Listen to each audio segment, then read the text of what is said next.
Alright, let me get everything opened up and then we'll get going. The webcam looks super blurry today for some reason. I'm not sure what that's all about. Okay, then we get this up.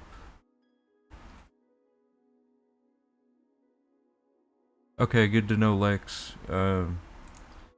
Yeah, my only question, I guess, really quick, is level 48, like, is going from 47 to 48 where you start ignoring luck, or is it from level 48 to 49 is where you start ignoring luck? I assume that it's when you hit level 48, these are the stats you put, or when you hit level, when you level up when you're already at 48, these are the stats you put in since it's already there for level 1.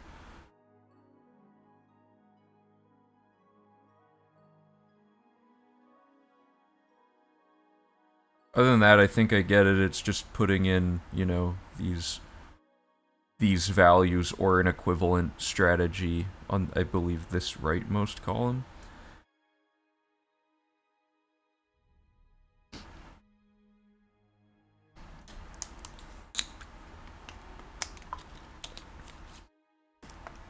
Oh wait, I forgot to open 1 second. Oh wait, no, I want this folder. Okay, so let me get the timing data from last stream up so I can kind of explain what's going on today. So these red splits are ones that we didn't test yet and that we weren't planning on testing. However, the timing data worked out that we're a little under 25 hours. Start ignoring luck at level. Okay, so when we're level 48. Okay. Wait. When we hit level 48 or. Yeah, okay. So level 47 is the last one where we do the old strategy. Okay, so here's a quick explanation of what's going on, guys. So we're close to this 24-hour threshold, and although I know during the actual run we won't get to the 24-hour mark, I'm really curious how close we can get it to that in the estimates, just so there's a slight chance we'll hit 24 hours during the next run. It's very unrealistic of a goal, but Lex Arden, who's in chat and on the Discord and everything, has been putting in a lot of work to do a bunch of point allocation analysis on how we've been distributing our attributes as we level up with the infinite level up glitch. And in our testing, we've gotten to level like 150-ish as our max level before our attributes hit 100 and we can no longer level up. But Lex has figured out a bunch of different ways to allocate, and yellow means that a skill has hit 100 and can no longer be chosen. A bunch of different strategies that get you way farther than we got. We got like somewhere around here, I think. So this one's like a little better. This one and this one are way better, and then these are like almost optimal.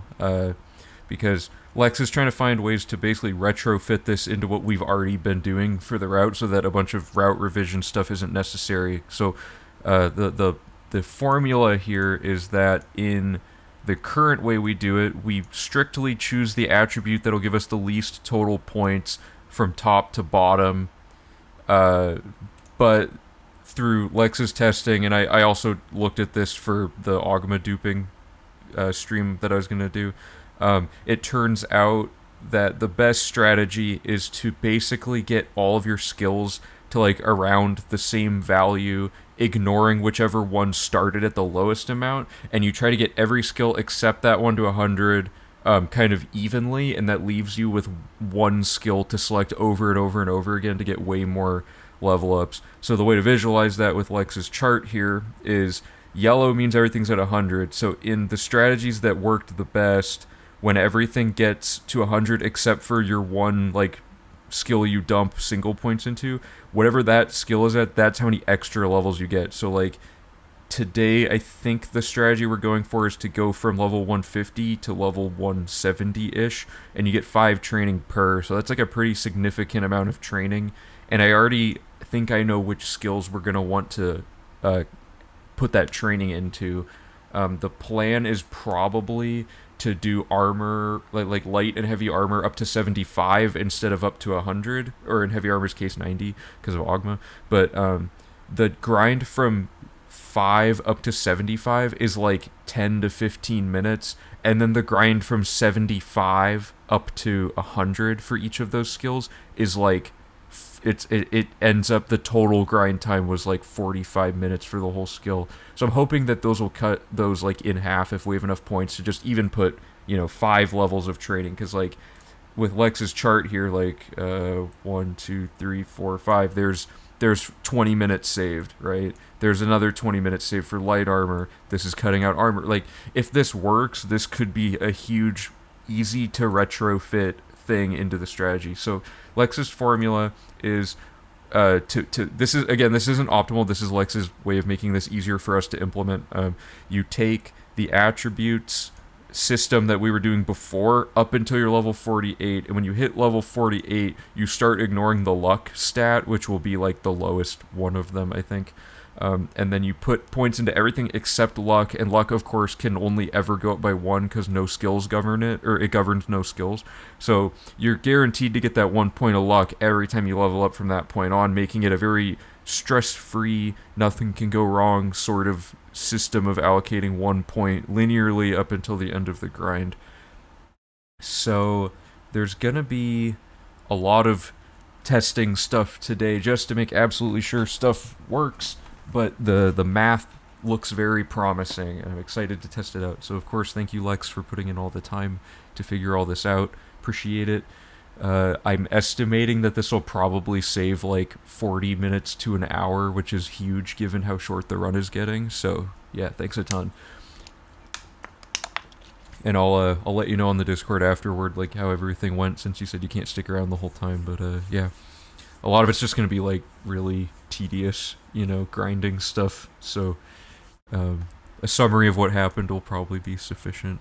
And I also have to put in some extra trainers into the list of trainers. But yeah, so nothing changes until we hit level 48, and then I'm going to put in the condition. And Lex, you did top to bottom ignoring luck, right? Like, because I know you ignore luck, but do you do top to bottom for attributes that are worth 1 point, or do you try to evenly distribute them? Because I would assume since they all hit 100 around the same time that you're trying to balance them all the way down, hence the name of the strategy being balanced.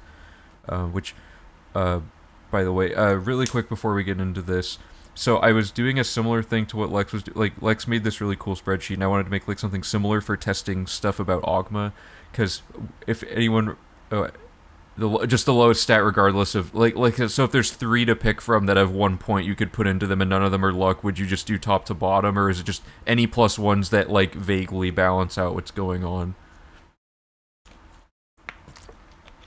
I'm gonna assume balancing out, because in my own testing it validates the same point Lex was making here with the balance strategy, that it does seem best. So like this is a way to visualize it. This is not for 100%, this is for trying to get to level 255 for that Ogma claim. Turns out you can't actually get to level 255, so that guy's video is definitely fake without even having to test anything. But, so, like, this shows the values of your skills at that level up. So when you go from level 1 to level 2, if you pick these 3 attributes, you'll end up with these stats, and then the zeros are just for visually showing that you picked nothing there. So if you optimally did 1 point per with no attribute bonuses, basically my strategy for getting the highest level possible in the game was to rush getting everything to the same value in as few steps as possible, except for the personality stat, which was the lowest.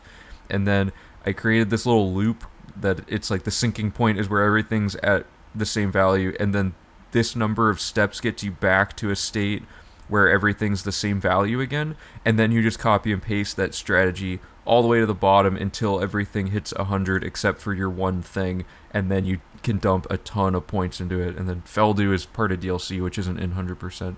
But yeah, lowest isn't in lowest. Okay, cool. So, alright, let me... Oh yeah, sorry. Okay, I see what you're saying. So, let me... Okay. I'm gonna format this. If you are level 47 or lower on level up. And then this will be the old strategy. And then, oops.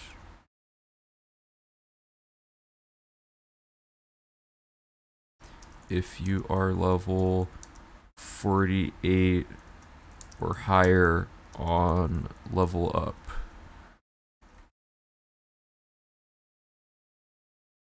So this will just set up our recipe, basically. So this is Lex's new system that we're going to be testing. When you level up, choose the attributes that will give you the least total points, ignoring luck every time. Unless it is the only attribute remaining to select. Okay, and then choose this the attributes that have the lowest values to get. Wait, how do I word that the most efficiently? Choose attributes that'll give you the least total points that are starting at the lowest values. I'll fix the wording on this later, but so that's the general premise here. So let me pull everything up, and then also once this whole thing gets fleshed out and we figure out exactly what's going on, I'm going to probably do the whole skill grind and time it, because I really am curious what the timing data on this is, and I want to make sure I'm not over-promising on this 5-hour time save. I really do think it will be that short, though, but we'll see. I could be wrong, because now that I think about it, well, actually, with the new strat, maybe it will actually be that low. But anyway, so yeah, I'm gonna throw this over here, and we'll get the gameplay going. And just to add a little bit of variance into it, because there's like some randomness to what's going on here, I am playing on a slightly different...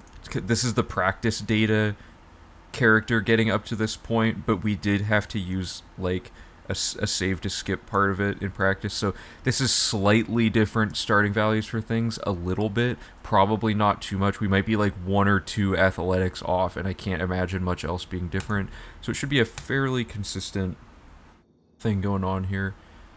So yeah, step 1 is just to get like a lot of the unfarmable skills all the way up.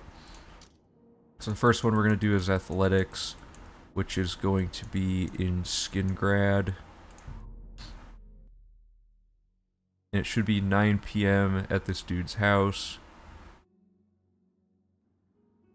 And I'll be using the timer after, making sure the logic of this works, so that I don't have to like stop to be editing logic stuff in the middle of it. Okay, so first things first, we're going to drain our athletics, and we're also going to go read this book, which is, what does it say? Sorry, I gotta get back into the rhythm of things. On a shelf, oh, in the attic, right. Okay, so we read this book, and then we're gonna wait till, and just to verify, that would be 109 skill books read. I'm like 99% sure that that's the case. Oh wait, we skipped something on this, didn't we? Wait, how is our skillbook value so off? Something went wrong. Oh wait, no, this... Hold up, something's immediately weird. Why is this at 95? Oh, because we skipped the random books. Hold up. I forgot, I have to put those in really quick. Let me find my checklist. Sorry about this. I should have prepped this before stream, but I totally forgot to do this. There's a bunch of skill books we have to read that are only found in random loot. So I gotta... Oh, this is gonna take a while. I have to load up the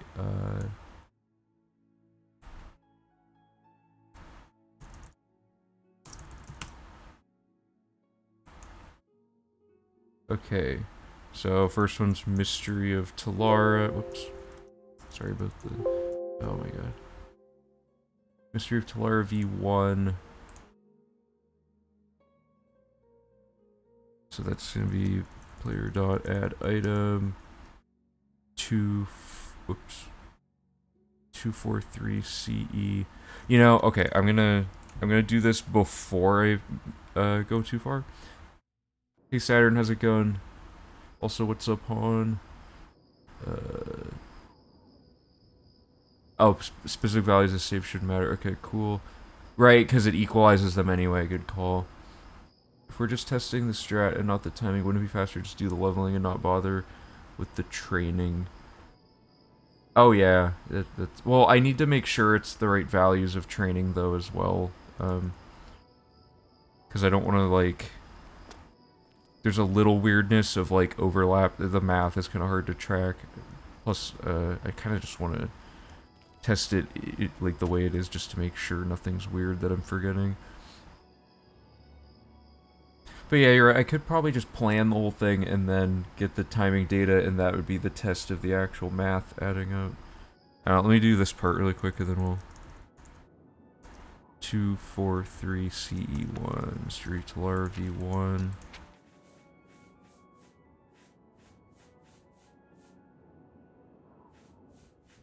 Oh, yes, that's right. It's the training points. Okay, that didn't go up. Oh, what is going on with this save file? There's something weird. Oh, I over-leveled stuff, didn't I? Yeah. Well, okay, these were already supposed to all be at their values, so that one doesn't really matter, but I'm gonna...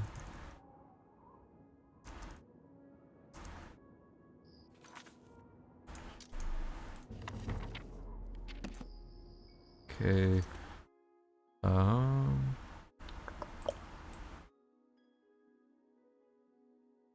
Heavy armor repair.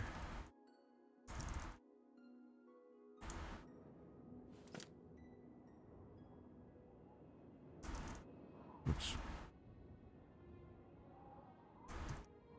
So this will just set up our save file to have like the correct starting values for the skills. They're always slightly random, but this should be pretty much the same as the day of the run. And then the next item is Argonian account book 1.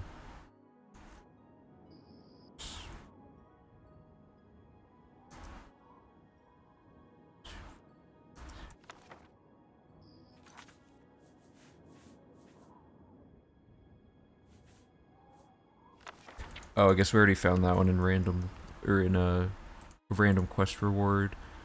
Okay, and then we have the Warrior's Charge.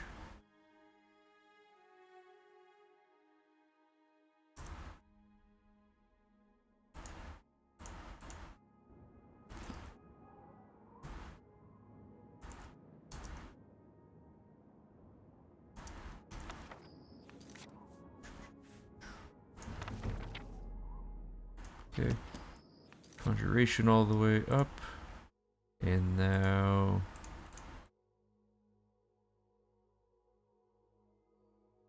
I did mace etiquette, right? Did I just totally forget to do mace etiquette? I think I did. Oops.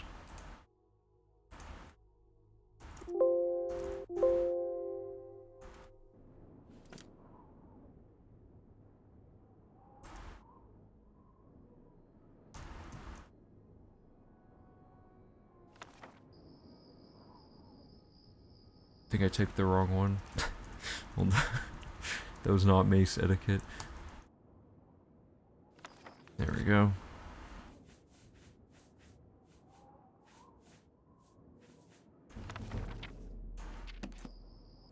And nothing else on that column. Okay, so we need Mystery Talara V3.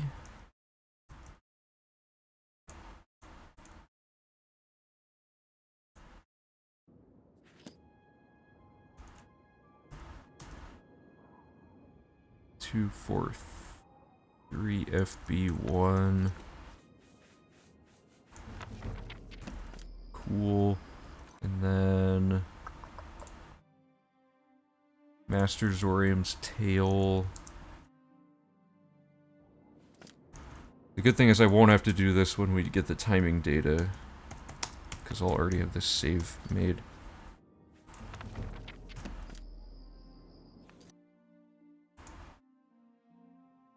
History of the Fighters Guild.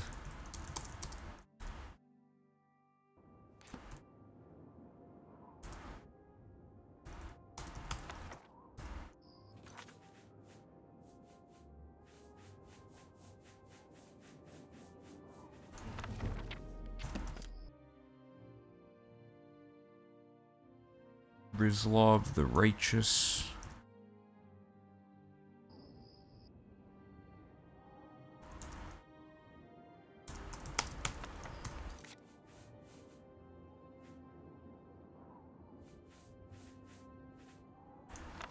Guess we already had that one. Okay, good. Dance and Fire V7.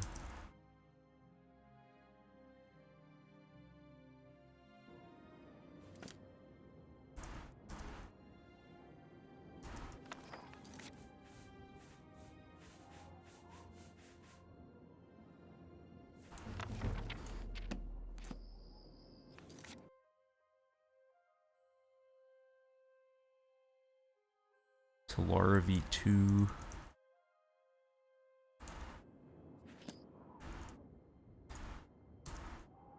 Although probably the most aimless thing for V4, I still want to try to figure out how to RNG manipulate this, but I have no idea where to even start with that. Okay, Surfeit of Thieves.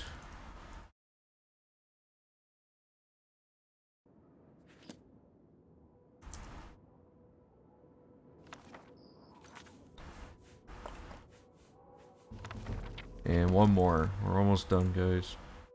Purloined Shadows.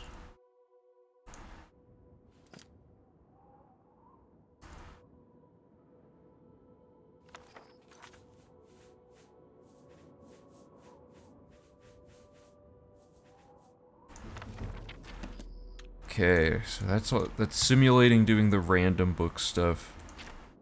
105 skill books read. What books am I missing? I think there were a few where we were already 100 at skills from over leveling and I just like ignored them, but that would mean that they were books that went towards like these, which aren't going to be trained anyway, so that shouldn't affect anything. Plus there's one book that we're about to read anyway, so we're only missing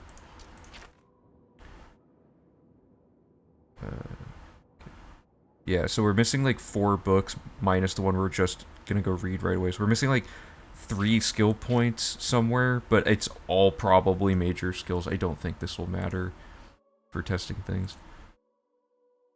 Okay, so we're ready to go. Hey Grumpy. Oh, hey Mordred, how's it going?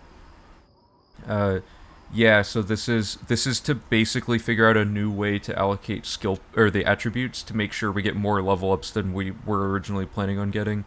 That Lex Arden figured out that there's a way to get way more level ups than we were getting with a better way of allocating everything. So we're going to be testing out the new like formula for doing that he came up with. Oh yeah, so there's a few quests where you get random books as rewards. There's one quest where I cannot for the life of me figure out when it determines what book you'll be getting, or like when you'll be getting a certain book. The other quest where you do that, you do know exactly when it is because it's right before you talk to him. So we have an instruction where you save and reload until you get the right book, basically. So it's a little annoying because there's one where we just straight up have no idea yet how to do it, but it won't be that hard to figure out. I basically just have to play the same quest like 30 times in a row to figure out exactly which stage sets the thing to spawn, which will kind of suck, but, you know, whatever. Okay, so can't really read the attributes the way that this works because I have a ton of damaged stuff from skooma and whatnot. But when you level up, it'll look normal. So now we can begin. Step 1 is athletics.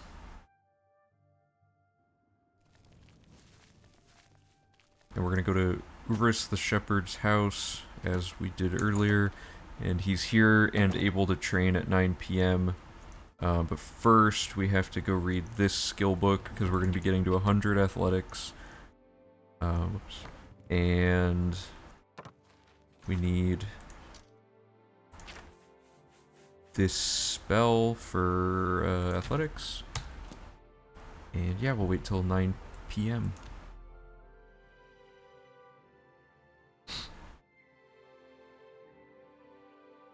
This will be really cool because I think we're going to get huge time saves out of this. Plus, I do want to know how long the skill grind is, because if the run's short enough, I might not have to sleep. Who knows? Okay, so he should be in here somewhere, or I might have to leave and come back to get him to spawn in. Urus has been very inconsistent in our testing, which kind of sucks, but you know. I'm gonna try waiting 1 hour outside and see. Okay. If the run gets short enough, I wouldn't have to sleep. But yeah. Oh man, where is this guy?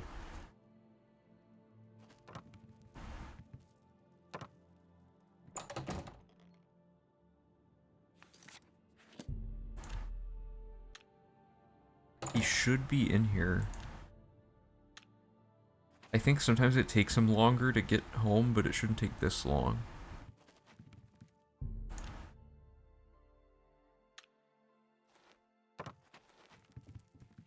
This is a bad start. Would you play the whole run yourself at that point? I would still have to, like, you know, eat and stuff like that, and probably would want to take a few breaks at least. Is this guy's schedule broken or something? What's going on here?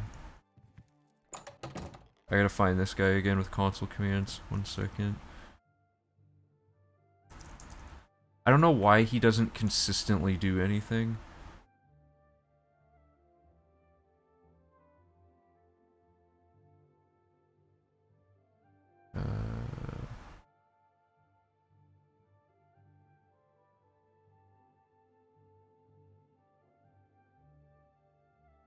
Let me see where this guy is.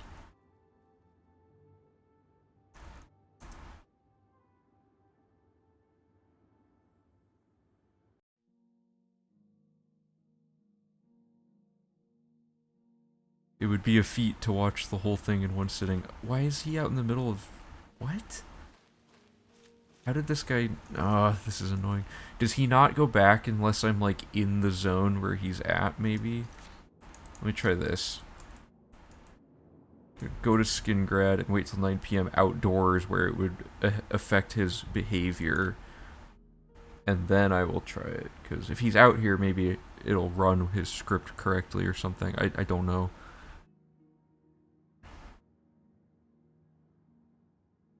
Because he's supposed to start walking back to his house at 6 p.m. So 9 p.m. is supposed to give him like 3 hours to get home. So like if I'm out here and I get to him, where is he? Yeah, like why is he all the way out here?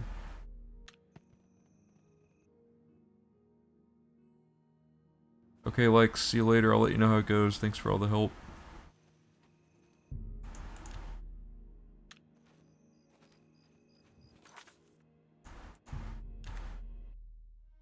Urus the Shepherd's a brutal first trainer. I might have to route him out of this and pick a different trainer or something. The reason I picked him is because you were supposed to be able to save backtracking by just finding his book in his house and then immediately talking to him, like, right next to the book to start training.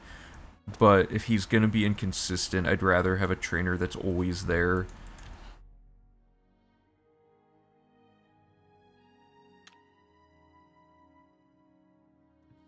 Now he is here. Okay. Well, we can begin. So, step 1.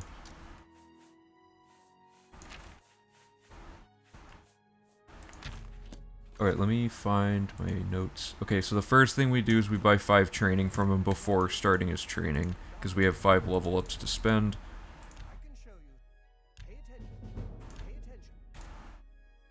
Okay, then you quick save and you load the bed save, which is this.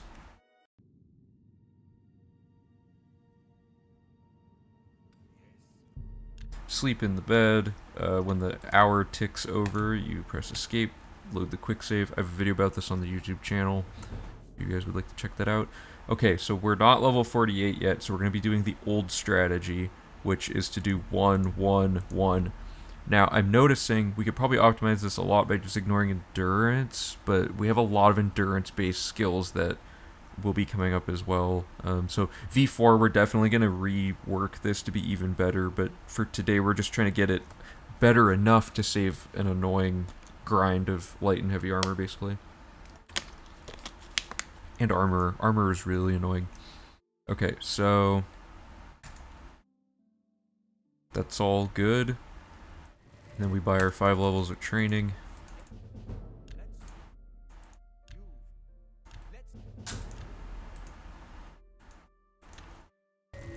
And you just repeat this process over and over and over again. I'm sure many of you have seen this multiple times at this point.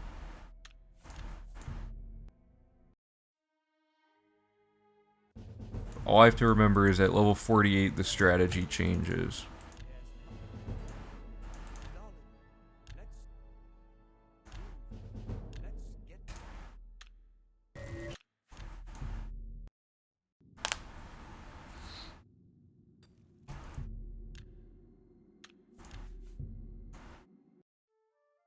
Yeah, I did the math, and even if we leveled our character 100% optimally, like one attribute each time did the best way to do it, got to level 204, which is the maximum level, all that, all things considered, we still don't have enough training to cover every single skill in the game. You still have to farm at least a few.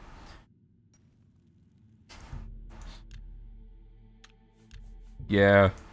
I mean, money's got nothing to do with it, you know, we need to lower well, actually, no, that's a fair point. We do have, I guess it saves money on the skill, or on the money grind part to do it this way, I would say. That's my answer to avoid it looking like I'm exploiting the trainers.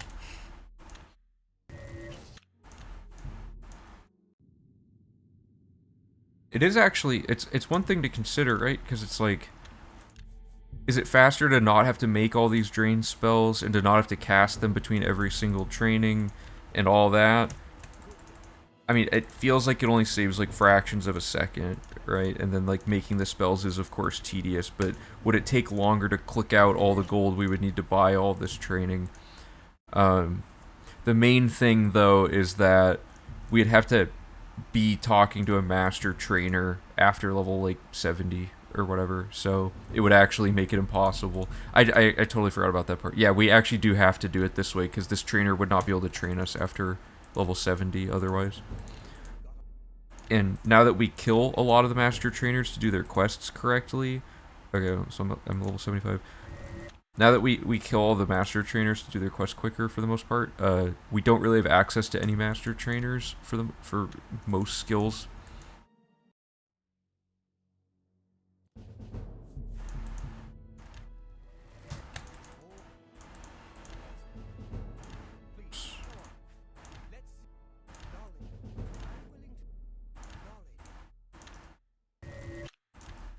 Oops. Okay.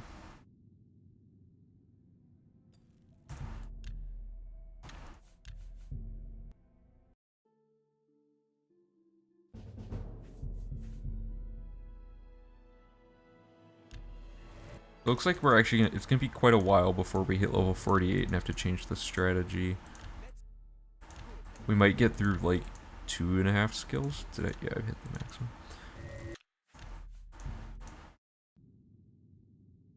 That's actually one of the most difficult things to figure out for this run so far, scheduling wise, is when do I sleep?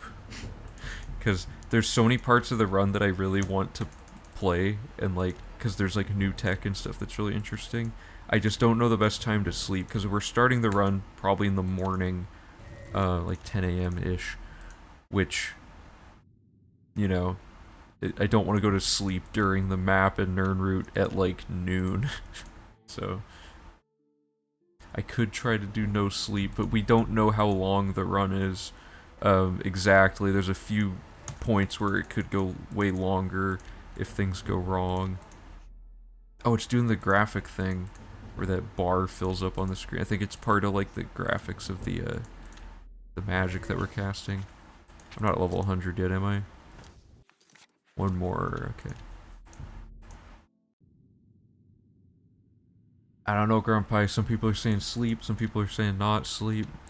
If it was guaranteed to be under 24 hours, I would try to stay up. I wouldn't probably be 100% attentive the whole time. There'd be points where I'm like taking a slight nap or whatever, right? But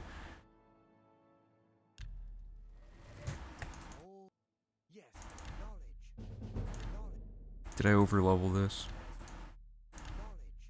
No, okay, good. Okay, so that's athletics. Yeah, I used to drink soda and stuff. I don't really do caffeine anymore. How's it going, Justress? What happens when you maximize luck? Not much. Whoa, chill. Why? What? he just randomly started attacking me. Did I hit him or something? What was it with that? Okay, well, let's just move past it. Let's forgive him. We'll move on.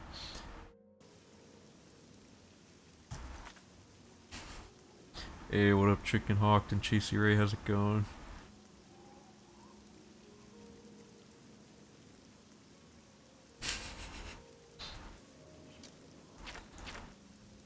Alright, so now we're gonna do Mercantile, which is at the Gottschall Inn. Thanks. Happy Friday to you too. Okay, right, okay, so we're gonna I think we train off of him. Yeah, 4-Oach, and then we can also invest in him after the fact. So let's get this set up. Do I need to do anything before I do this? I think I just want to do it. Oops, I accidentally scroll. Oblivion's weird. Why does it scroll chat when I scroll in game? It's so annoying. Okay, okay, here we go. Alright, weird ever training. Okay, good.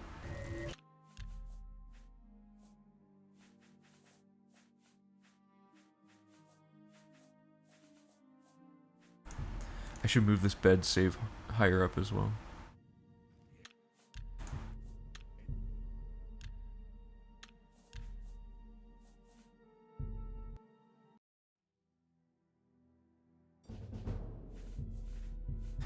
So we'll either hit 48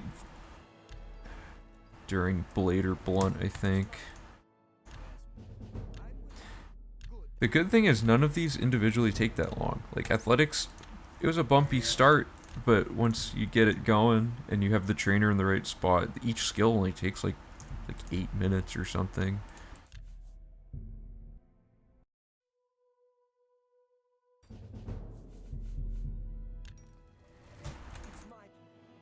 But yeah, now that Lex and I have both looked like heavily into how attribute allocation strats work, it is kind of painful seeing the way that we did it the first half of the run. But to fix it would require a lot of pain because I'd have to retest a bunch of stuff, and like I really want V4 to get going, so I want to get V3 like done. This is like the last thing I'm willing to put into this for now.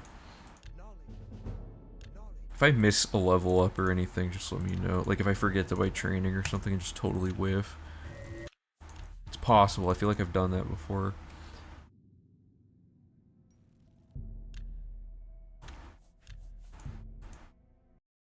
I'm trying to figure out why that guy attacked me. I'm not taking it personally or anything, but like, why? All I did was, you know, technically exploit that guy for a ton of free training. I don't. Maybe he found out what I was doing and got mad after the spell wore off.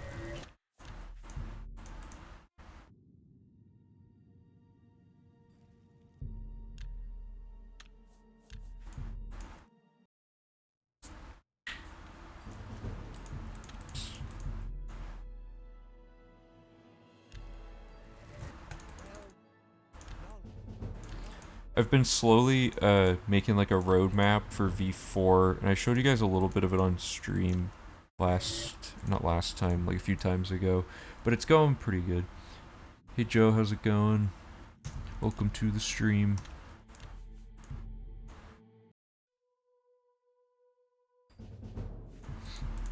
Yeah, what was the I already forgot the trainer's name. Urus the Shepherd realized that it was like how the dragon break thing works or something. It became like hyper aware.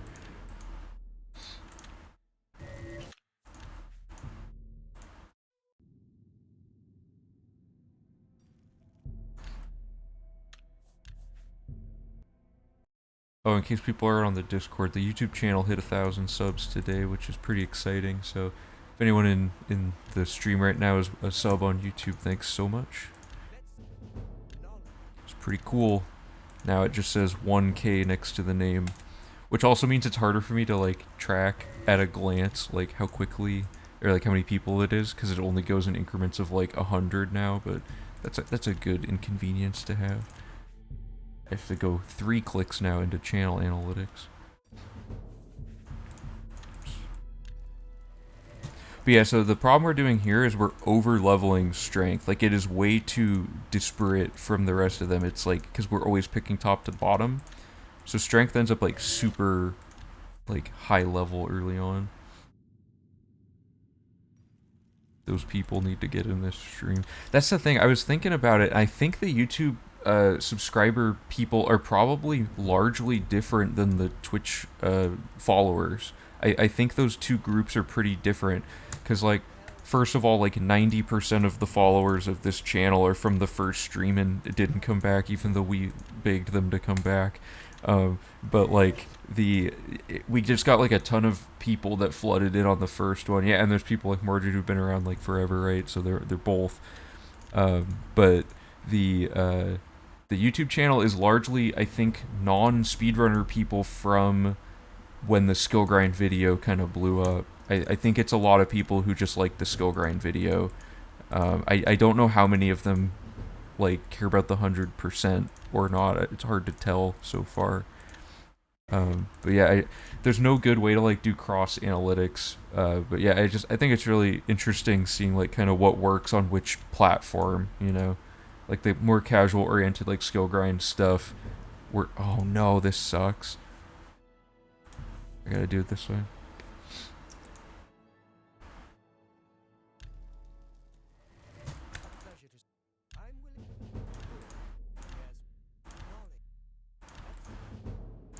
We're getting close to the part where I could mess up by over leveling, so I just want to make sure. I don't know how those all went up by 2. That's weird. Oh, no. That's because I read all the skill books at the same time. So it does kind of affect everything, doesn't it? No, but we would have done that anyway. Right. Okay, that didn't actually change anything. There's so many things to consider with the math of the skill grind.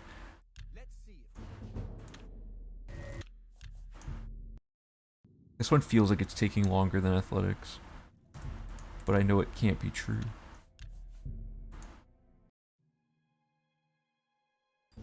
Oh, nice. You found us from the V2 videos. Cool.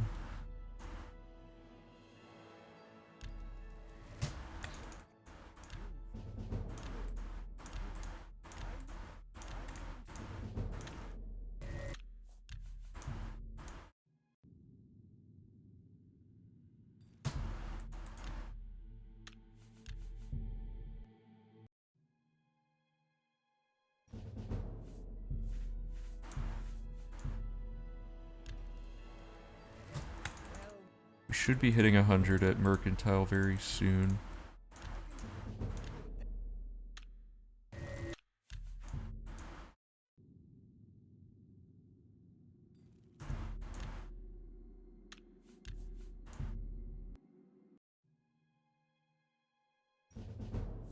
Man, these are rough options for these level ups. Oh wait, that's not the right one.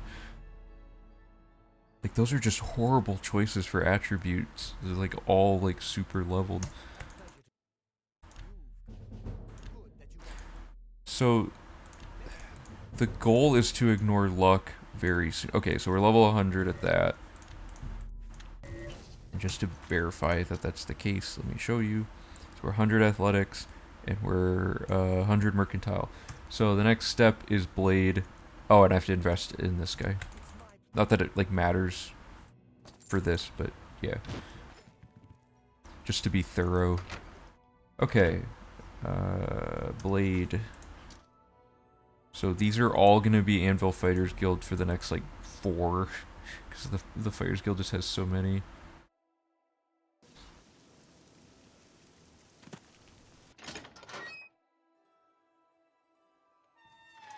Okay. The first one is Rano, and he does blade.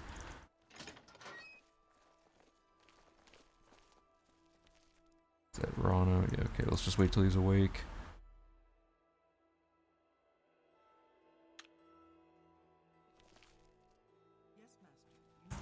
Thanks for watching the whole thing, Saturn. Glad you enjoyed it. Okay, Rano is now probably here. Yep, okay. So let's get our setup here, and we're currently not level 48, right? I didn't mess that up. 46, so we're gonna be hitting it on this level. We had 1 extra training there, and then we're gonna continue the leveling up.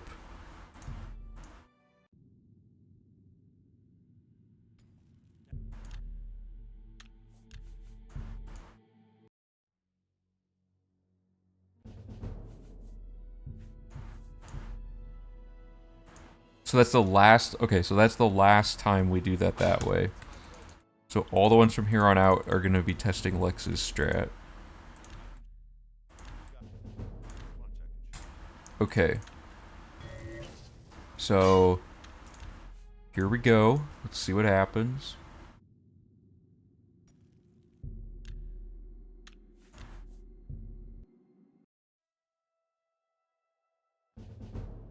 Okay, so we're never touching luck now, the rest of this entire thing. We're gonna leave it at 58. Let me check Lex's spreadsheet and see if that's... does it have the values? Right, okay, so he has luck at 58 in this case. I feel like not touching personality would actually yield more, but it'd be way harder. Why not luck? Because we know that luck can't get any bonuses, so to make this the easiest thing to retrofit into the existing route logic, like determined luck would guarantee that we're not going to get it. Like if, okay, so the way the math of these things works out, personality would technically be the best one to go with because it's the lowest value. So we'd get everything to 100, and then personality would go up from 44 to 100 in increments of 1. We cannot guarantee that because of, well, let me see what skills personality governs. I already forgot. Let me look it up really quick. I know it's speechcraft and I think mercantile.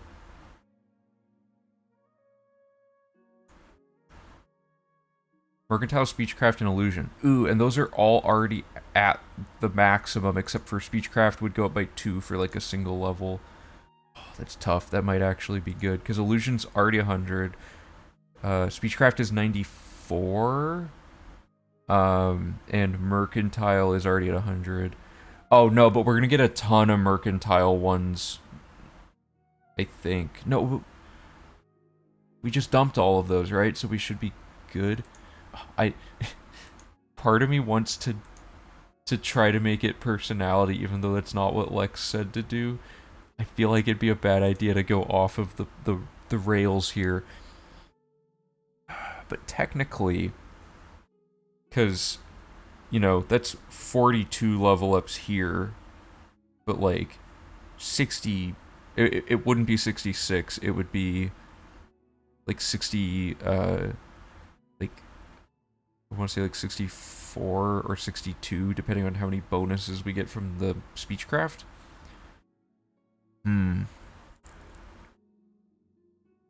Plus, we'd always have luck as a safety 1 in case everything else is up. You know, we're gonna have so many level ups left over that I think I'll just do the luck one for now. We'll get into this more because Lex already knows this will work, and we're just testing that. I don't want to do anything like super weird without testing it, because then it'll take like twice as long to do all of this. So the lowest values that are not luck. That's the thing. So that, and that, right? That'll even it out. So we do that, cast again, and repeat. There's so many ways leveling up could work.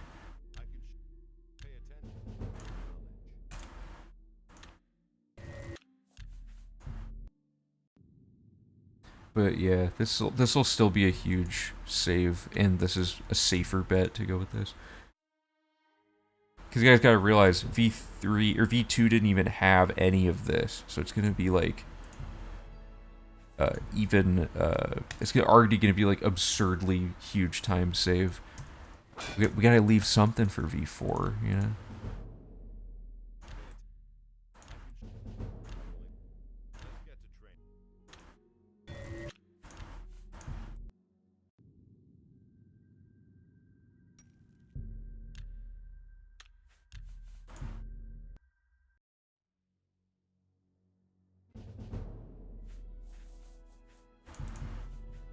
I do have to like think now when I allocate these, which kind of sucks, but it doesn't take that long.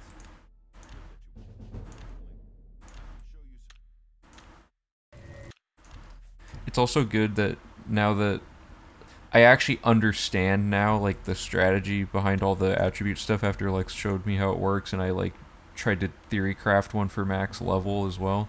So it's really good to have that knowledge. So V4 will have a much better leveling system that should get us pretty close to the highest possible level.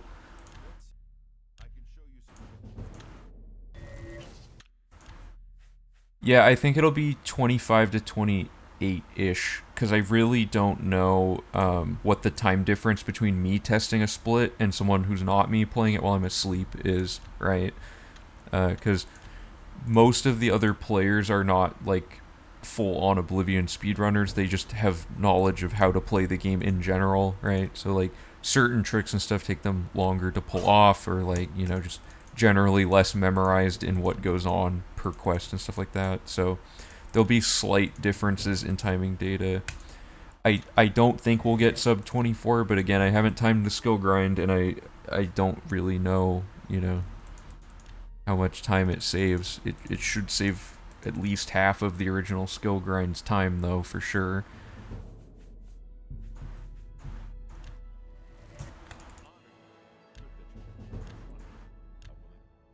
Oops.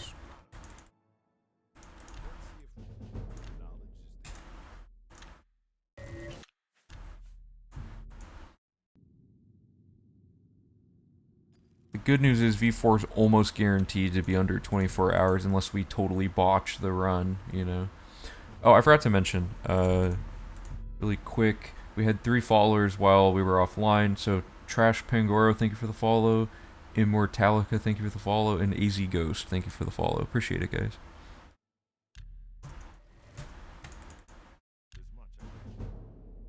Level 50 there.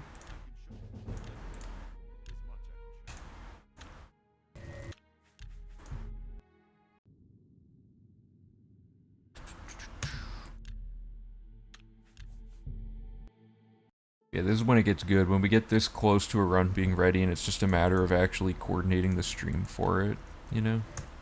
It's gonna be pretty good.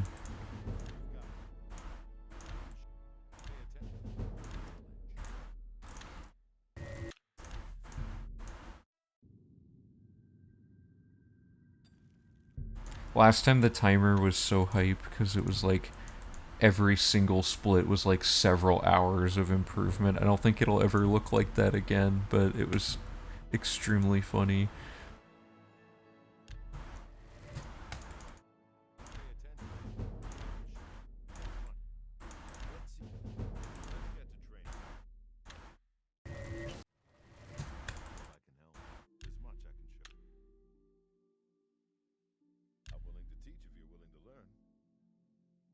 What happened? Wait a minute. Did something weird just happen? Did I level up but I didn't? I think I was autopiloting. No, that's fine. That should be fine. I swear I just finished leveling up, but I might have just been putting in the training UI stuff and got confused.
Okay, we're 75. It's going pretty fast.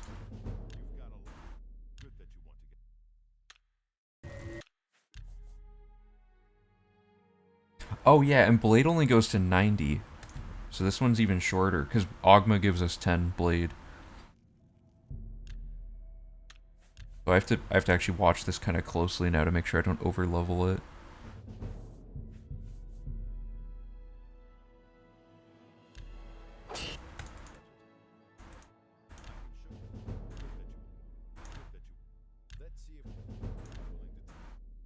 Okay, so what am I actually at for blade? Oops. Oh god, it scrolled my notes. Okay, 84. So I need 6 more blade and then move on to blunt.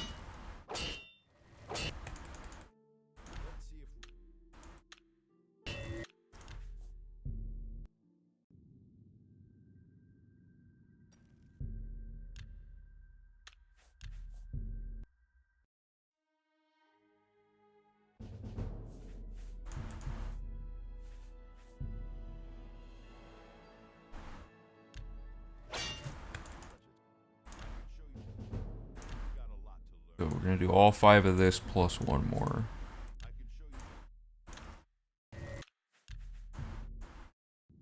This is gonna be so good. Man, this is gonna be like the largest time save of the entire run is this split.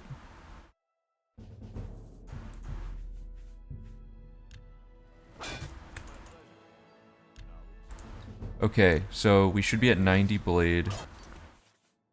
Yes. Okay, so now we move on to blunt, which is gonna be Azan.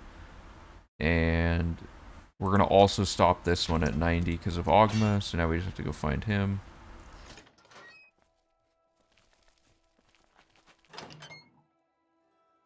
Do you have any idea how much load warping, or how much time load warping can save? Quite a bit. So like every quest where you go into a cave, you have to go back out of the cave, but load warping cuts all of that. So it's like not half of every quest where you go somewhere and come back, but it's a good chunk. Plus, de-aggroing is less awful because you don't even need to. It'll de-aggro by load warping out a lot of the time. So it should be pretty good. I honestly don't know. I think each split will probably be at least like 10 to 20% faster just from load warping. But load warping also causes excessive jank.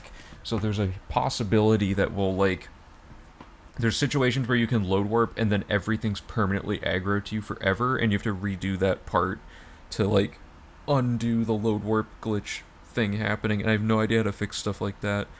Like, because the guards will aggro when you get near them, and like they'll aggro what's attacking you, basically. So you can't even like go to jail or anything to like clear the aggro. It's super annoying. I have no idea what's going on with that. But I did read that you can go into the arena and do an arena fight, and that will clear it, which means I could probably load warp us like into the arena somehow. Well, actually, I don't know if the arena door works that way. You might not be able to load warp with it. There's some way to de-aggro. Oh yeah, he's just eating nothing. I didn't even notice that. Okay. So, is he not offering training right now? Oh, I guess not. What time? 5 p.m. Okay, he's gonna be moved around again. We are counting load warp, or not load warp. We're counting load times, but we're also gonna run the load remover on a second smaller time just to see what the time is for that, because that's like the official community rule on it.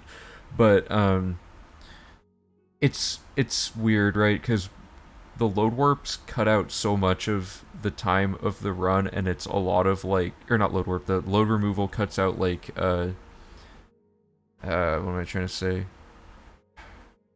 It cuts out the wait times as well, and things like that. Like anything hardware dependent, it cuts out. But like, I don't know. I feel like it's cooler when. Oh, and the main thing is it pauses the time when the game crashes. I think it's better for 100% if the time doesn't stop for any reason. It's like it's your job to get the right like hardware and setup you need to get the thing executed, and it comes down to like, can you get the game from the time you start the run until the end, no matter what happens in between, can you get this thing to work? Because otherwise you could crash the game, the time stops, you could go sleep for 8 hours, come back, the time's still going, and it's like, it's just hard to like verify if people took an inappropriate amount of break between crashes or anything like that. Like, I don't know. I find it a lot more like authentic, I guess, in the case of 100% specifically, to not have load time removed from it, just because the load remover removes so much other stuff that isn't load times as well. And like console runners for like Breath of the Wild 100%, for example, console runners, whenever they find out that a console loads the game faster on another platform, they just start playing it on that platform, right? So it's more of like, I get the whole like, we don't want it to be a race to see who can get the best hardware, but Oblivion's an old game. Most modern computers can load the loading screens like as fast as it'll let them load it at this point. So I don't know. It doesn't feel like that big of a difference between players. I mean, I could be wrong. That's just my view on it. And also, if the run gets short enough and loading becomes like the majority of the run or whatever, like, I don't, like, I get it for shorter categories. If this category got like short enough, I don't know how it would, but if it somehow did, I mean, maybe it'd be a good idea to go back and implement like the official rule. As I think the rules need to kind of adapt to what the category demands. Like currently it's allowed to have multiple people running the category because it's absurdly long, but like maybe if the run gets short enough, that won't be a necessary thing to specify, right? Like maybe it'll be a thing people can just do on their own, and then the group dynamic isn't necessary. I don't know. The other thing is the rules are not much to worry about until people actually compete. So, I mean, there's also that.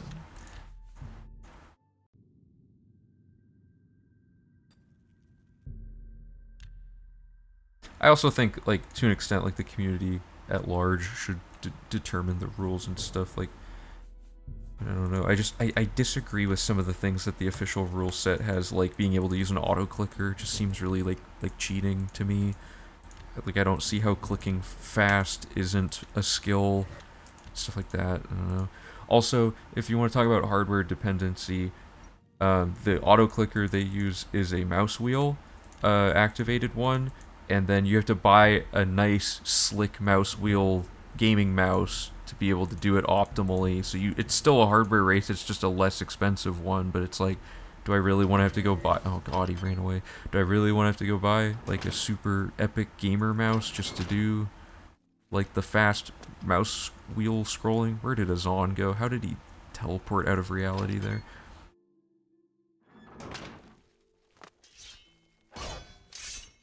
There he is. Apprentice.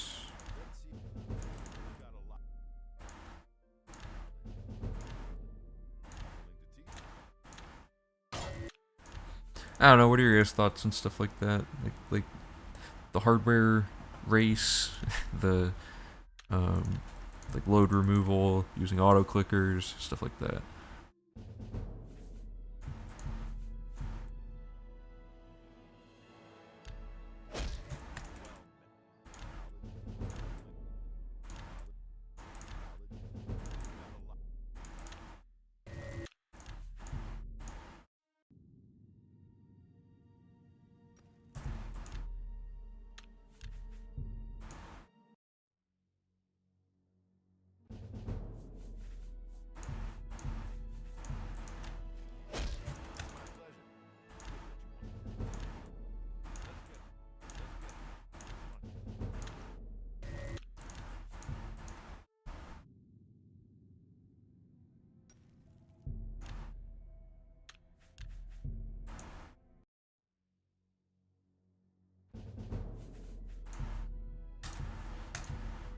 So the thing for me is they aren't using macros, sure, but the mouse wheel rebind isn't built into the game's, like, the game doesn't allow you to bind it normally. They use third-party software to let you bind it to the mouse wheel, which I feel like is weird, being able to do something the game doesn't want you to be able to do. I don't know.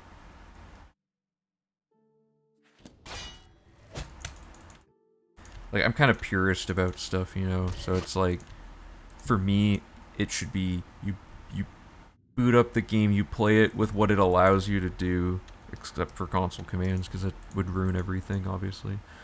Um, one second. Yeah, load removal is totally, like, it's fair, especially for the shorter a category is, the more necessary a load remover is, for sure, because it becomes so optimized for, like, any percent that, you know, yeah, it definitely is important to have. It feels weird that the load remover stops on things like wait time and stuff, and I know that they've confirmed that the wait time is hardware dependent, but I've never had the wait time take longer than anyone else's wait time. Like, it doesn't look like it's actually any slower on modern computers.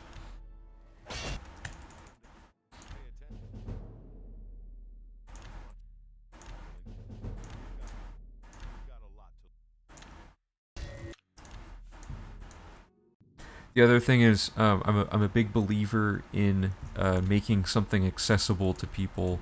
So I think if it's like, oh, you want to run any percent, you know, here, well, first you need to download this tool that lets you do, you know, you need to download the tool that lets you remap the keys, and then you need to download this load remover into LiveSplit that'll make the timer stop, and then you have to unpatch the game down to 1.0 to make sure you have the old version, and then you have to, you know, it's like, if it gets too dependent on like 1,000 separate things to even get started running the thing, it feels really inaccessible if you're new to everything. And they've gotten a lot, like they made a sweet new unpatcher that's really good and takes like one click and you've unpatched the game perfectly.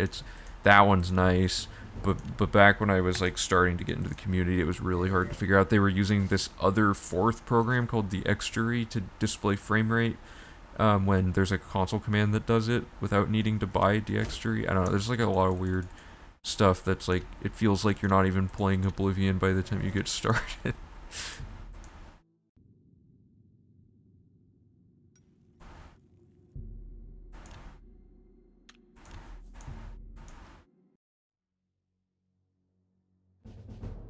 Alright, see you, Mordred. Thanks for stopping by.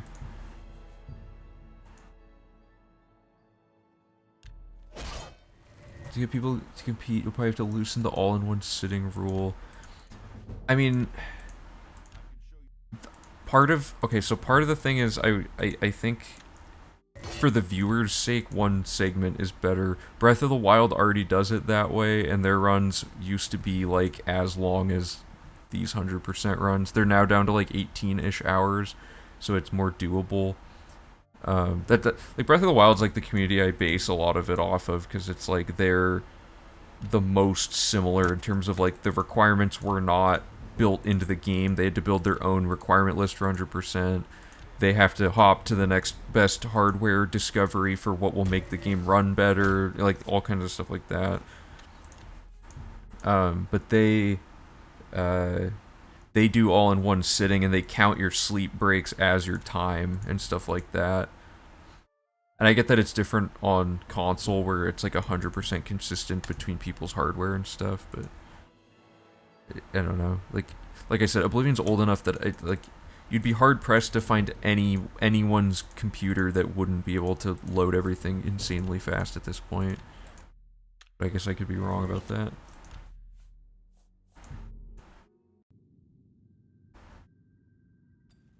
Oh yeah, I don't like the 30 plus hours thing is definitely brutal for now. Like I get that it, like most of these early runs, like these world records, like we say world record tongue in cheek because we know that it's not a very approachable thing yet. But that's kind of just like the point of them for now is just to establish the rules like for the future basically, and then like as the category gets shorter, everything sort of falls into place. So I think, hold up, I gotta check my 84. Okay, so we gotta do this. Whoops, what am I doing? Did I already do that? Yeah, okay. I think by V4 it'll be more approachable, because if Breath of the Wild people are willing to sit through it, you know what I mean, in one sitting, I think that's a good marker, because their leaderboard has quite a lot of runs submitted, and some of them are like as long as the V1 run of Oblivion. Like it's pretty crazy how long, but they're sleeping in the middle of it and stuff, so it's like, I don't know.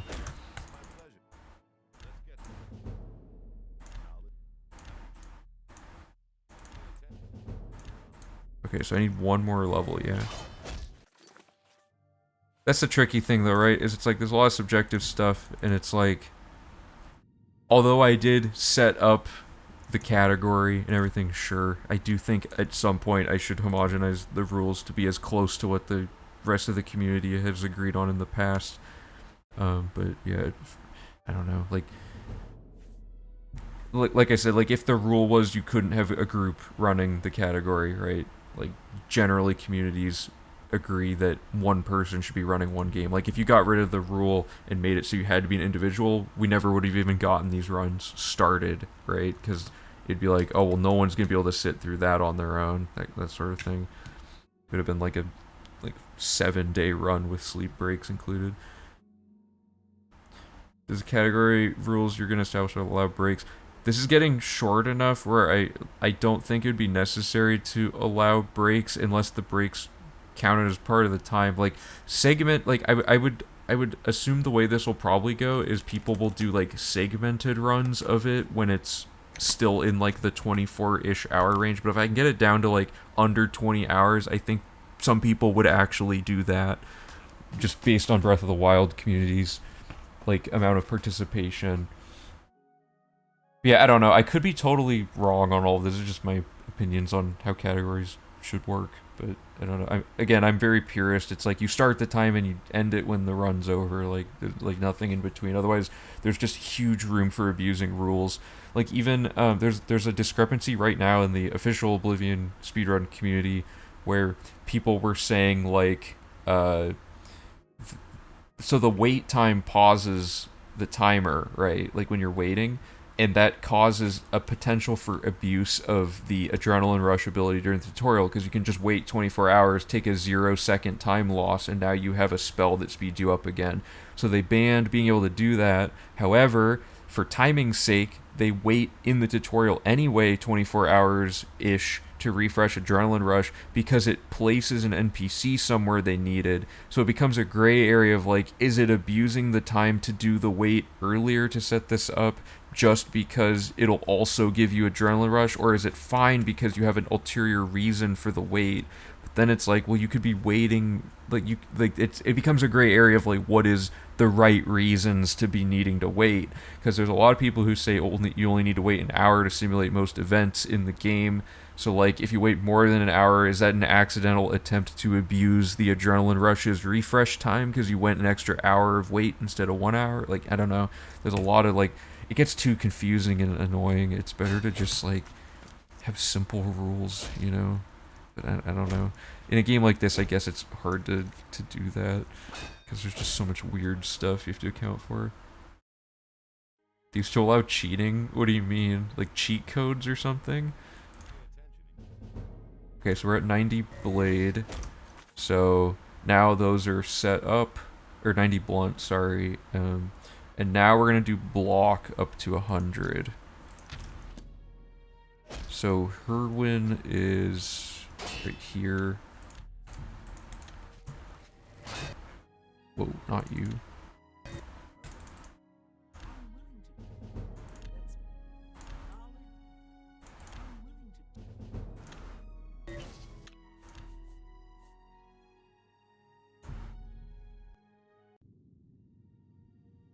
The solution is to get everyone to play this on Xbox. So I have my, I guess I could show you guys. I got my Xbox 360 set up into the capture card and everything, and Man, Oblivion looks bad on console. I forgot. It looks so like oversaturated and like weird for some reason, and the game runs at like 40 FPS. I hope my Xbox isn't bad and that, or I hope my Xbox is bad and that's just how the game runs on mine and that it normally runs better, but it's rough. And oddly, I got used to it after playing it a while because I got it set up to test because I bought this. Right, I have the physical copy of Oblivion now because I had it originally and I lost it. I had Game of the Year, but I bought a non-Game of the Year version in the hopes that it's an unpatched disc, and it is. So it's a version 1 of the game that where like arrow duping and stuff works, which is pretty cool. Oh, okay, so here's something that can go wrong right here. Did you guys see that? Our endurance, which is our lowest stat we could pick, is actually it can't be picked because we're getting +3 from it every time from training, which becomes problematic. So this might throw a wrench into the thing a little bit unless we have enough leeway we can catch it back up while picking other stuff. See, because we're gonna pull away from that very slowly.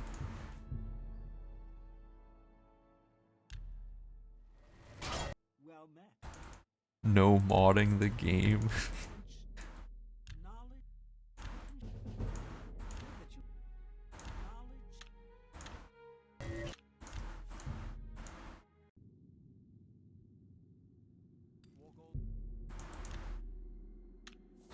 Yeah, oh yeah, the loading screen time, right? Yeah, that take I was like, no wonder console runs are so like slow compared to PC for this game.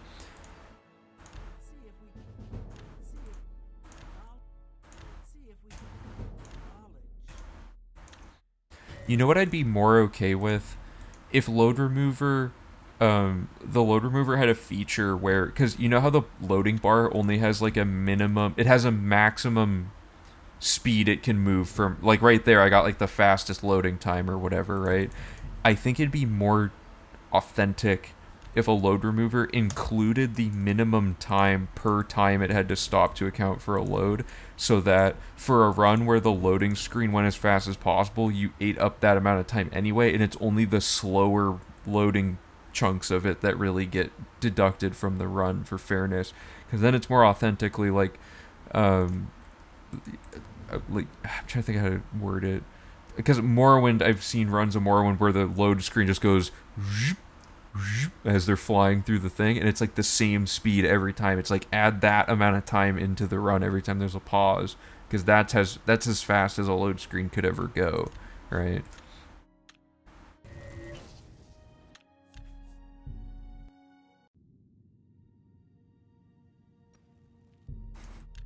Oh, like they just found a loophole and then, yeah, that's funny.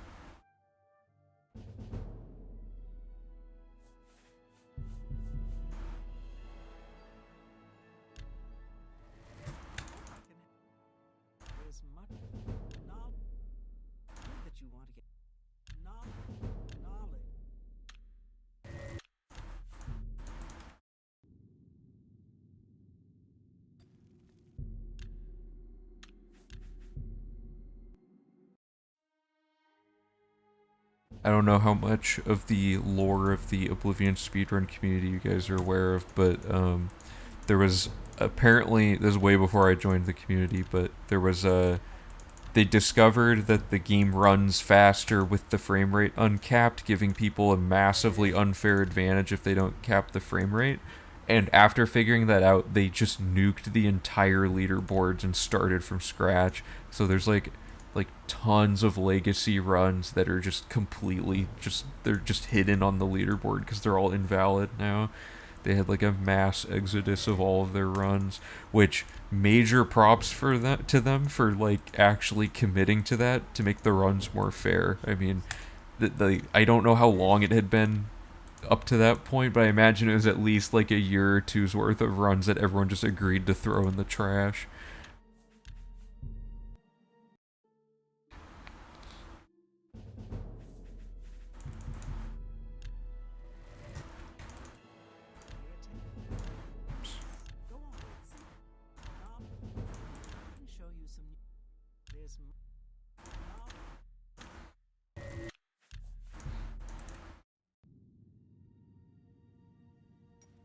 people have been getting a ton of records lately on various categories as well. Um, this guy Dizzy beat my arena time, and then this guy Desmond beat his time. So there's 3 people now that have recently competed in arena, which is nice. And then Desmond also just got the any percent world record a few days ago, by like zero point 0.6 seconds or something. It was so close, but that was cool.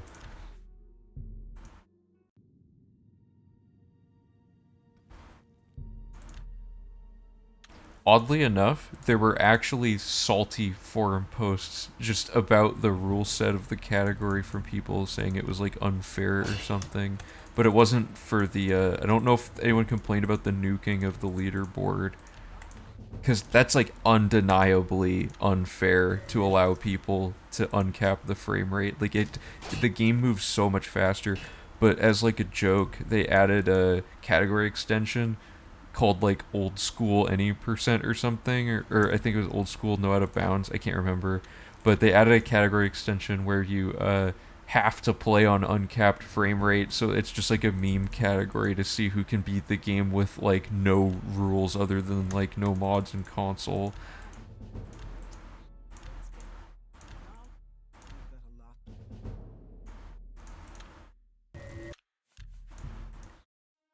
Yeah, that one was pretty funny.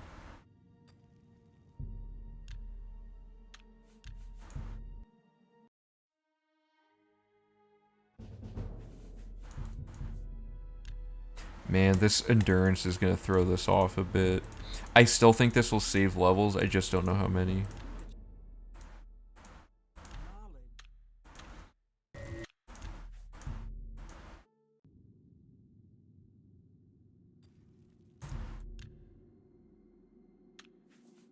I haven't. I do own Fallout 76, but I'm not familiar with the uncapped frame rate like behavior in that game. I never tried that. It is on the same engine though. I I don't know. And the other thing that's funny about the uncapped frame rate is part of what makes it run faster is lowering the graphics settings. So, as an example, the guy who set up the cat extension for it, he made a test run where he put the game on, like, it looks like it's on a Game Boy. The settings are so low. Like, I don't even know how he got the settings to look that bad, but it just looks like a hilariously bad, like, run.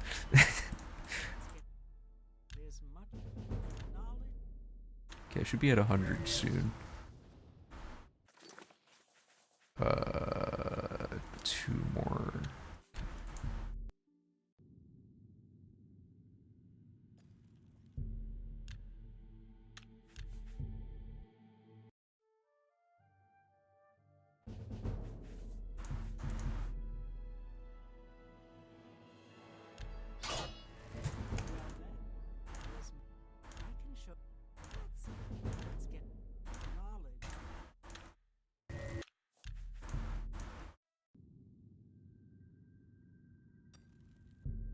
Yeah, I mean, there's some rules that are like, obviously you need to be thorough defining your rule set, but still, like, they really think they're just gonna get away with it? Like, I don't get it. How did my willpower go up by 2 this level? What?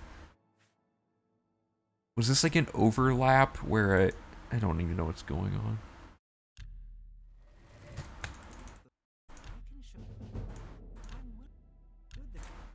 The thing is, the trainings are like desynced a little bit, right? From what's actually going on. Okay, so that's block.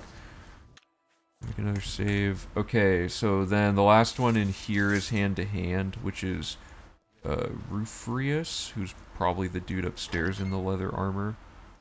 Yeah, well, our destruction's already 100. Hold up, what is willpower? Yeah, that throws me off, because our destruction's already 100, I think, right? I mean, everything should be at... Oh, yeah, okay, so these should all already be at 100 from various things throughout the run, but because we were just testing stuff, we didn't monitor our casting super closely. Yeah, okay, so, like, ignoring that aspect of it... Actually, let me just... Because these, in a natural run, these would already be at 100. I'm going to do that just to mitigate that, because that's not supposed to be happening. But it doesn't matter. Okay, so now we're... Wait, is this even the right person? No, it's you. Okay, so we need hand-to-hand.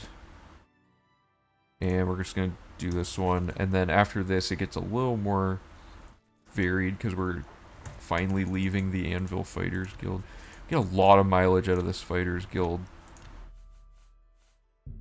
Oh wait, why did I make a full save? Well, yeah, this is just a test run.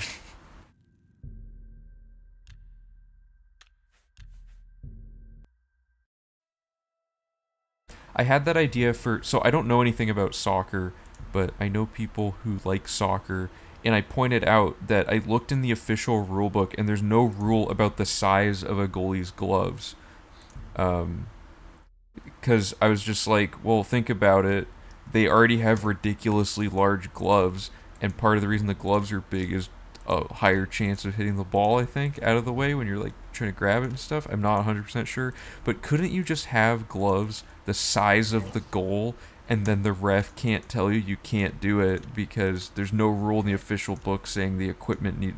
Like, it's all it says is that all the non like goalie players need to have standardized like gear or something like that, but the goalie's gloves have no rules governing what's going on there. So I would just have two giant goal-sized rectangles for fists and just kind of stand there like this, and they couldn't get through, you know. Maybe someone who knows more about soccer might know a rule that avoids that issue.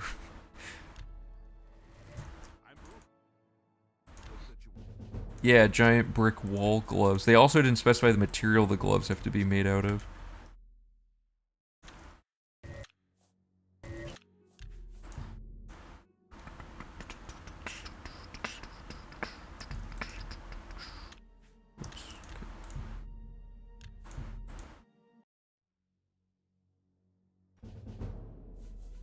So hopefully we can catch our endurance back up now. It's going to take a while. And then our strength will then subsequently fall behind. I don't think we're going to get as many optimal levels, but we will get quite a few anyway. As long as we get enough to cover like the light and the heavy armor grind, those are both pretty brutal to have to sit through for much longer, so...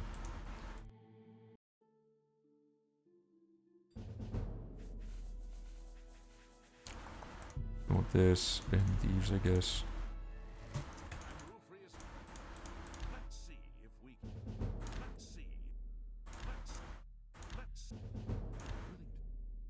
Let's.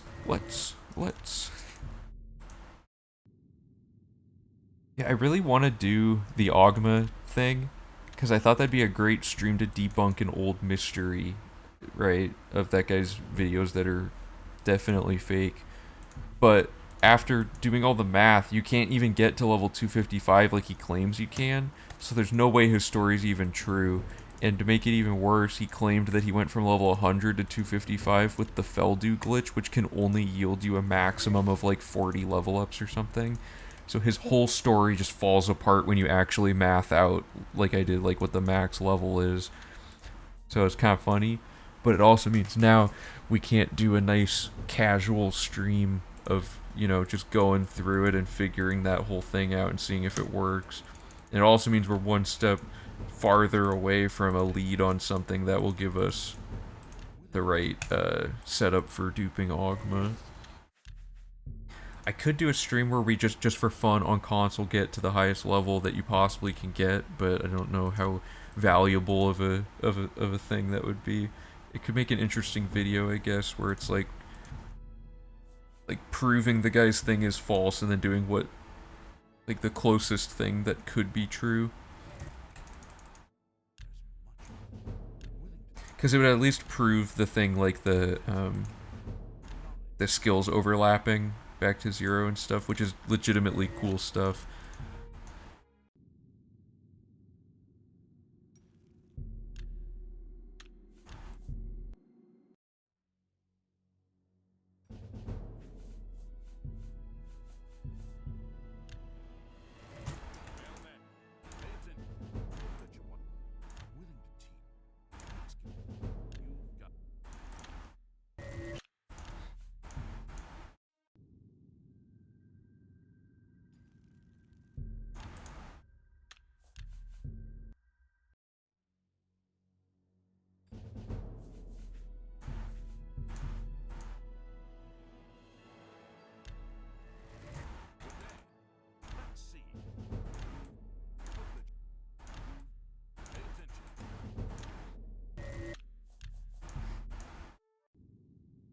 I also want to make sure we have extra training at the end. I want to make sure that we don't,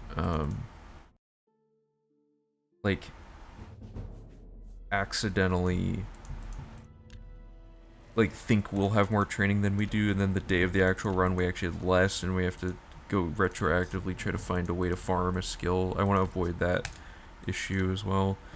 Currently, we dump our remaining training into into armorer, which I guess we'll do that again. But we're gonna probably move heavy and light armor to the front now. Did I not buy training? Oh, I can't remember if I bought training. Did anyone see that?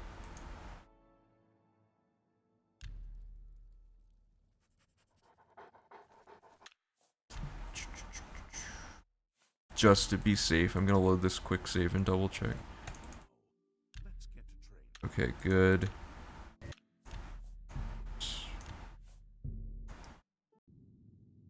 Oh, it's all good. I think it's fine. I don't think I messed up. It's like, it's so easy to forget. During the actual run, I'm probably gonna like barely talk during this part just to make sure I'm not messing anything up. Just because like I always mess stuff up when I'm talking.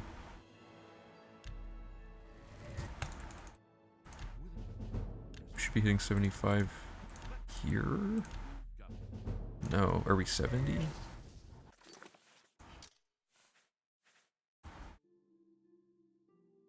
Yeah, okay.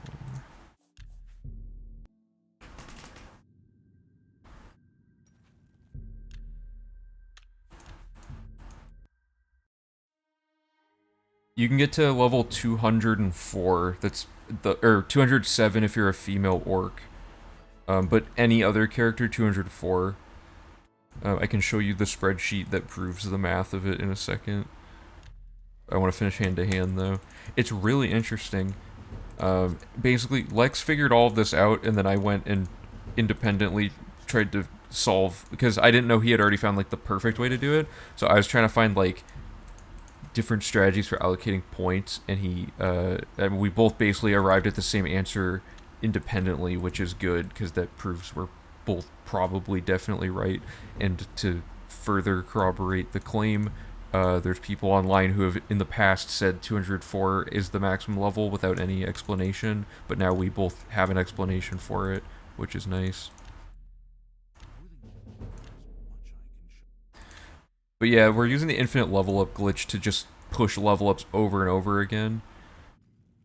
So I made a video about this chicken hawk on the YouTube channel if you want to refer to this later, but for right now, basically the way it works is this character on this save file, this could be any character, just some generic save file where the character is currently able to level up. If you, in the middle of sleeping, press escape after the time increments, the game has the flag set to level you up because you're in the middle of sleeping on a leveled up or level upable character. So by quick loading, by loading any other save file, the save file you select will trigger the level up flag when you load in because it has finished the sleeping script or whatever's going on there, right? And then you can pick whatever you want. The problem is when your attributes are maxed out, you can no longer level up, right? But the good news is we get our 5 training back every time, so now we can buy 5 training. So our character's way higher level than they were before in the last run. And we also max out our attributes now because just inadvertently from trying to maximize our training potential. So all good stuff. Are you just trying to get max skill? Yeah, so all the skills that take like... So if you recall from previous runs, we punch the horse, we pickpocket the dude over and over again. There's like 1,000 little things we do that each one takes like 40 minutes to 2 hours depending on what it is. No longer. We now just do the infinite level up glitch and do training for almost every skill. And wait, hold up. Did I over level this? No, okay, I got 2 more. We now, instead of punching the horse for an hour per combat skill type, we do these 8-minute level up cycles for each one. I think it's 8 minutes. I don't know. It's pretty short.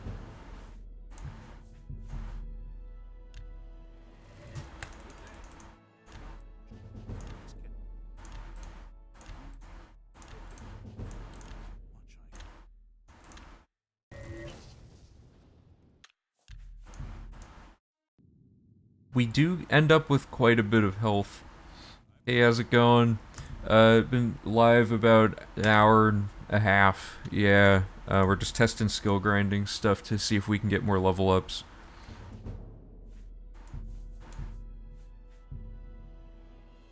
I shouldn't have picked personality.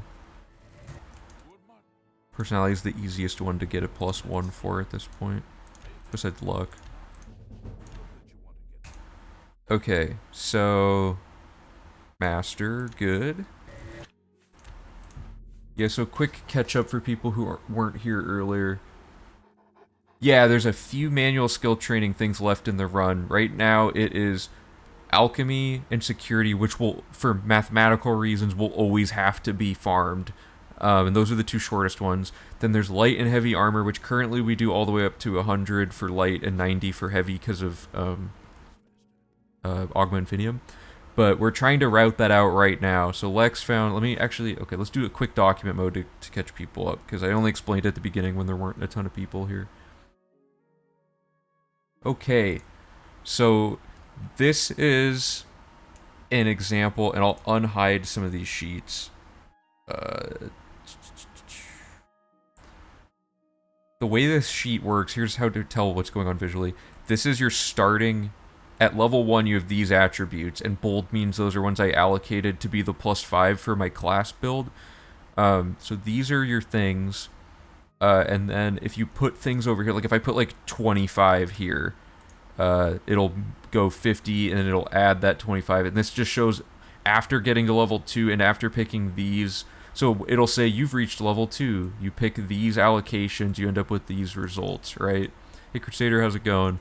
So that's how you read this sheet, and my goal was to find, and Lex already did all this, I was just also trying to do it myself to make sure I understand what he's doing, but my goal for the Augma duping, because Lex was doing it for 100%, for Augma my goal was to figure out if there's a way to even get to level 255. Little did I know this info was already online, but the methodology was not, so this will be a good explanation. So if we look at the races in the game. Playing Demon Souls Knights. I'm doing well. Thank you for asking. How are you doing? Oh, you said you're well. Okay, yeah. Okay, so these are the races in the game, and these are their values depending on if you're male or female for each attribute. Ignore the colors. Just all you need to know is that you're looking for optimally the race with the lowest starting attribute. In this case, it's 30. For every case, it's 30, except the female orc, for some reason, has the lowest starting attribute, which is 25. This is important because the goal is using the infinite level up glitch or whatever method you want. You basically need to get all of your skills up to 100 except for one of them, and the remaining one, whatever it's at, you get that 100 minus that is how many more levels you get.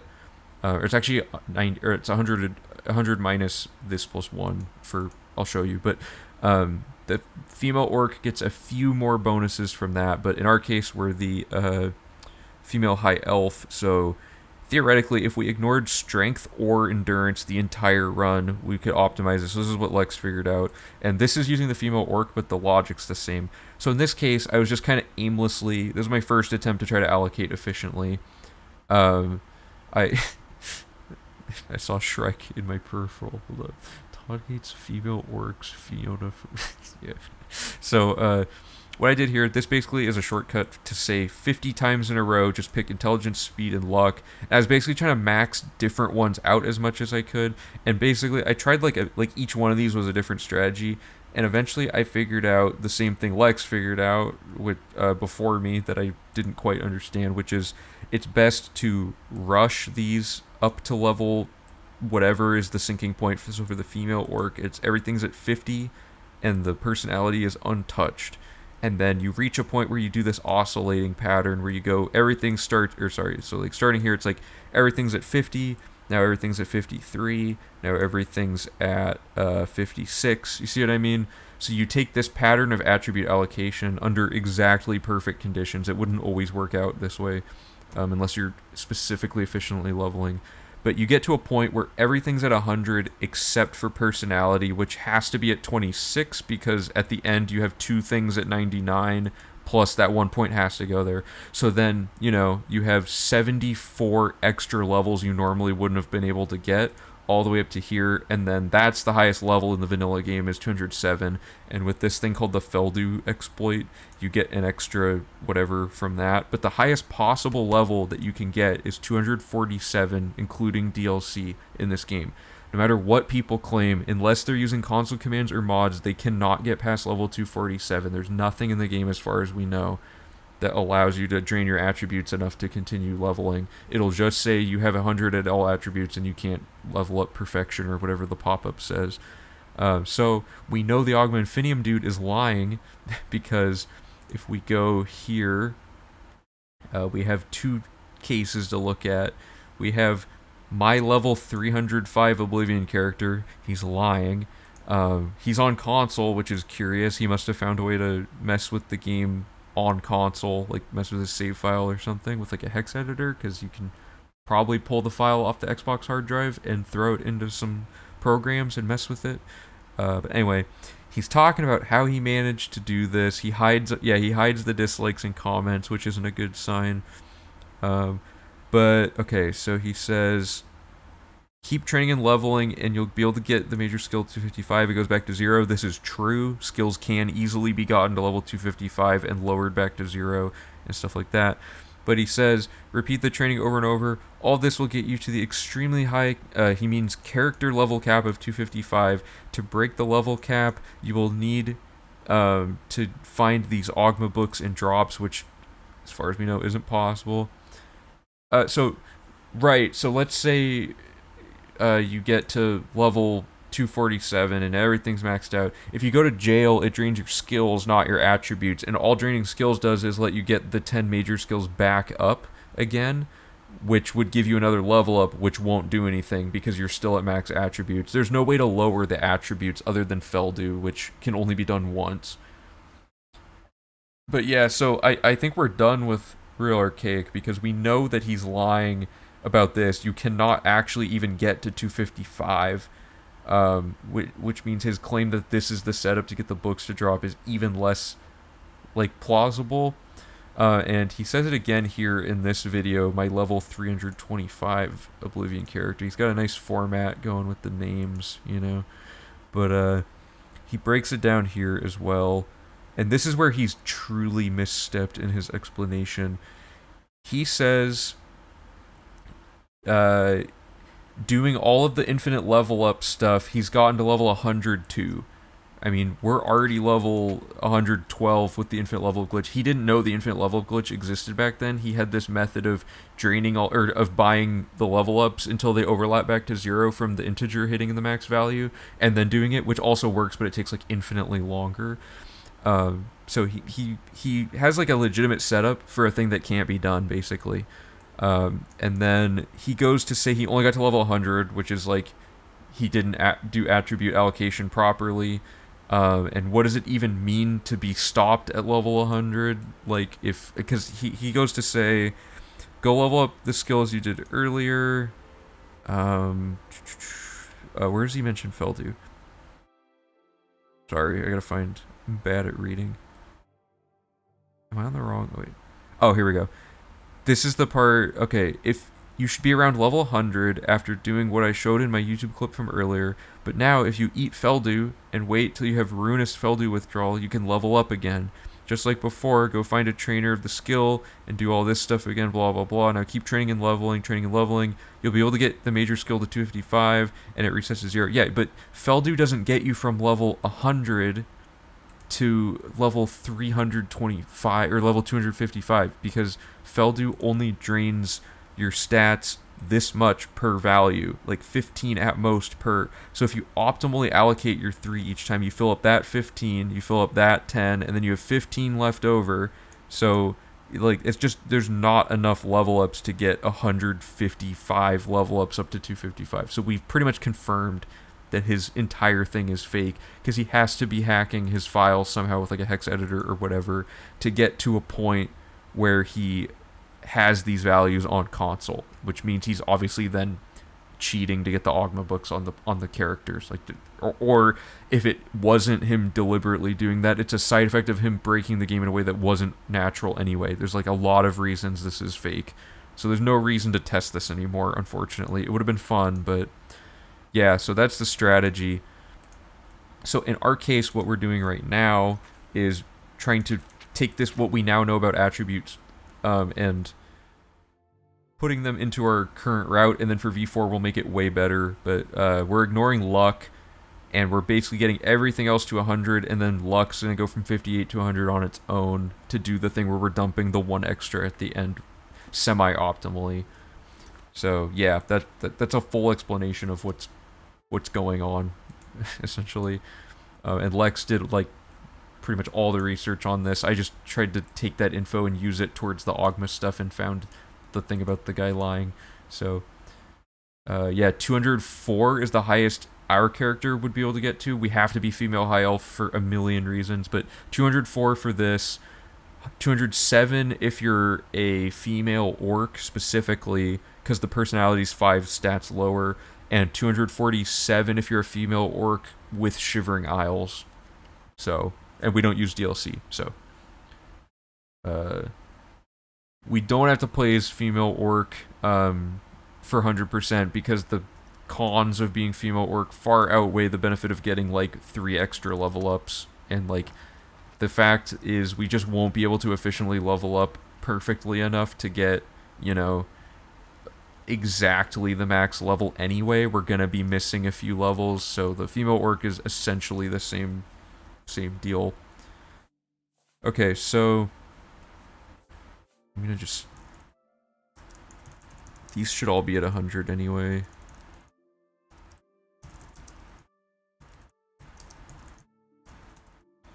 Okay, those were supposed to be at 100. I just, on this file, we hadn't done it properly. But in our original test of the route logic, we did do it that way, and it totally worked. So all that's left is armorer, heavy armor, alchemy, light armor, security, sneak, speechcraft, and marksman. And of these, speechcraft we're going to go by 5 more levels. Marksman we're going to get to 100 with training, and we're going to manually farm security and alchemy for sure. Oh, sorry, I forgot to finish one part of my explanation. I was trying to get around to talking about the skill data.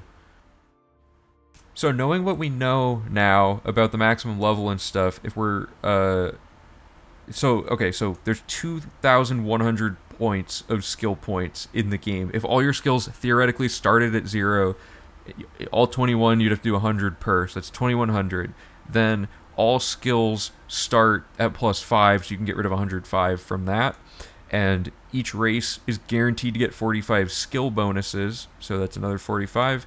Your specialization gives 7 skills, another +5, and your 7 major skills each get +20, which means any character you pick, no matter what setup you get, you're guaranteed to have 100 or 1,775 skill points to earn throughout the run.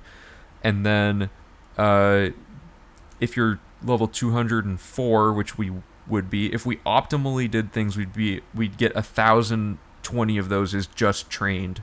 So we're down to 755 skills we have to manually grind, and then our 7 major skills, which are acrobatics plus our 6 magic schools, all of those get to 100 naturally, easily by the end of this run.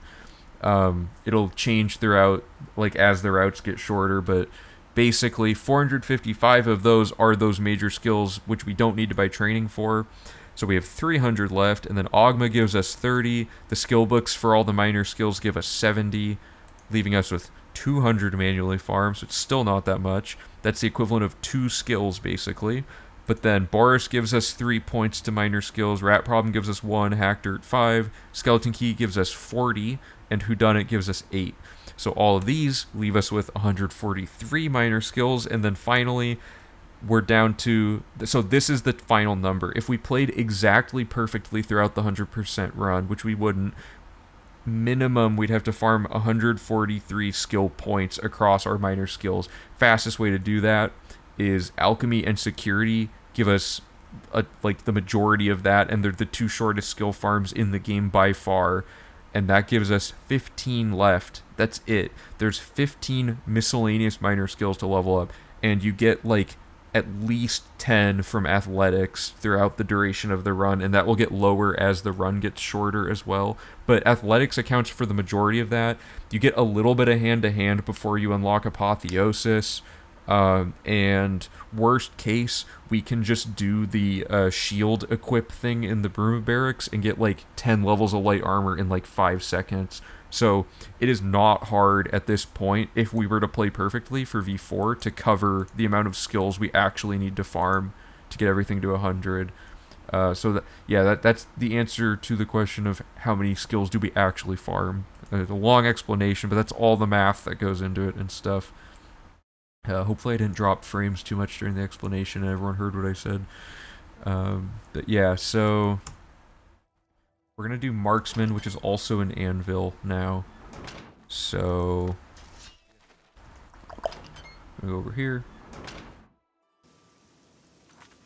And we're going to go to Panaris, who is in, this house. Yep. I don't have permakey active. Let me just activate that really quick.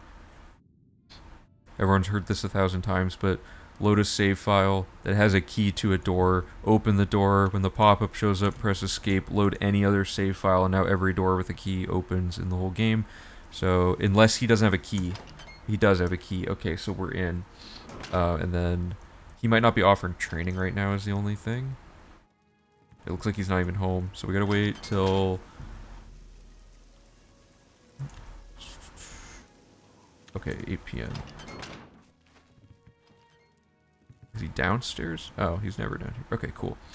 So we're ready to do Marksman. This is the last, like, extremely long one besides, like... Oh, wait, we're already leveled up here. Okay, so... Besides, like, Sneak or something.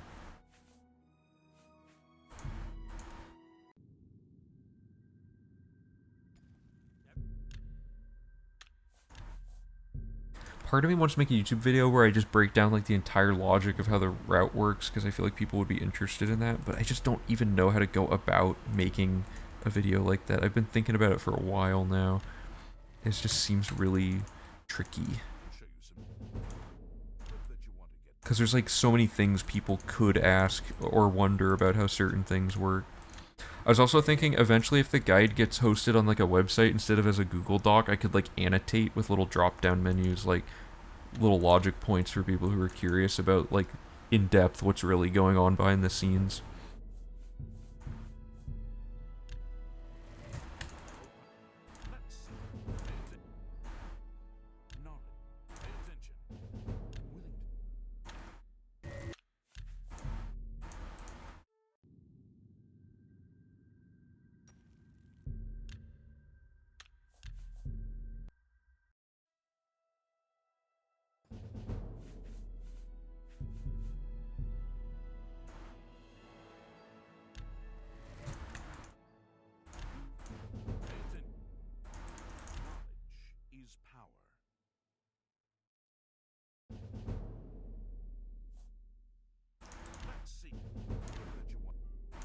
Okay.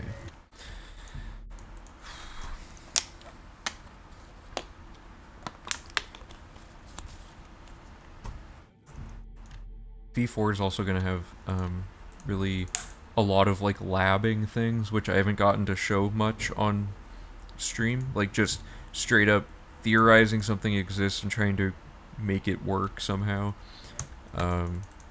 Also, going through that giant brainstorming document will be pretty fun because people have a lot of good ideas that I can... Basically, I have like a roadmap for V4, and every time there's a brainstorming idea that would work, I'm going to throw it into the doc for the overall thing, and stuff that wouldn't work, I'm just going to leave in like a legacy document of past ideas that are not relevant anymore.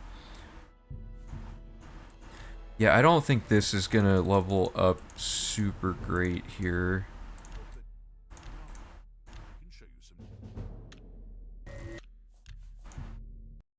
Like, don't get me wrong, it'll be higher than, like, I think we got 154 last time. So we should be able to get to, like, 170-ish, I think? What are we at now? 118. It feels like far out from that. Also, unfortunately, we've locked agility out again. That might cost us, like, 8 levels.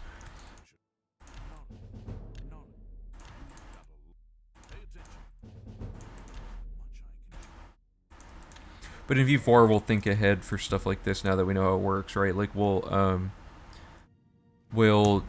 ignore endurance or strength, whichever one's easiest, and we'll just not. We'll time it like what order we do skill grinding in such a way that we will have no attribute bonuses to that ignored skill by the time we get to it, right? That sort of thing.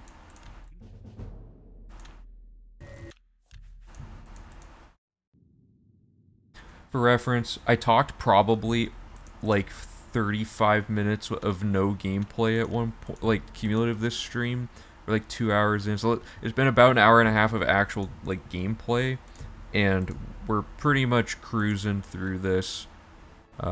Like the time to beat is 9 hours, and my estimate was like that it would take about 4.5 this time. And like I'm not even going that fast, and I'm talking a lot and stuff. So I think whatever time I get on this stream, like I might not have to time the full thing, because that's a lot of doing this in a row in one sitting, but we'll see how long it takes with conversation and stuff.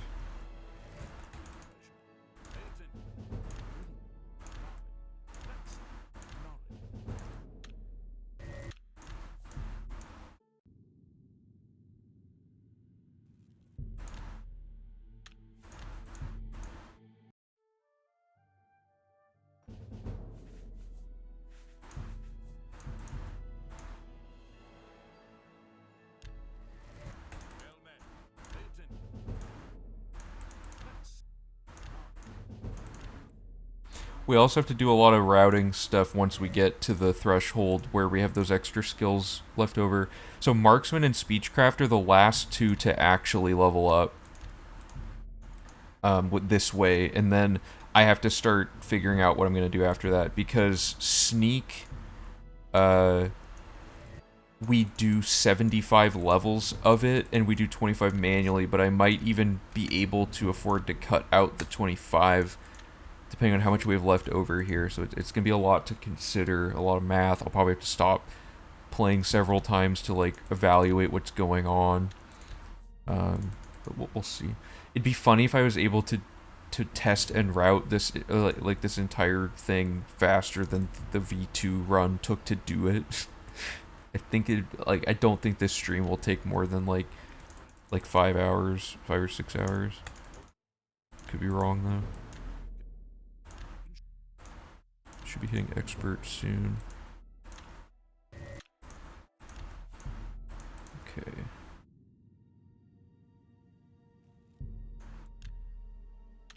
Would people be interested in a console stream where we try to get to the maximum character level? Is that interesting to people? Because I do want to have one sort of stream idea that's more like, I guess it's technical because I have to make sure I don't overlevel any skills, so it'd actually be kind of stressful. But I wanted one console, like one reason to play on console, because if you play on computer, you can like easily just oh hey Lex, how's it going? Welcome back. Things are going pretty well so far.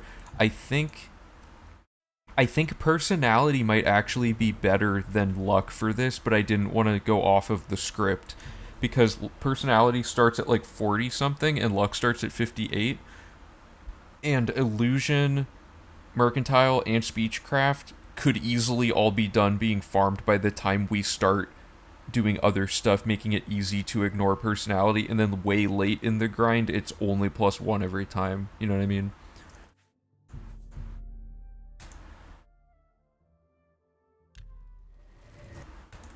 Because I could just move the speechcraft training earlier and stuff like that. But I don't want to change too much this time. If this works like well enough that most of the grinding's out, then, you know, I think it's good enough for V3, and then we'll just really dial it in for V4 to try to get the actual max level if possible. Because like these strats are only relevant for V3, right? They will change entirely when we have like a lot of new considerations. If you want to take that risk, you can. The plan I gave was one to reduce risk. Right, yeah. I'm gonna do it the way you said, just to avoid the risk of me just randomly being like, oh, let's just do personality, why not? And then it just totally somehow fails in some unforeseeable way. So far, this is going really well though, and yeah, luck's a good call for guaranteeing the +1 at the end as well. The only thing that's throwing this off is like some of these are, it's a little weird. I'm probably gonna lose like 3 or 4 levels to agility being stuck like this on the marksman training, but we'll see. I should leave that. Okay.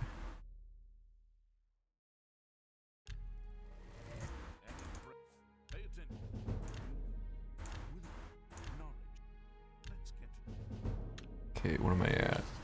85 probably. 92. Oh, okay.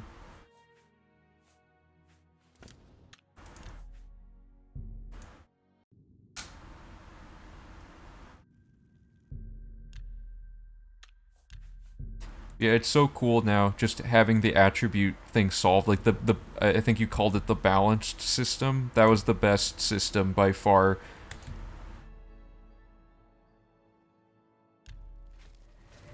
Okay, so this should be.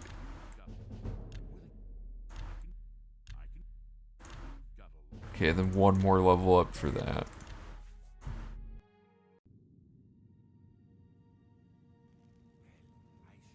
It will actually not be too hard in V4 to just say, because like the wording's decently easy.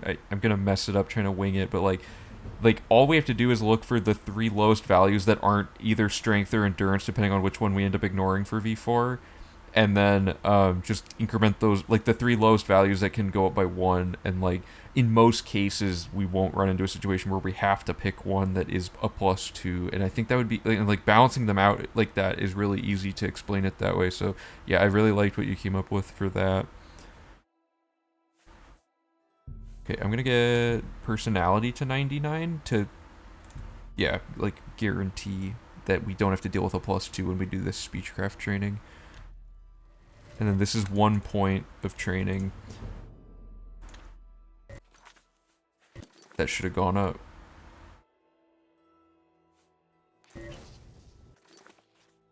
Wait, what?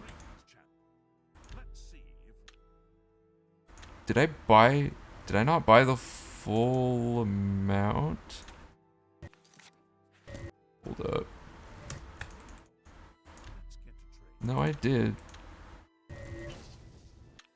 Okay. Weird. I reloaded an old one, by the way. Like the old quick save before I did the sleep. So I'm just doing it again. I didn't miss anything, don't worry. But yeah, so it's a relief that attributes are now solved, basically. Like they're not solved, but like we know the entire optimal way to tackle it, which is no longer is there mystique around what we should be doing with it. Okay, so master at that. So now we want to go to Bruma to do the last 5 levels of speechcraft.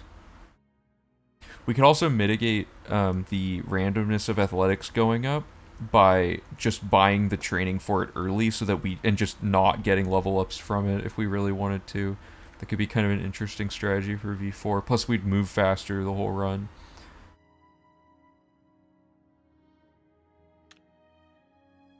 Okay, so she should be in here.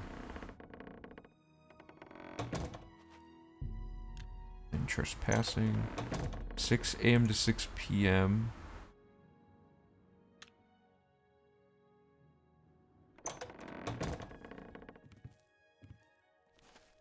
Where is Alga?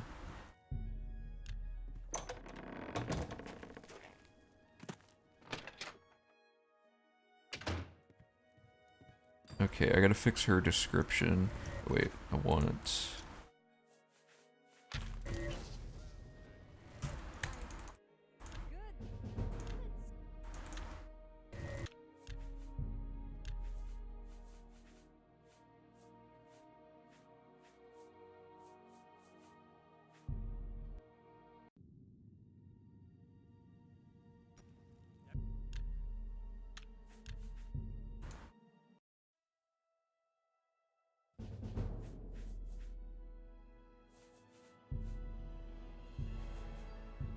Yeah, we're gonna get stuck with some plus twos. Did you guys use dupes and glitches in V1? Believe it or not, we did actually use glitches and it still took that long because we were just so bad at the game. um, a no glitch run would take forever. Just the sheer amount of like stuff you would need to get money wise, like um, it would be awful. I don't even want to think about that. um, okay, so speechcraft's at 100. Good. Did I just make a save? No. Okay, so this is the part where we need to start actually routing what's going on here. Because now we've maxed out everything we already were able to afford training for before, minus the 75 levels of sneak that were going on. So we can do some... what are my attributes actually at? Okay, I'm not going to save this level up I'm about to do, but I'm going to do it just to look at what my attributes are unaffected by everything. Yeah, armor grind, as much as I'm happy that I finally found a way to make it faster, I am so mad that it sucks so bad still. Oh, yeah, for the... Oh, you mean for glitchless. Oh, yeah. Okay, so we have 1, 2...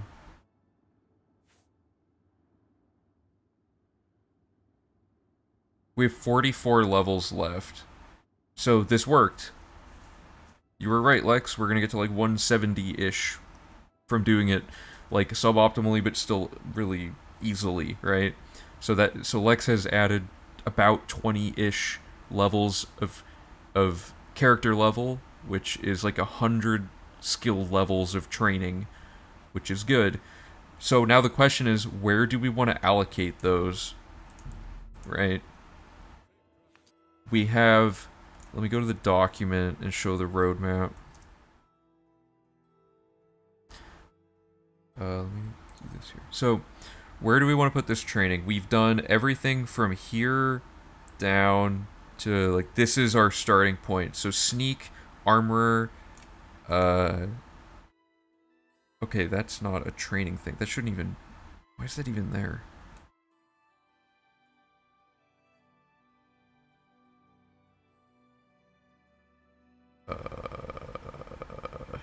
Whatever.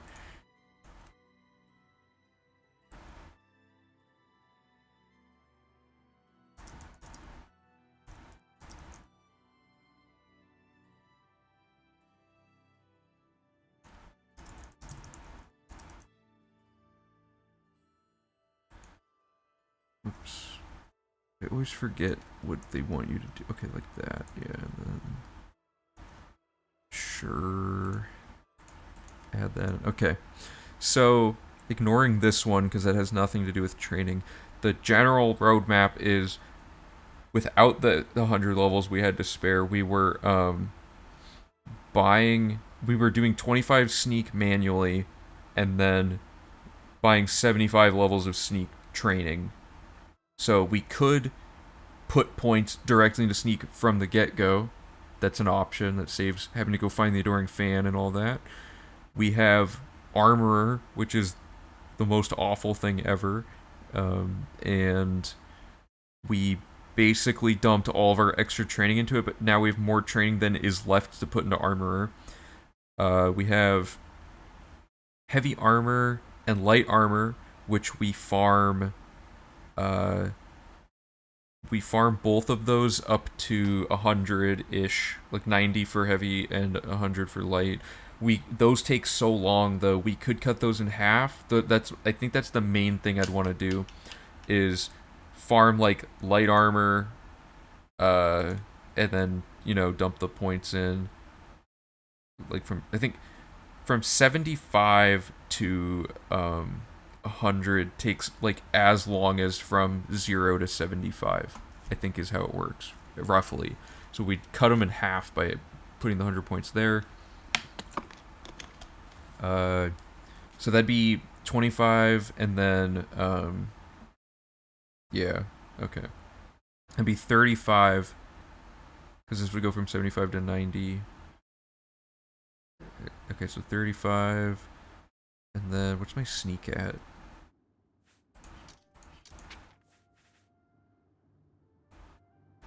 13. Okay, I mean, realistically, it'd be like 10. So, cut that out. The real question is how much... Okay, I don't think I want to dump it into Sneak then. Because Sneak does not really take that much time to get to 25 and then do the 75 levels. I think I want to... I want to minimize these armor grinds and then the armor from 75 to 100. So that'd be 25 there.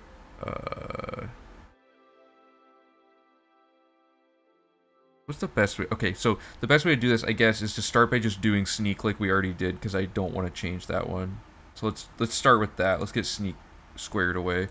And this is save 100, oops.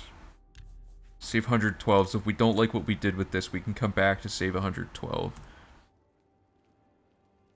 Okay, so step 1, here's the fastest way to farm Sneak for anyone who hasn't seen the skill grind video. We have our adoring fan that we've not talked to yet, so that he's guaranteed to be here. We tell him to follow us, and we're gonna go to Dive Rock. And for timing's sake, here's how long this takes, right? Let's wait like 15 seconds to simulate getting to here with the adoring fan. Okay, so once you're here, then he has a low responsibility and won't report you, and you just do this until you get the pop-up that you're level 25 at Sneak. So that was from 13 to 14. 14 to 15.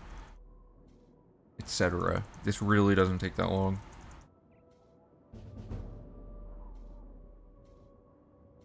But getting to 100 does take an awful amount of time. It takes like over an hour, so...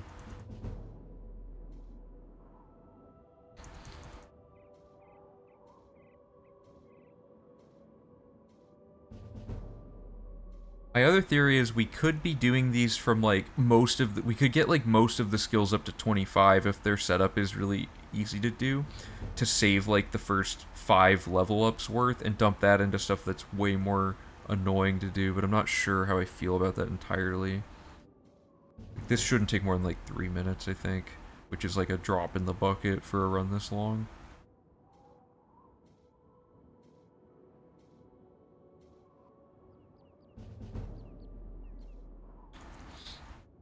And it's easy too. You can just kind of chill while you're pressing E. And I like having these stop at increments of 25 because the pop-up makes it that you don't have to check what the skill's value is at to accidentally over-level it, you know?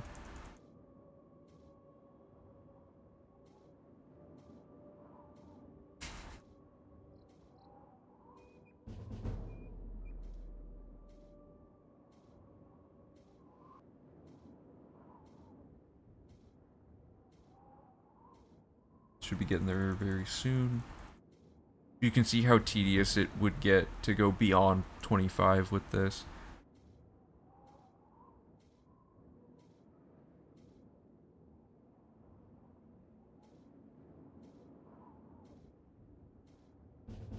There. Took like 2 minutes. Oops, I paused it. Reset. Okay, so that's getting to 25, and then we're just gonna buy training for the rest of it, which is, out in Anvil. Oops. Back in Anvil, I mean. Yeah, I'm fine not... I'm... Oh, he's still following me. Awkward.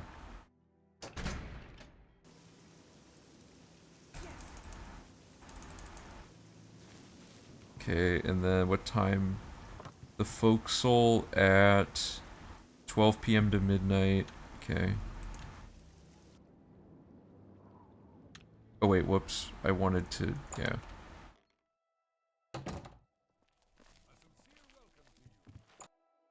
So she should be somewhere in here.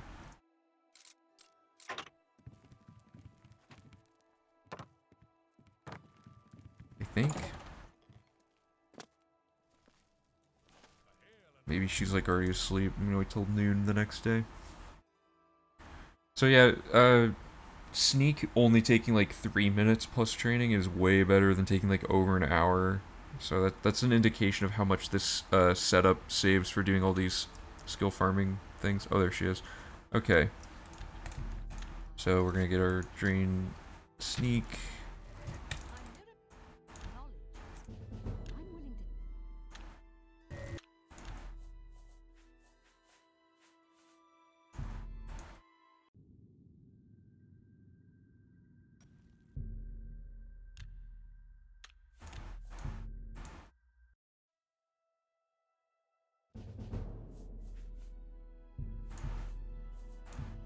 Oh, those +5s to agility are gonna be brutal.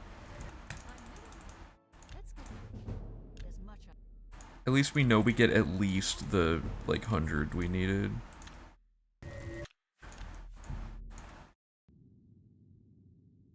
So in, like, V4, the goal would be to do Lex's layout from the beginning, and then we'll get around 190 to 200 range, like, easily. No, I don't want to. I'm just gonna ignore luck.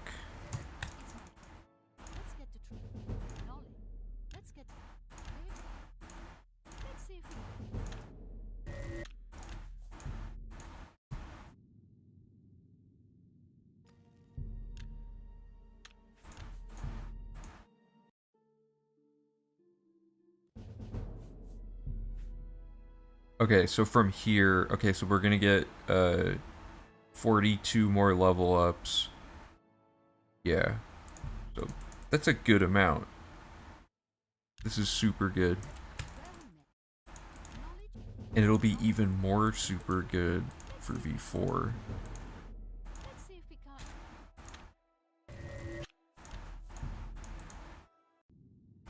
Okay, so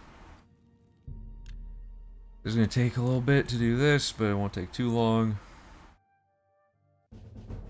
Okay, so now we're at the point. You see, we get just 40 straight points of just luck at the end here.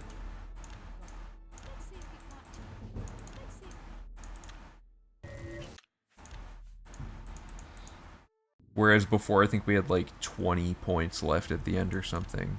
Because we didn't know the best way to allocate at the time. 197-ish. Okay, so what I'll probably do then is I'll plan for like 190 for V4. Like, just assume like absolute worst case, like mistakes were made slightly and stuff. I'll plan for 190. Because if it's too specific, there's a chance something could, like, if we miss something and have to go back and find it and we accidentally level up athletics a bunch and it throws things off, for example, like, I want to have like a little bit of a safety net.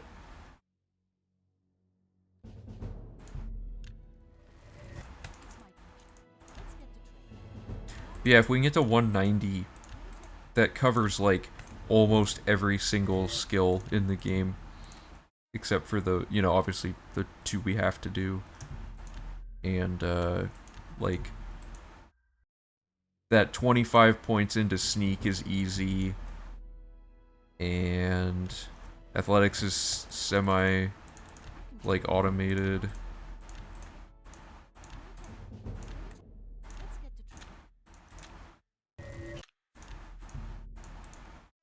If it cuts out armorer, which it would, that would be amazing. Having no armorer setup would massively simplify the amount of stuff we have to gather at the start of the run.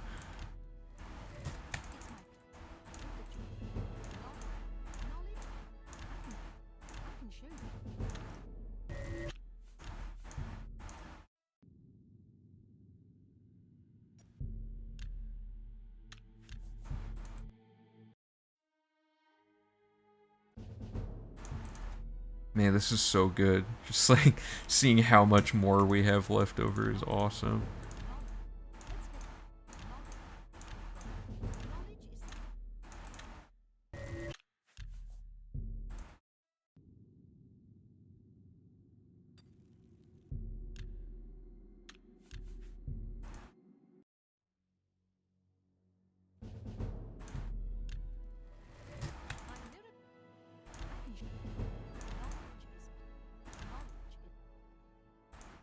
Okay, we're level 75. I'm worried, like, because I have to sleep at some point during the run. I think I'm gonna just straight up miss entire parts unless I only sleep like 2 hours or something. Almost brings a tear to your eye. Yeah, it's really cool and rewarding to like plan stuff out, especially like mathing something out on in like a spreadsheet, and then you go and do it, and it like totally worked.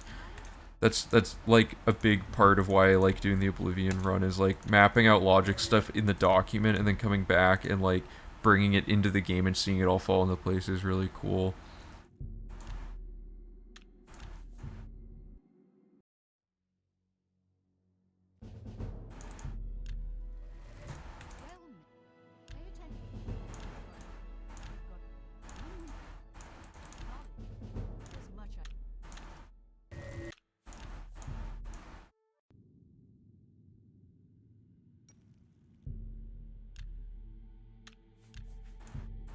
Yeah, I might just try sleeping a small amount of time. I don't know.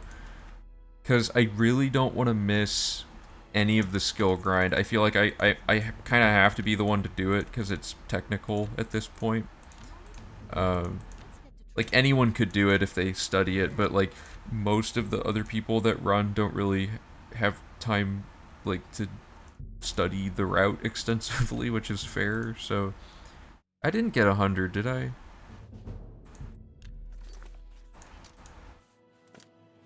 Good. Okay. Yeah, there's certain parts of the run like Thieves Guild can go horribly wrong. Um, the skill grind can go horribly wrong. The whole first part of the run needs to be set up correctly. So there's certain parts where I've pretty much decided like I kind of need to do those parts.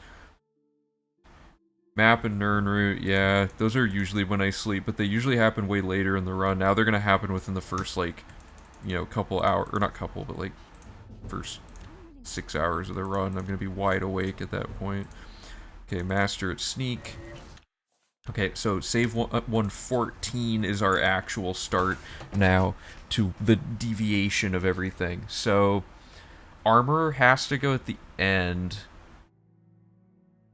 Okay, hold up.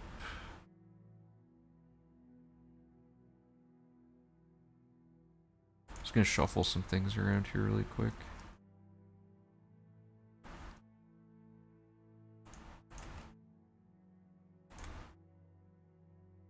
Okay. So what we want is armor should always be the last thing we dump training into. So we need to move, and we don't want to read Ogma yet either.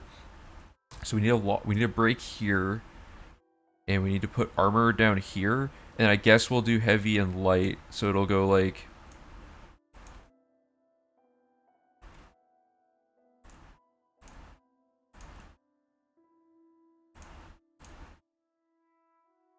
So I think the goal is to farm heavy and light armor each to 75 and then dump training into them. I think we'll have enough training for that, so I'm going to try that. But I also have to go find the trainers now and add their data in. Oh, and I was going to look at Alga. I forgot about that. Hold up before I forget.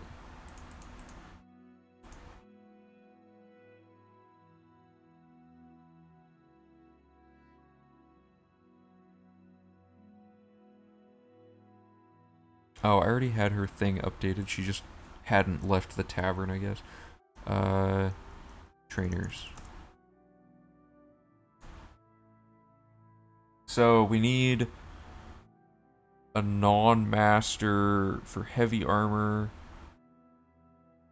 Okay, good. Those, and then we need. Okay, so these are both in Bruma, so this is probably the fastest way to do this. Yeah, okay.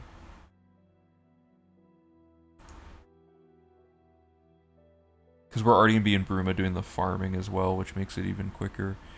Okay, you can farm magic spells, guards die, break swords. Okay.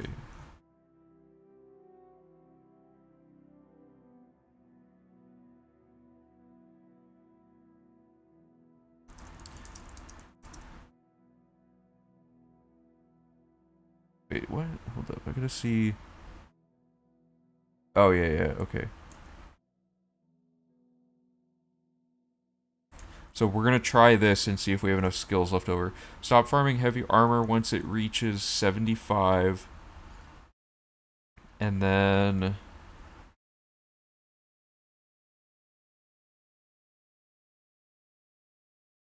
that should just be... yeah, and then this will say...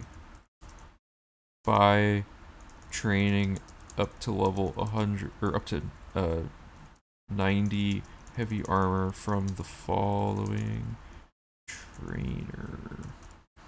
And then we'll just put, so Wolfen does heavy armor?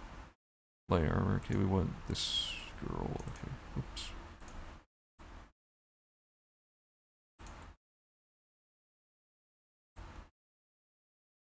Whatever, I'll just type it.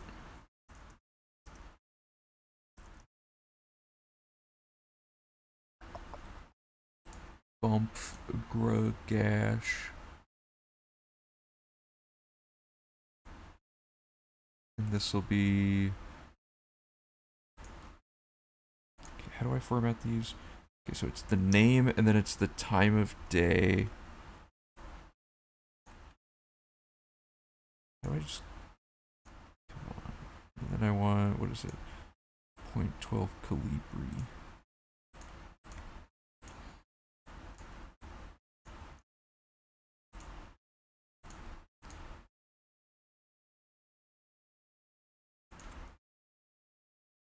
Okay, and then we want the location, which in this case is Bruma Fighters Guild, which will be... it's gonna be Bruma... what's the name of the gate? I think it's East Gate. Bruma East Gate, second, yeah. Bruma East Gate, second building on right upstairs.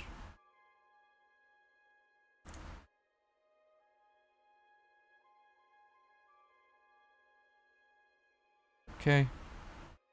And then we just fix the formatting.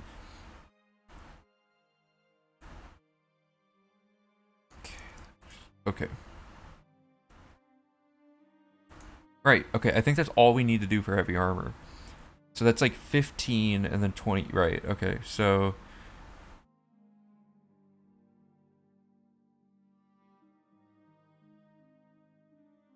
this should be fine, let's do it. Let's see how long heavy armor takes now that we've cut out the... and for reference, I think we had... shoot, let me double check. Heavy armor took 27 minutes last time. And light armor took 40. So that's how much those last 10 levels take, like, for reference. This should be way faster. There's probably like 30 minutes for both or something like that. And then we'll do the same for light armor, and we'll dump the rest into heavy armor. And then the rest is history. Okay, so...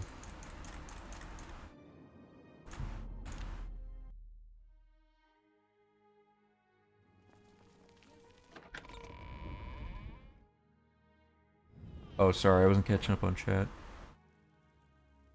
You do the exploit with the Shivering Isles amulet for maxing repair. Yeah, this is no DLC, but that would be the best way to do it, if DLC was allowed.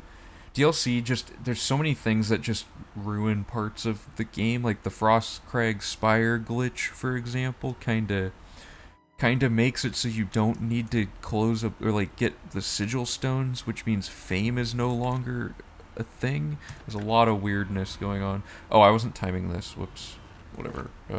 Now. Okay, so... dupe and hotkey...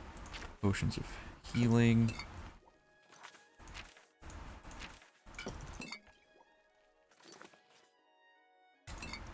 okay, and then...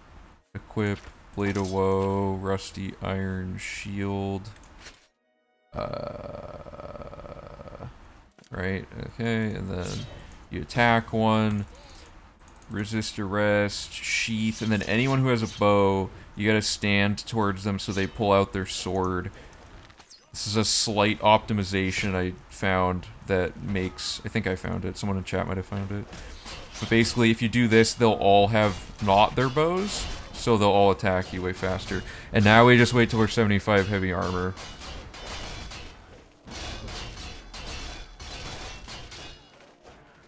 And, like, you want to kind of get in a spot where they can all attack you at the same time, but it's really hard, so... Plus, they all do this. Why is Bird just ominously hovering over here?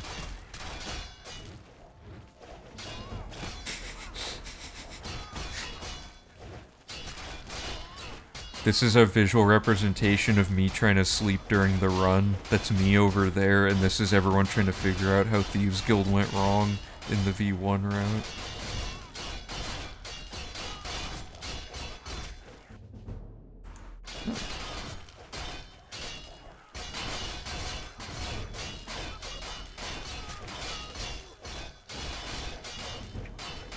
This goes up so fast.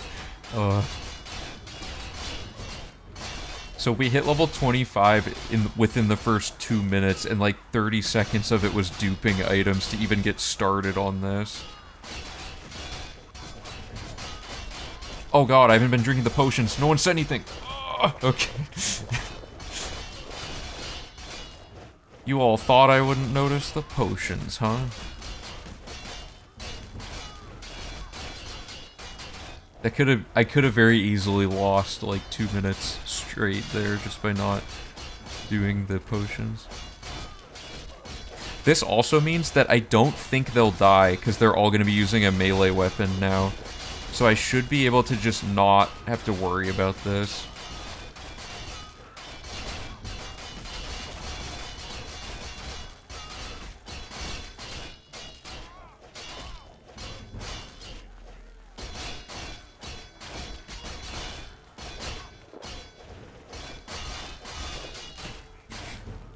Oh, also, slight time save, I can daisy chain these two farms together, so I can do the light and heavy armor at the same, like, right after each other without stopping to go by training, which would also be helpful. Oops, that's skooma. Uh-oh. This is bad.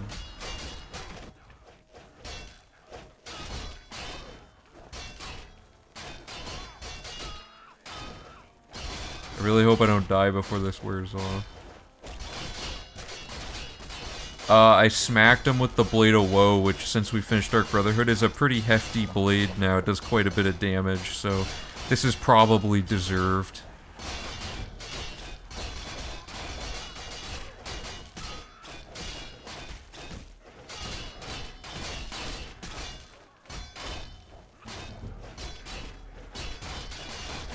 Like, it's still going up really fast.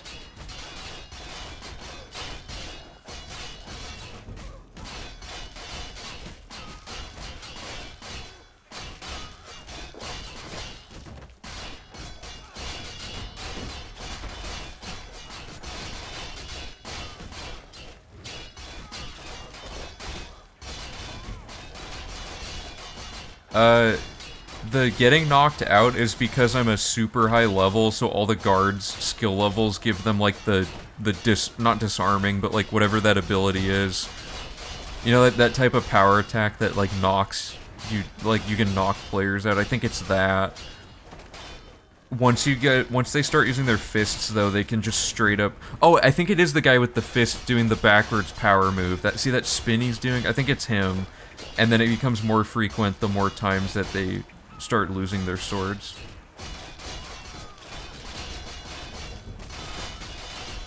Yeah, some skills might actually be faster than buying the training.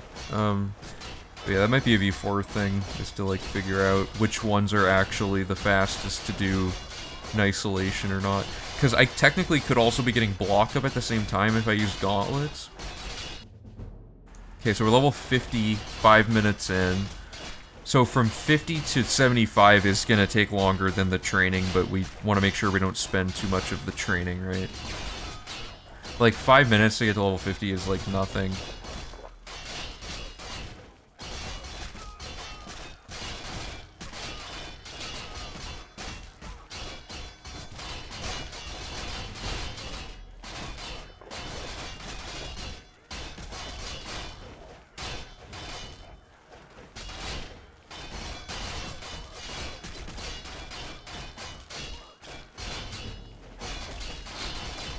I just can't believe how well this works. It's like a 2-second setup.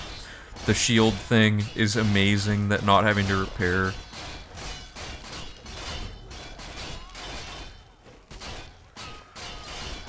This is probably the best improvement in the skill grind follow-up video that I made. Like, Hate Fiend finding this shield thing was probably the coolest, like, easiest thing to implement, too. Like, I'm all for setups that simplify the farming process.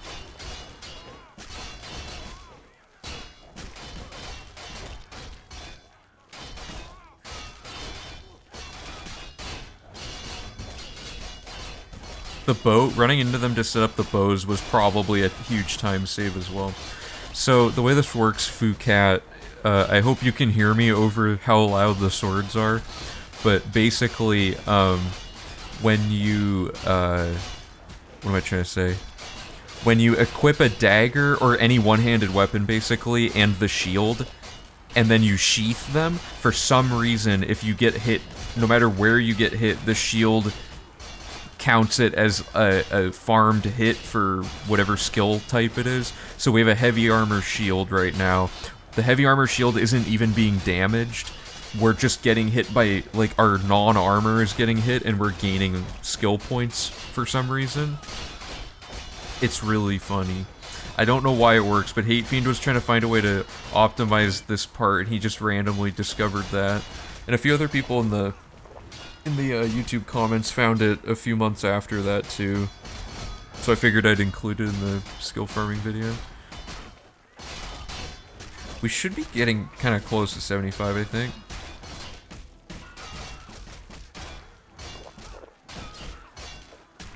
This also requires borderline no active gameplay anymore as well, since you don't have to, like, aim your block or anything. Right, yeah, we don't need any heavy armor. It's great. We just need a shield, any shield and any dagger. So we just use the Blade of Woe that we already get from Dark Brotherhood, and we use the shields that we picked up in the tutorial, and we just let this happen.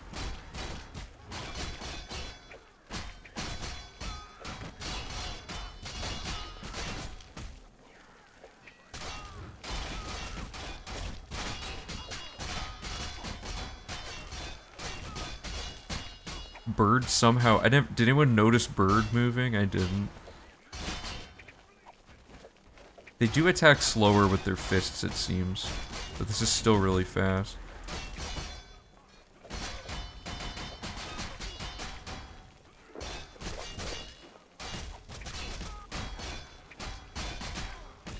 So, we're still below the amount of time farming this with training takes, by the way. It takes about 8 or 9 minutes, I guess, depending on what level you start at.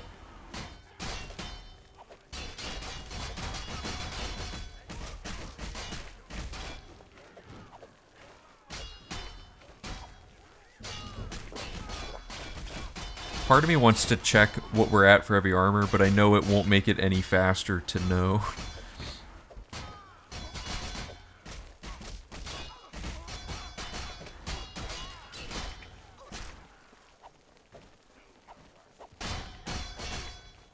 Yeah, I don't know what that's all about. I think their shifts actually end, and that might be part of it, but... I mean, it's still, like, ridiculously fast, even if they're not partaking. It's funny that the command to eat food overrides everything else they're doing as well.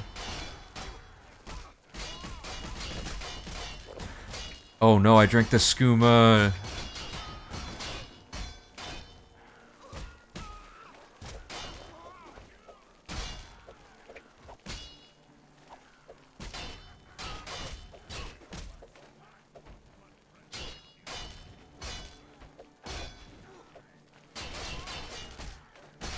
Yeah, they're attacking way slower, I think, now. Oh, there we go. There we go.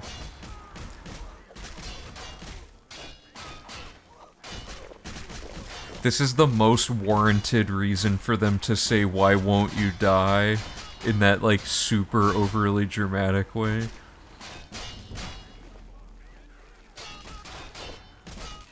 Am I close? Okay, I gotta check. I gotta know. 65. Okay, we're actually pretty far off. This will still be faster to do this instead of, whatever it's called. Armor, I think.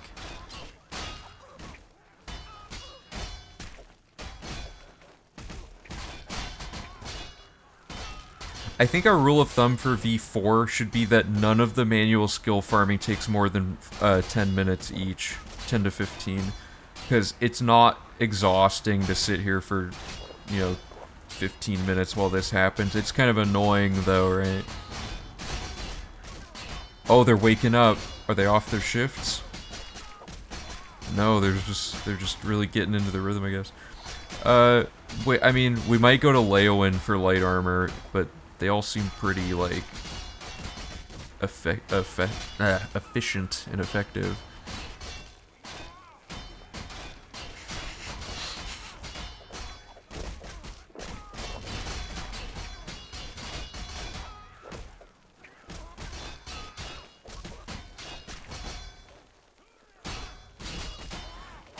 Yeah, but if they knock me out while my sword's out, I don't get any of the XP, so it's risky to try to pull your sword out to jab somebody really quick. Plus, like, it goes really fast anyway. This is still way faster than if they had their bows out, because, like, they'd all be dying right now and stuff, but now they can't hurt each other. That guy's asleep now.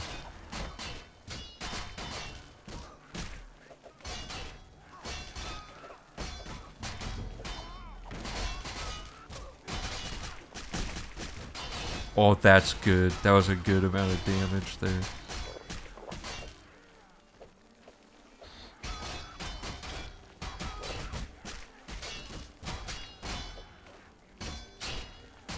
I don't know how light armor took 40 minutes and heavy only took 27. Our character build should not... Oh, it's just because we had to get to 90.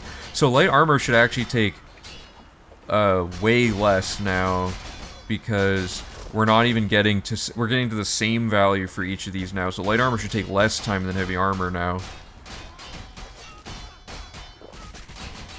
Whoa, that delayed my potion queue. I didn't even know it does that. It, like, queued up my potion drinking. Oh, that guy's going to bed, too, now.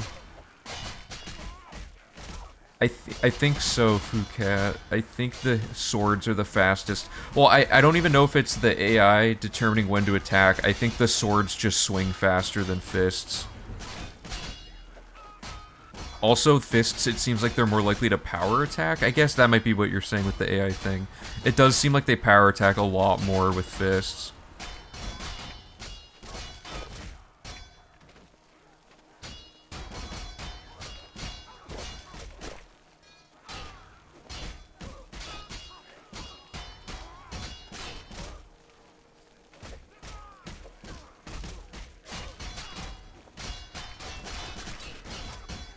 I've tried stuff like that, and I can't... well, you can't pickpocket non-zero weight items in Oblivion, so, like, I can't give them swords. I've tried dropping stuff on the ground for them to use, and they just won't do it. I haven't found a way to manipulate them into using the right things. I'll have to experiment with it more, because I haven't done it a whole lot, but I tried dropping stuff on the ground, and there were no takers, so...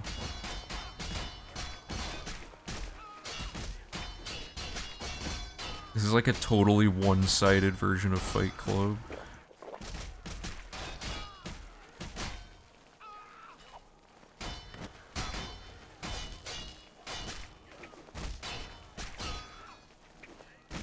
Am I close here? 71? Okay.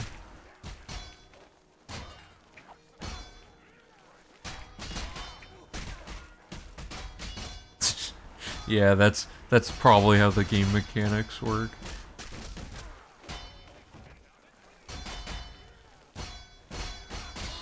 Oh, yeah. My level 400 Xbox 360 Oblivion character. I'm just gonna leave a comment on the next video Real Archaic uploads, because he still uploads videos of him playing, like, fishing games or something, it looks like. So I'm probably gonna just put a comment that's like, did you really do Pogma Infinium? And just see if he honestly answers. It'd be funny if he still doubles down and he's like, absolutely I did.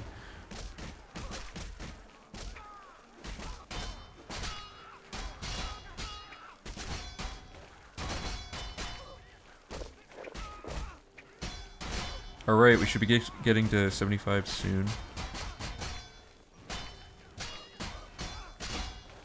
I'm gonna also keep the timer going for light armor. I'm curious how long the total armor farming session takes.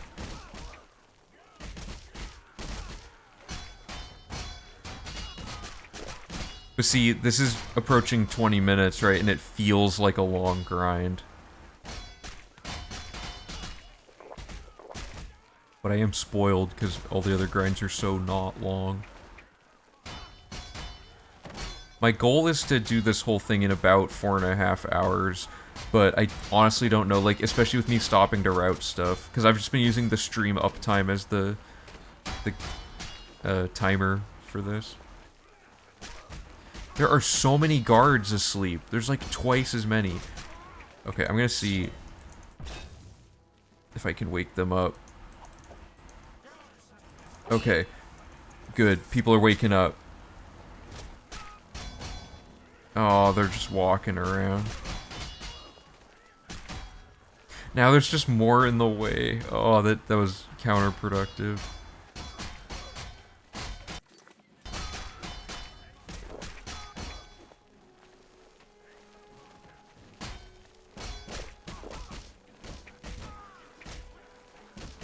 It's been so long, I bet Real Archaic will just be like, no, I faked that. I could also, like, try to socially engineer my way to the answer by being like, you seem really good with computers. How did you manage to hack the Oblivion console like that?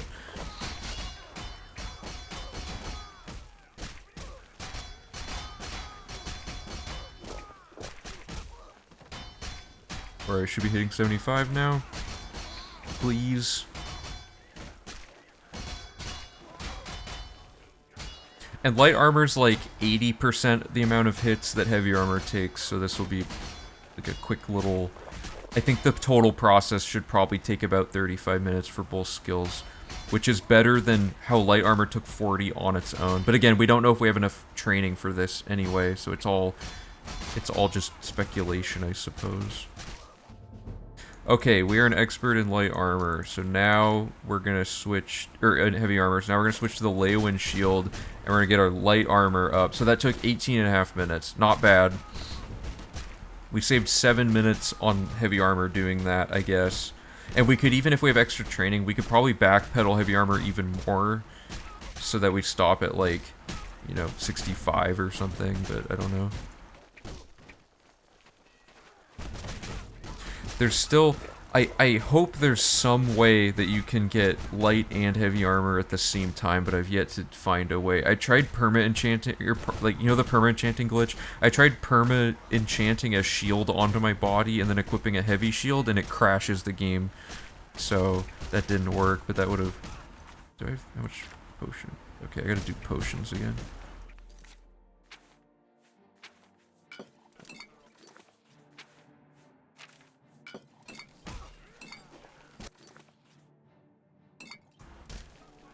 Oh, and just to make sure I don't drink the skooma, I'm just gonna overwrite that. Yeah, no glitches, max difficulty run with just this.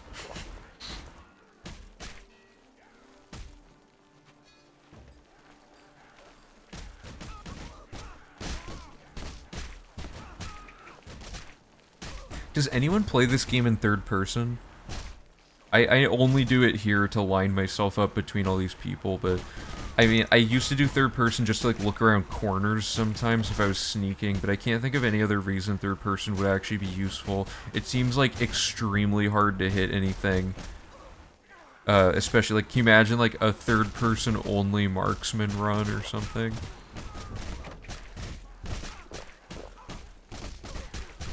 Wait, did I just hit level 25 or level 50? Oh, okay, that was only 25.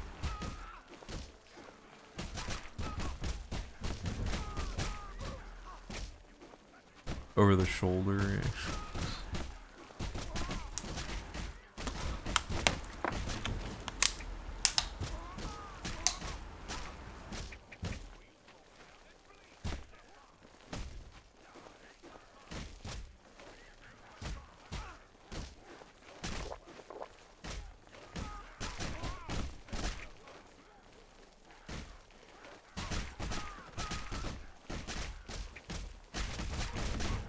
If this takes less than 40 minutes, I'm happy, because that cuts out, like, about 25 minutes from how long this farming was taking. Plus the time to do the training, I guess, so it's not, you know, it still takes a little bit, but that won't take that much longer to buy, like, 4 levels of training or something.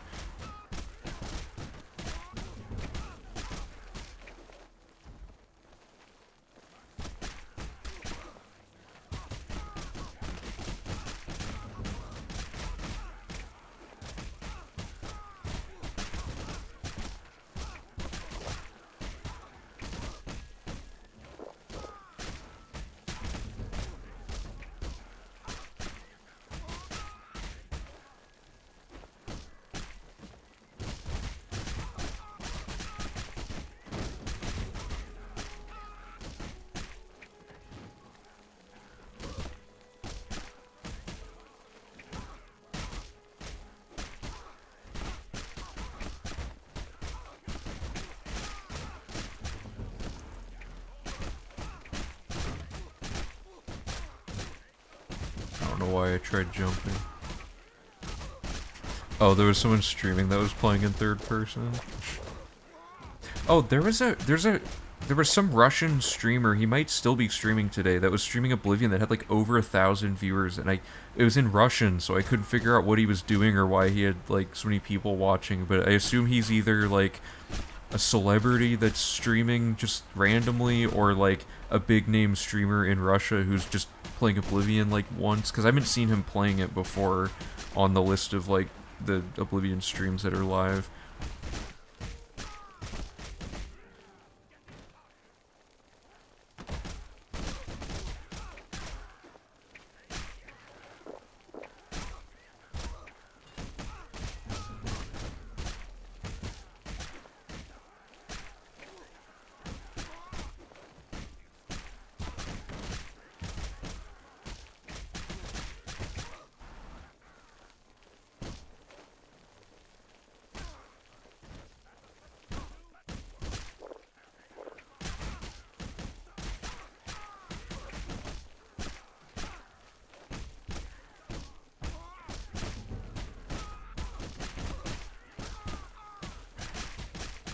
I wonder how many people have checked in on this stream and it just happens to be this every time. Like, they think this is all I do, is just get beat up by these guards all day.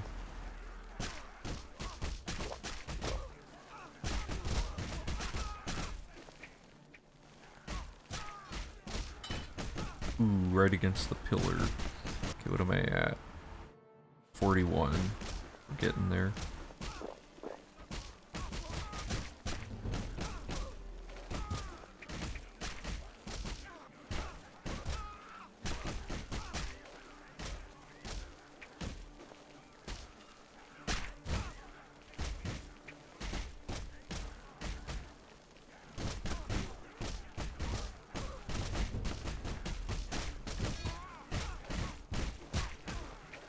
Oh really? There's a lot of Russian streamers playing Oblivion. Yeah, I guess you're right. It is kind of all I do. In the last several streams, it's just been testing stuff like this. Hey, how's it going, Wizard? Yeah, we're testing. I swear that this won't be all we do. We are going to be doing other things after light armor. We're reallocating skill points, right? So we're trying to, or attribute points for our level up. So we're hoping to get more training, and it worked. So now we're trying to spend the training wisely by not having to do this as much. But to make sure it works, we have to do it again, you know?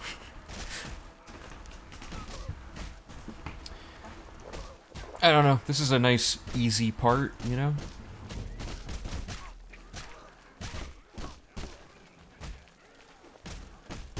I wonder why no one else aggroes. What? What is that subtitle? Did someone talk to me that's walking near me? Oh, they're talking to each other. Okay. That's funny.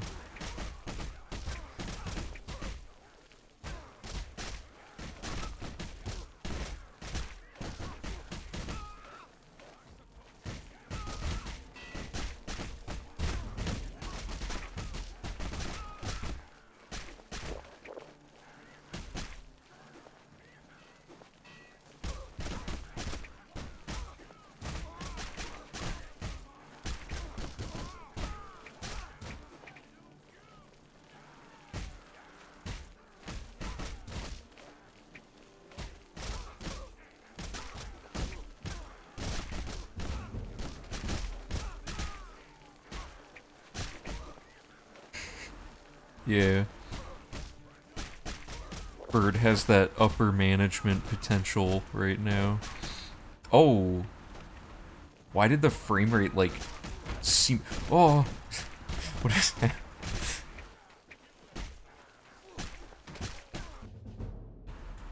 Level 50. Woo. Is it just me or does light armor seem like it's taking longer? I guess not. It's only been like 7 minutes of light armor and we're at level 50. Oh, like get all the followers near me? Maybe. I feel like does the Adoring Fan fight back? Ooh, this is the money spot. Look at this. Just crammed in this corner where no one can... Aw, okay. No! Oh, okay, the game crashed. It's fine. I've been quick saving the whole time. I hope it didn't corrupt.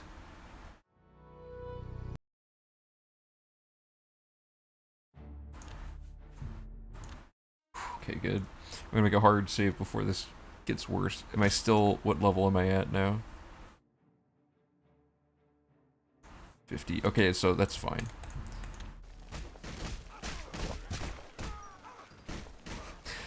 I was gonna say, usually it crashes at least 3 times during this part.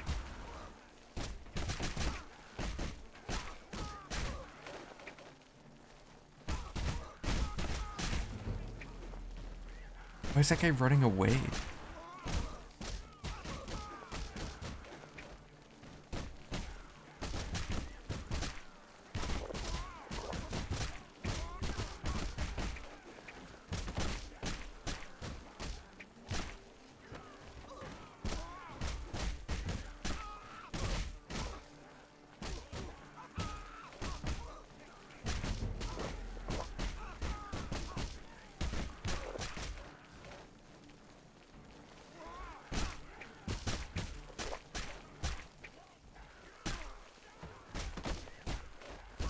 Oh, the punching, the training dummy thing is in the mix now. Oh, that was a ton of hits all at once.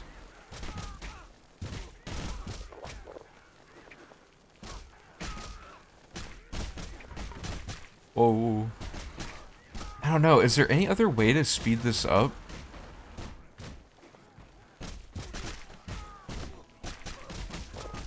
Like, I'd want to say that if there's some glitch where you can get multiple skills at the same time, that would be cool. But I don't know, like, if is there some way to, like, somehow glitch the game out to be hitting you a bunch of times rapidly more than you would think or something? I don't know. I don't know how much more efficient the skill grind can really get.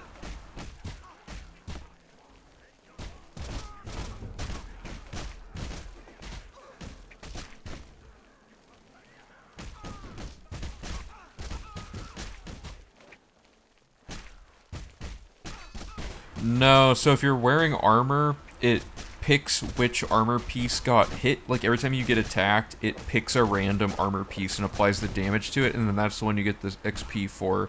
So, unless I had some way of wearing 2 shields at once, which there is a way to do it, but it crashes the game.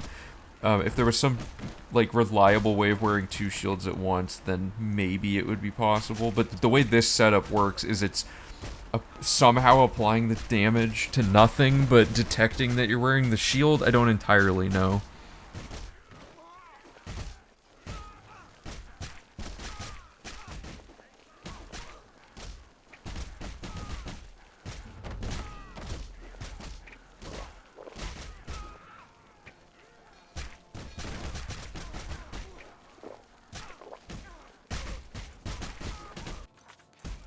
85. Oh no, that's security. 57. But I was gonna say, there's no way. I hope I'm not at 85. This is gonna take a little longer than 35 minutes, but still.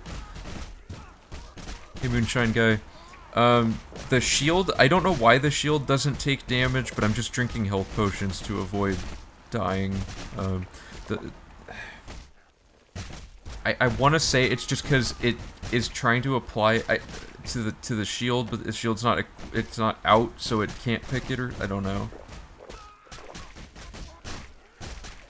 Oh, if I drain like my own fatigue. That's a good point. Maybe I could like damage my fatigue repeatedly to like stay in one spot. I'll have to experiment with that at some point. Oh, big damage.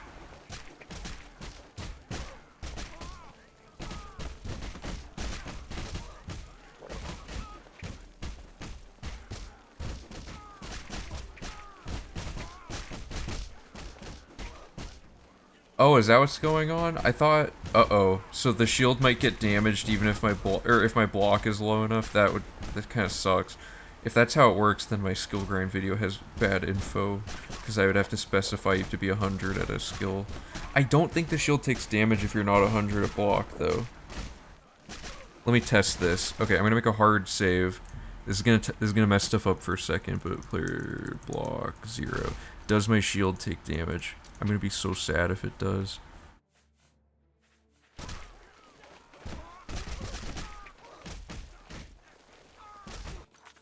No, it's not taking damage. Okay, good. What a relief. The shield doesn't get damaged even if your block is at 0.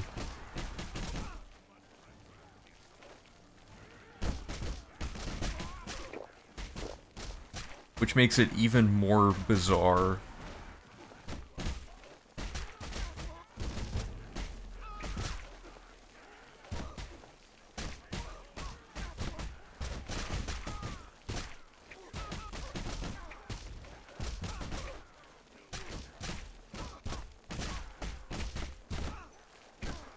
Yeah, I mean, like, if your shield's not out, it's not supposed to be able to allocate damage to it. So I get that when it's running the part of the script where it determines which armor piece to apply to, it won't work for the shield. The questionable thing is why it still gives you the XP even though you don't have the item out, you know? Because it's equipped but not out, so I guess it's detecting, do you have a piece equipped? And you do, but then it says which piece of damageable gear to apply to, and the answer is there is none, so maybe it does that. They, I think they affect your spell effectiveness, I'm not sure. I would have this shield like this the whole run to passively gain XP for these skills, but the problem is, then every time you pull out Apotheosis, it ruins that, and I don't know. I feel like the shield is too much trouble to like have to constantly keep like, well, or no, yeah. So Apotheosis makes it so you can't even have the shield out, right? Because it's two-handed. Sorry, I got my info backwards.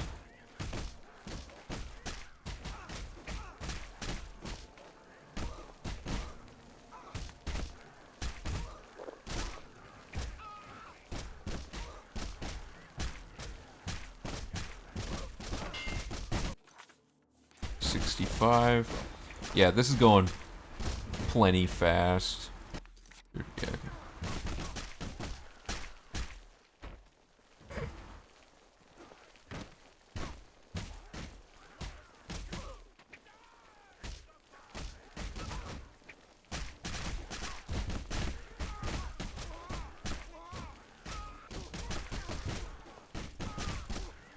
Can you conjure shields? Oh. I think so. I feel like you can conjure any piece of armor, but I could be wrong about that.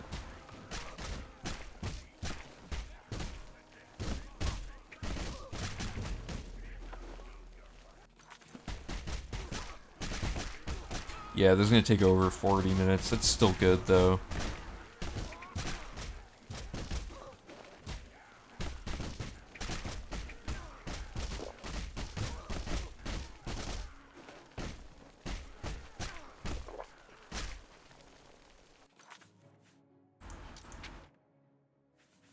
Oh my god, I just drank the last potion. That's fine, I have strong potions of healing, too.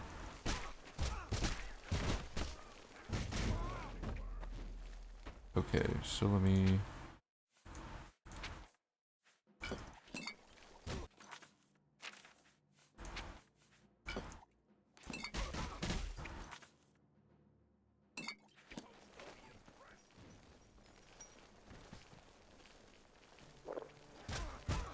Oh, get me out of this corner. This is not a good spot.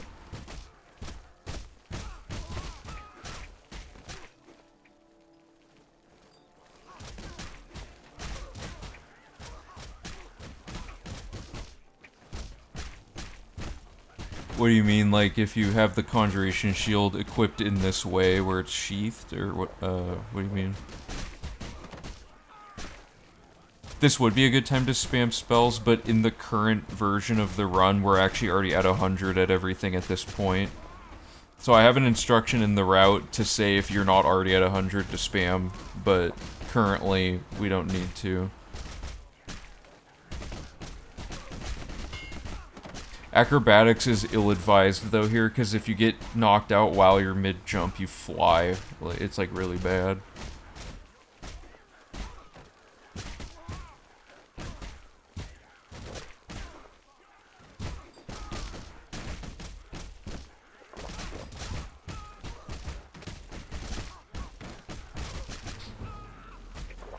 Oh, I see what you mean. So, like...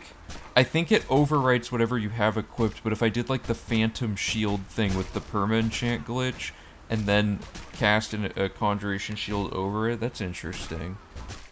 That might work. Could be cool.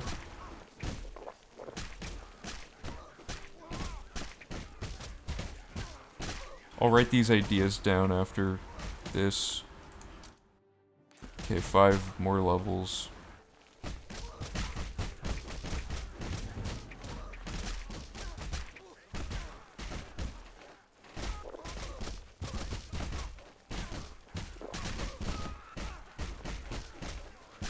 What makes this happen later rather than...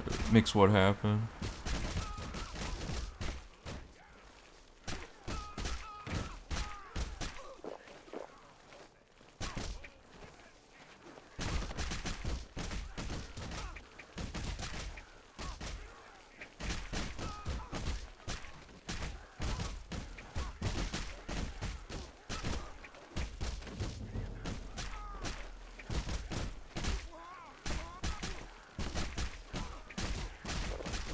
Oh, okay, so because we're a female high elf, we get bonuses to those skills, so not only do they start at higher levels, but now our entire class build is built around the magic skills, so we're specialized in them, they're all our major skills, our race gets bonuses to them. And the reason for that is inadvertently just because of the infinite level of glitch makes it that we can buy training for all the combat skills that originally took forever. So now the goal is to get all the, like, to have the class favor the passively farmed things that you farm the entire run. So with the exception of acrobatics, all 6 magic schools get farmed, like, way faster, and acrobatics just takes the same amount of time as before. So we get our magic skills up, like, too fast now. Like, during the map exploration, we hit, like, level 90-something in most of them, which is, like, bad, because you can over-level them by mistake and not be able to read their skill books.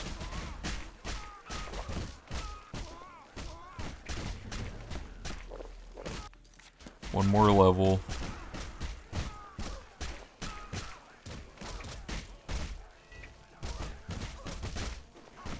It's gonna be hard to explain mid-run all of the intricacies of things like why we have the new character and stuff, because it changes so much.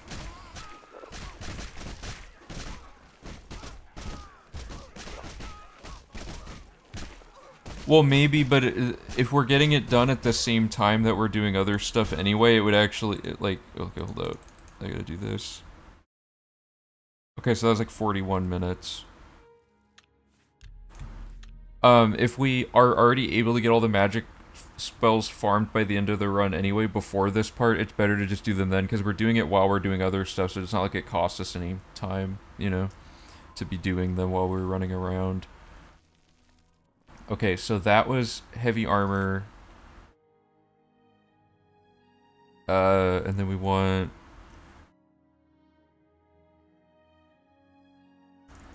Oh, sorry, let me go to dock mode.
Actually, I want this to be 7.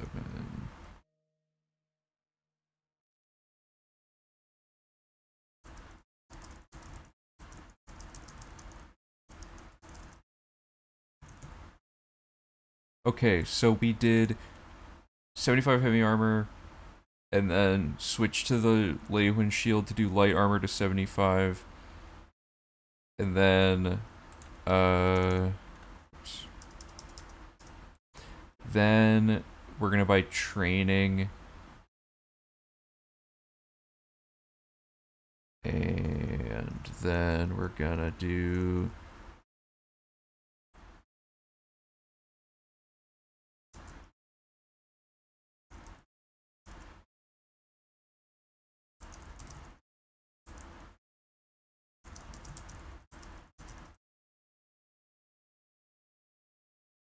this, and we just gotta throw this one in. So this is... Oh, sorry, I'm not in the right view. Okay, so we want Wolfand. And he's available when? 8 a.m. to 8 p.m. And he's gonna be in...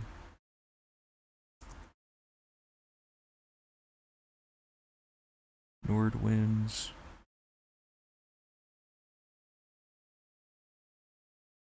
All day, good.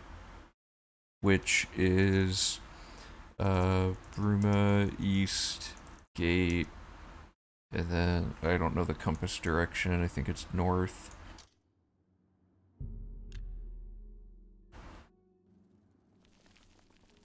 But this one's East Gate, this building on the right, and then Nordwinds is just north all the way to... Or wait, nope, never mind. That was wrong. I was thinking of the other building.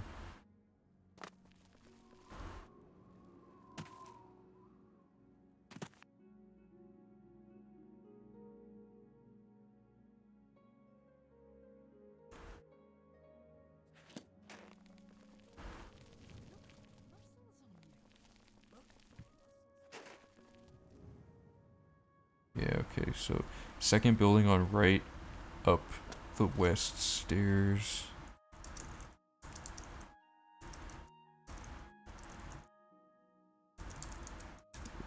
West. Hopefully Hopefully that's a good enough description.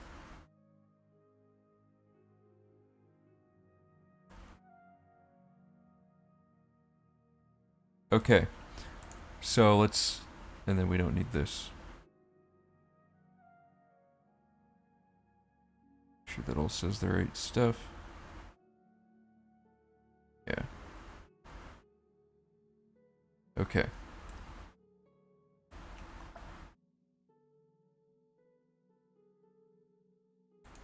Let me find...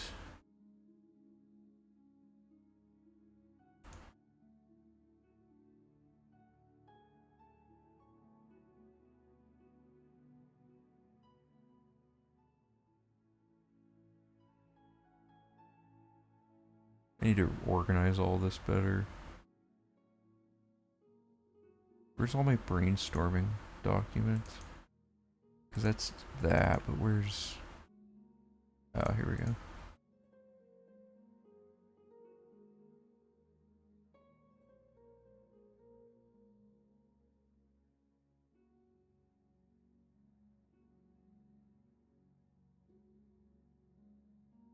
What was the other thing?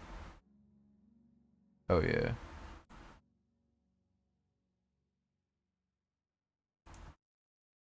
Okay. Cool. Thanks for those suggestions, guys.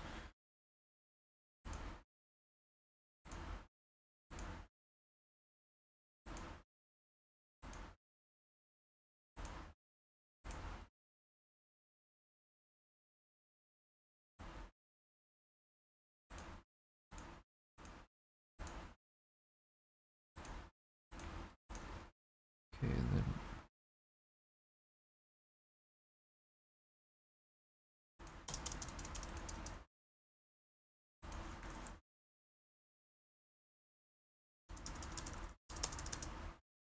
Okay. So let's test this out.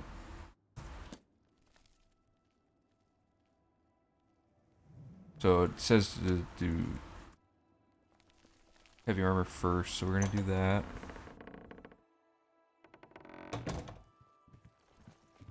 It's gonna be her. Does she have training right now? No. Okay, what time? 4 p.m. to 8 p.m. Okay, so 6 a.m. to 2 p.m. I'll wait till like 9 a.m. or something.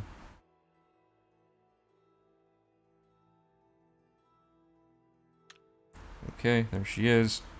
Let's get our thing set up here. So we want...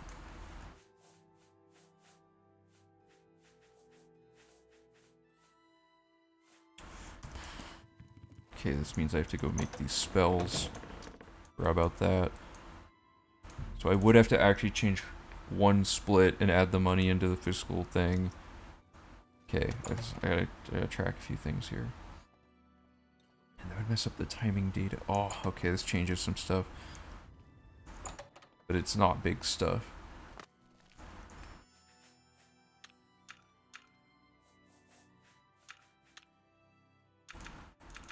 Wait, I did one so.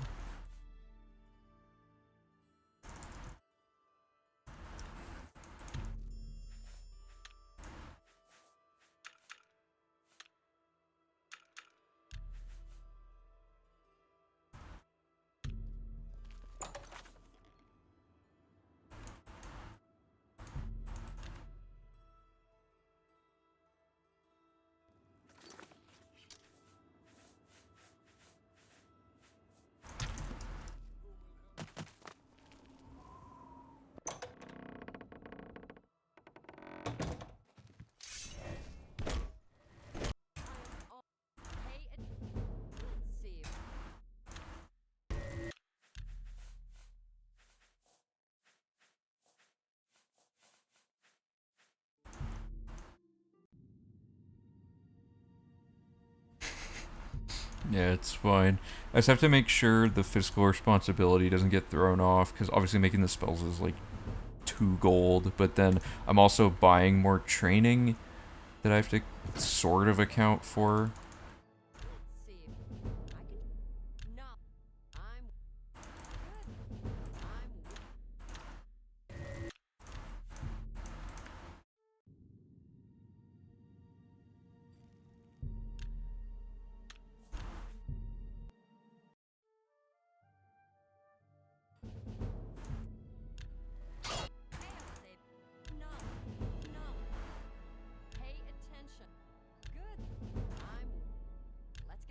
Okay, so we should be at 87.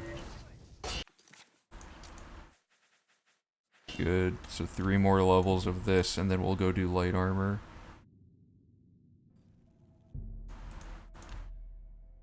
Hey, thanks, Sycliffe. Appreciate it.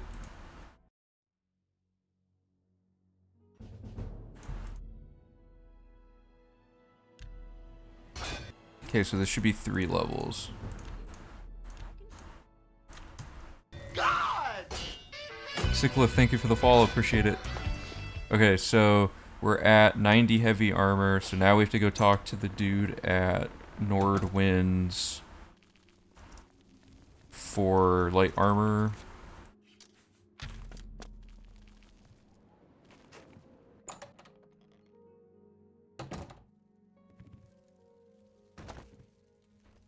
And this makes the route a little sloppy, because these would be people, like, we would have invested in him later.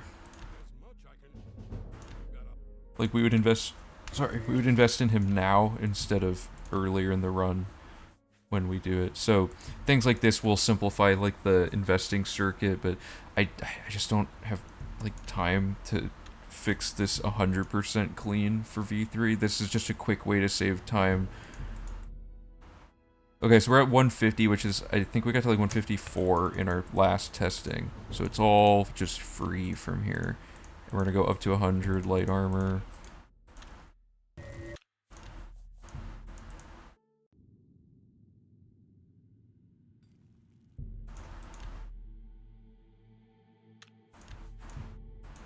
Okay, so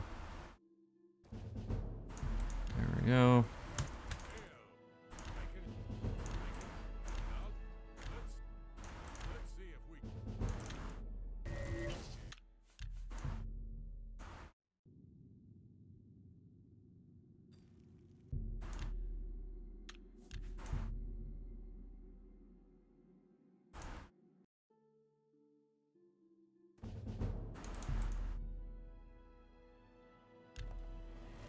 We're gonna have like too much left over, aren't we?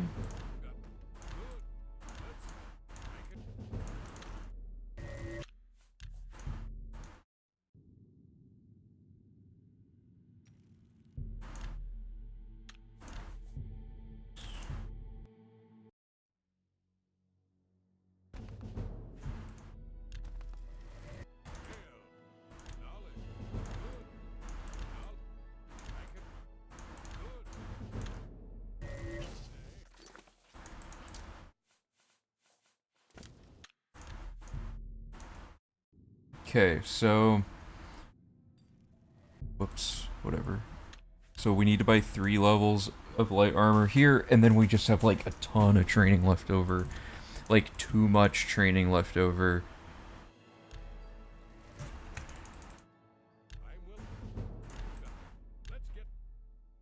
Does this mean we can just cut out like the entire armor thing? Okay, because what's left? Security's faster to not do training. Alchemy's faster to not do training. What happened to my heavy armor? Oh, no, no, no. That's the right amount. Okay, so let me look up Ogma really quick and make sure I'm not missing something.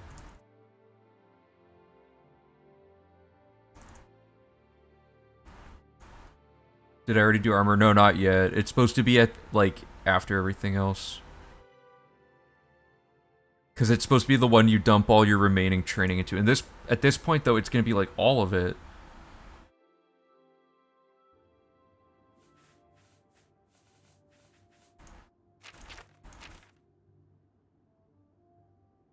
Yeah, we have, like, over 100 levels of training left.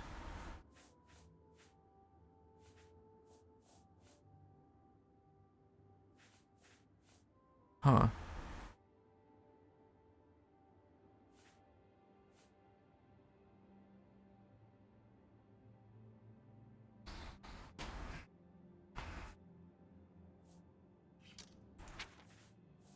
What do I want to do here? Because I don't want to change too much of the route, like go back and remove stuff that we get set up just to do armor farming, just in case. But Man.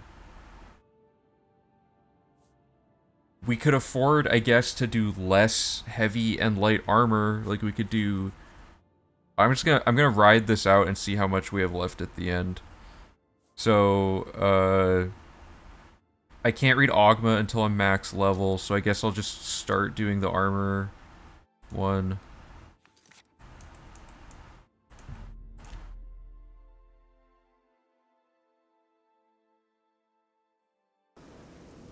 Yeah, I mean, if armor farming... Let me look it up. How long did armor take in our testing? It took 30 minutes, it looks like, to do armor in its entirety. Which sucks. So, I mean, I would not be against completely cutting out the farming for that. But here's this lady. Here's this. Oh wait, before I do this, I want to make a hard save.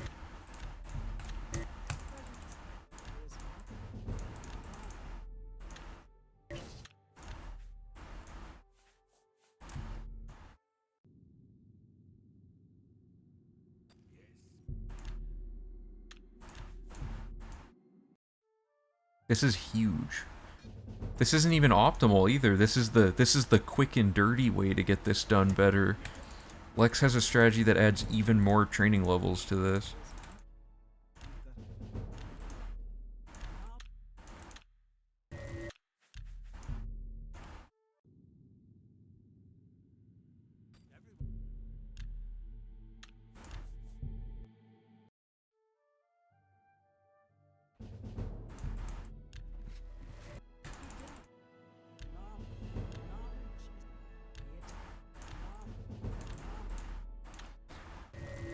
Part of me wants to patch up the route to include all this, but I'm really worried about what would happen if I did that, because this is way better than what we were doing.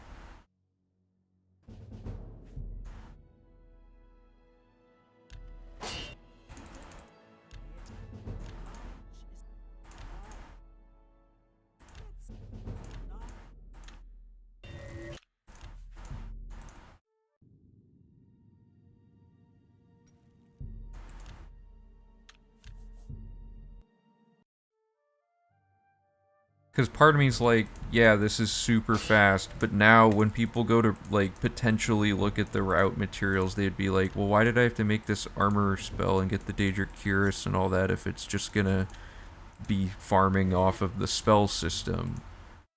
You know?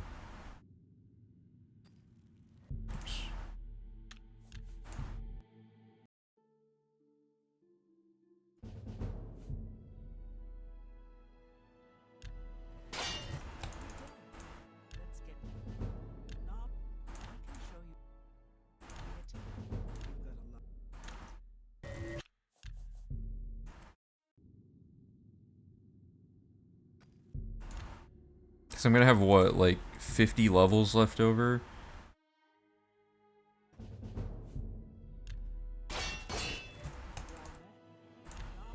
Maybe a little less. And that's on this exact file. I mean, there's obviously potential for it being slightly different. Oh, like no armor methods for insurance, yeah, okay.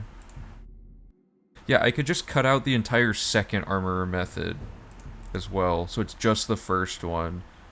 Because that doesn't change anything. You still need the Daedric Cuirass and all that, right?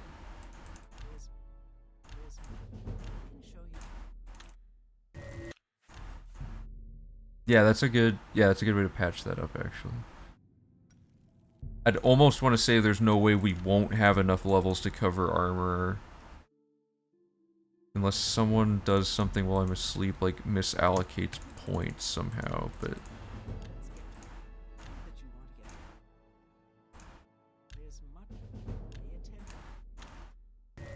The other part of me thinks we could farm part of armor and use that time to chip off part of the light and heavy armor grind when it gets to the higher levels. Like getting armor from like 0 to 30 or whatever is way less time than light and heavy, but I might just leave that for V4.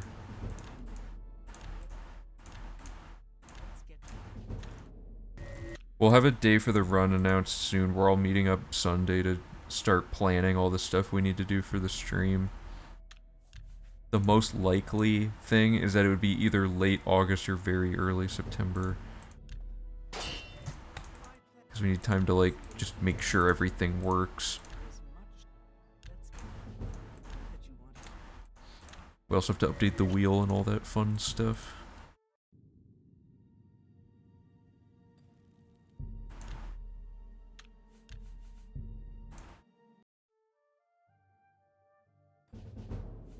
Yeah, skill farming has so much more potential.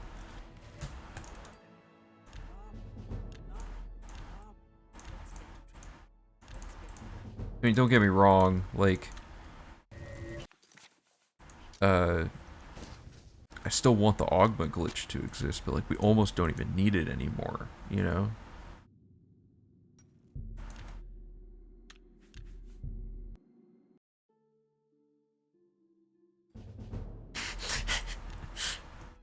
Yeah, I mean, the wheel's probably going to be pretty similar to your proposed idea. Basically, the shorter the run gets, the less we can really feasibly juggle, like, a million things on the wheel to do. So, like, the first run, we knew it would take forever, so we had, like, 12 things on the wheel.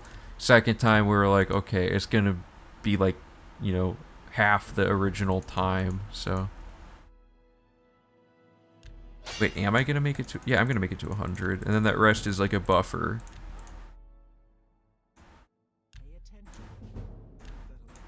This is kind of cutting it... Yeah, okay, this is good, because this is cutting it close to, like, having to actually farm armor.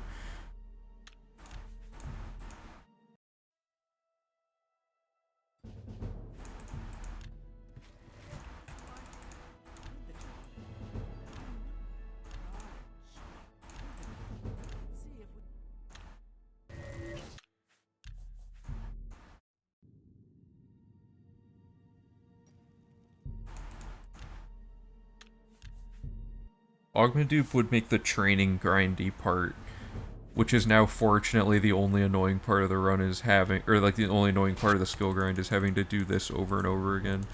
It would make that part way better.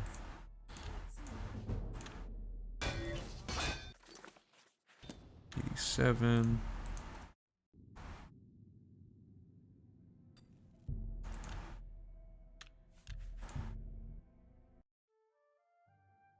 I can't believe how much time there was to save. After V2, we were all talking about it, and we were like, how are we gonna make this faster next time? But, like, stuff like this is huge. Like, I thought at the end of routing this, I was like, how could this get better? And then Lex finds this thing that saves, like, probably, like, over an hour of like, easily over an hour of farming. It's crazy. Oh, also, if we have extra training left over, I'm definitely gonna just get our attributes up to 100, just in case people complain we didn't do attributes, even though it's not required. Okay, what am I at? 97. Okay, so this will be the last. So we did cut out all of the armorer farm, which will massively simplify things for V4, because we don't need to get... There's a spell, corrode armor, that we no longer need to get. We don't even need to get repair hammers anymore, which is big. So in the tutorial, we don't have to go into that chest with the goblin thing, which changes the amount of gold we get at the start. There's so much to think about now. Okay. Alrighty. That was that. I guess.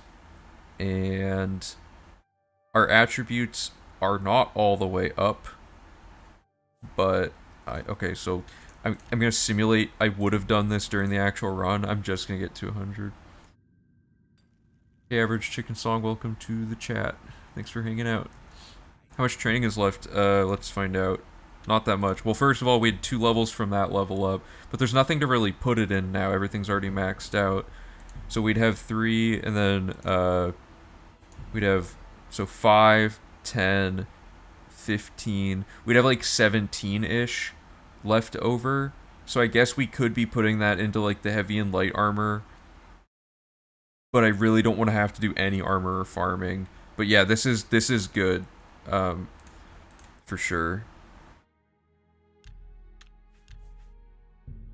But I'm just gonna get attributes to 100. So for reference, I thought that the skill grind would take about 4.5 hours. With me stopping and talking a lot, we're 3 hours and 40 minutes in, and it is almost done. It'll probably take less. Like during the actual run, it will definitely take less time than it's taking today because I'm like filling out the guide and stuff. Okay, so this is like the max level, and then you actually get 5 more levels at the end here. Like, just to show you what I'm talking about. Like you have 5 levels at your highest level that you can do too. Okay, so now that that's done, cool. I gotta move armor down here, I guess. Give me 1 second. And then after everything's said and done, we read Augment Finium.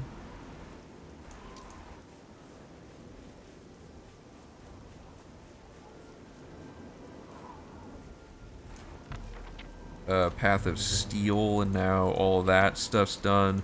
And our attributes are actually over-leveled now. You can't tell because everything's all fortified weird, but our attributes are now over 100. Okay, so everything's maxed out except for Alchemy and Security. So now we're going to go do those.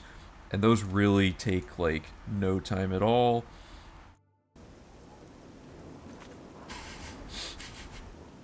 Alright, so for Alchemy, we just basically need to be near something. So I'm just gonna go stand near a container that is public, like in this area. Okay, so step 1. We're gonna dupe our 2 stacks of scrolls back and forth. Oops. And we're gonna do this. Oh, and just here's how much health I ended up with. Not that much, but you know, an amount. Okay, I think I need to look up. Yeah, there we go. So we're gonna do this till we have a 1.6k stack of scrolls, or in this case 2k. And then we're gonna drop 1 stack, so we have about 250 of the thing. Whatever, close enough. And then we're gonna basically stage things up because it's laggy to dupe some. Oh, I don't want to click that. It's laggy to dupe stuff in huge quantities up front. So like we're gonna do the cheese wedge with a manageable stack that isn't like extremely large, like this. And then we're gonna do it again with that stack and just get like a huge amount here. Actually, we don't even need to be near a container really.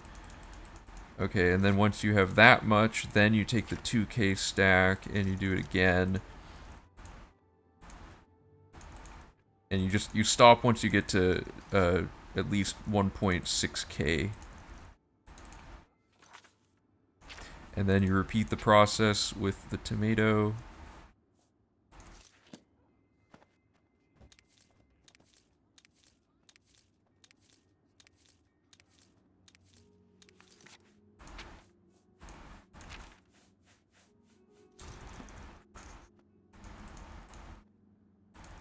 Man, this is so good. Thanks so much, Lex, for doing all that research and finding all this.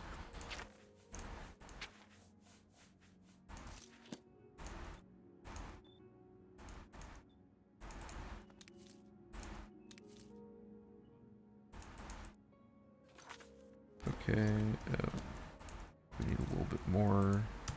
Okay, then you just, I'm gonna save before I break everything. Then you go over here and you do cheese and tomato, and then you just do this until you're at 100 alchemy, and it goes super fast. It's like we're a specialized alchemist, so it's gonna take like it's like 1.6k potions because we're a magic special.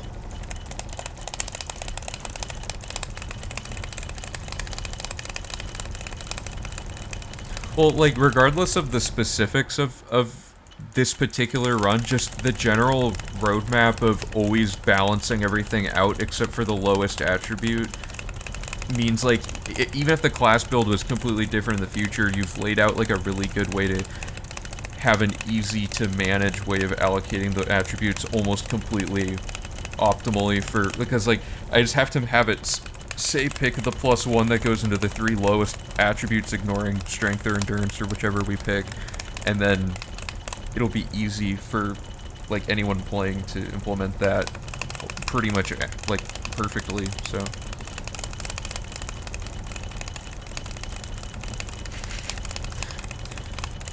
yeah, no turbo buttons or macros are allowed here though, so I gotta do it the legit way. It's not too painful, you know?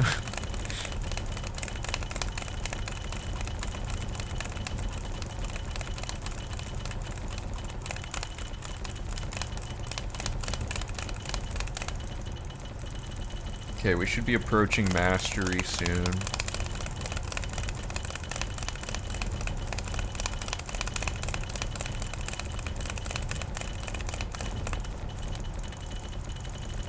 This mouse, I've been using since, like, I started routing this category, and it still hasn't broken somehow. I don't want to jinx it, but whatever, it's like a Microsoft wireless mobile mouse 3500. It's, like, indestructible.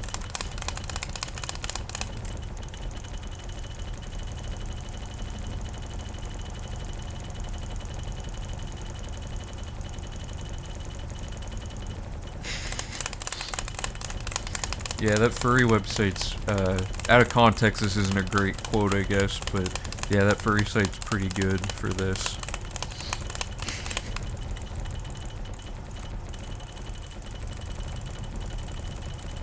Okay, I should be getting there now. Yep, okay, master, and then you have to drop all of these, but like luckily they're not in too many stacks. It's like just mildly annoying.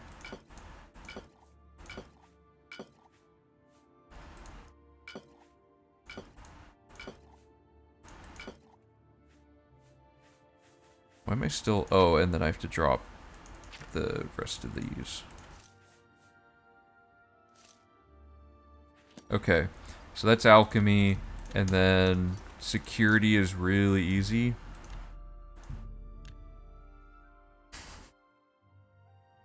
Oh, so I was trying to find a website to figure out how fast I was clicking with the methods that I was explaining in the skill grind video, and then... What am I stuck on there? Oh, I don't have permakey active. Oh, I don't want it active, actually. And I found this website that was perfect, but it, like, inexplicably just gives you, like, Zootopia characters as your ranking for your click speed. So I just called it a furry website in the video. Okay, so, dupe 1.6k lockpicks. I don't know why I dropped these, like, there. Okay. So that, and then 2k up to here. Okay, so we have the lockpicks, and then we get our C security spell out, and we drop the skeleton key temporarily. Okay, so... Oh, this isn't a crime anyway, this doesn't even matter. Oh wait, what skill am I at? Okay, so my security's at 45, and I need to get to level 60. So the easiest way to do this is to wait till the 50 pop up, and then just count to 10 level ups after that.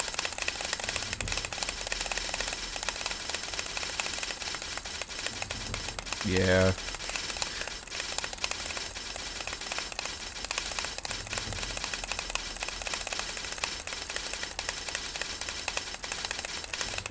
Okay, so then we're gonna count up 10 da-da-da noises. It did seem like a fan service movie, yeah. One. I mean, I've only seen, like, I haven't seen the movie, I've just seen, like, commercials for it when it came out and stuff. 2.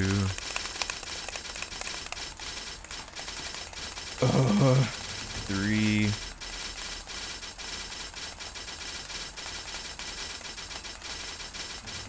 4.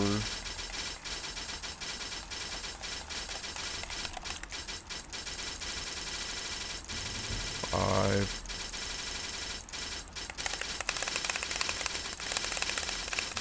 6.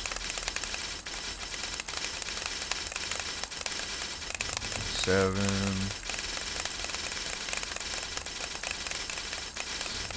8. It really doesn't take that long. I'm pretty happy with how quick security goes. 9.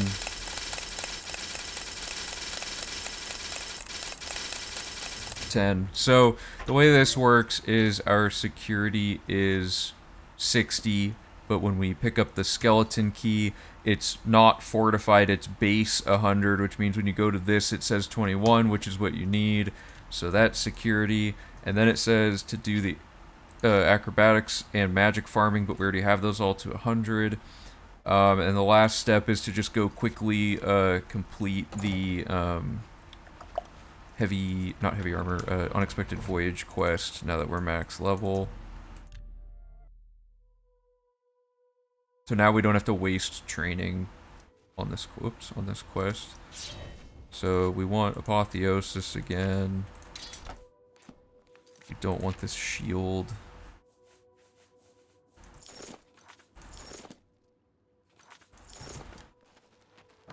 Okay.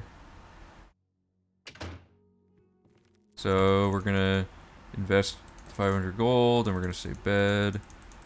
And I don't know if this save file is accurate, but it should be. Yeah, it says we should have 94 stores, but it says 93 because I must have missed something in just kind of rushing through to practice. It was probably 4 Oak, or whatever that guy's name is. I think I forgot. So we're gonna sleep for an hour. Okay, the quest updated, then you just kill him. Oh yeah, you don't need anything. Okay. And then we're gonna go upstairs and kill minks.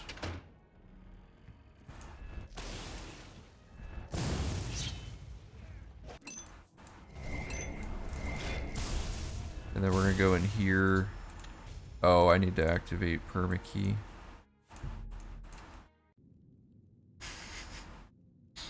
I don't know if you're supposed to save. Okay, so I'm gonna go to the quick save. Permakey has to deactivate to be able to do the security one, though.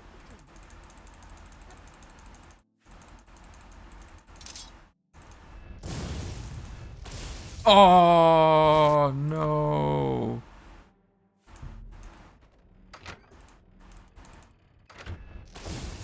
Oh my god, please.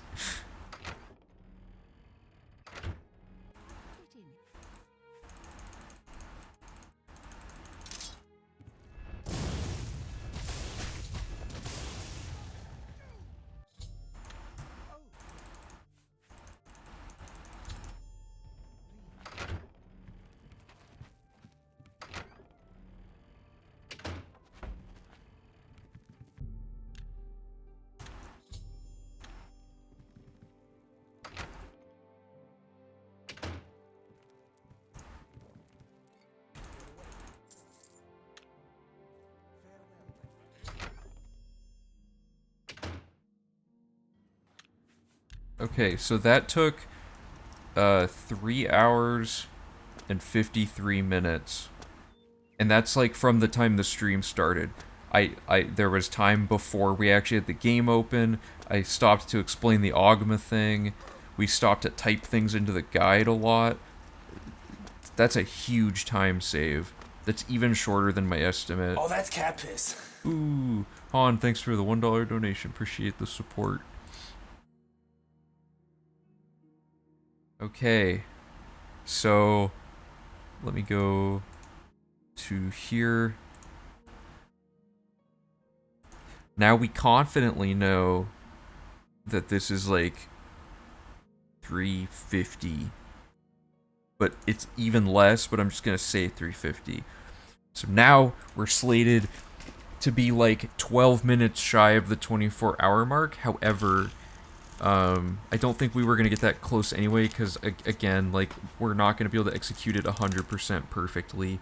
in reality. And like these segmented ones, we had pretty much everything go right, aside from like a few minor flubs here and there. Um, yeah, so I don't know what the time would have been before Lex's new attribute strategy, but it presumably saved like over an hour easily, probably closer to like an hour and a half. Cutting out the whole armor grind in particular was really good. So there's a few slight implications to resolve now. Before I forget, I need to put. Hold up.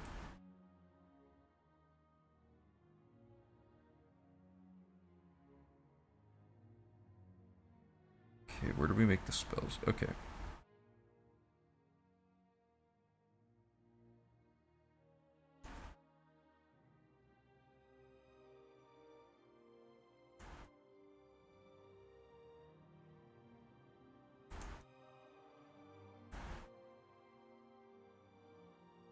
We gotta put these in here.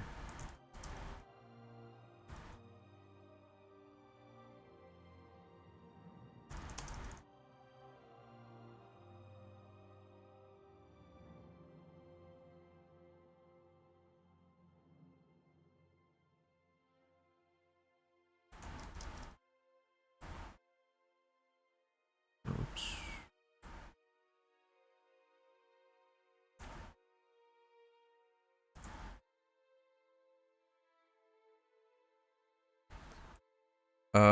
And let me go to fiscal responsibility.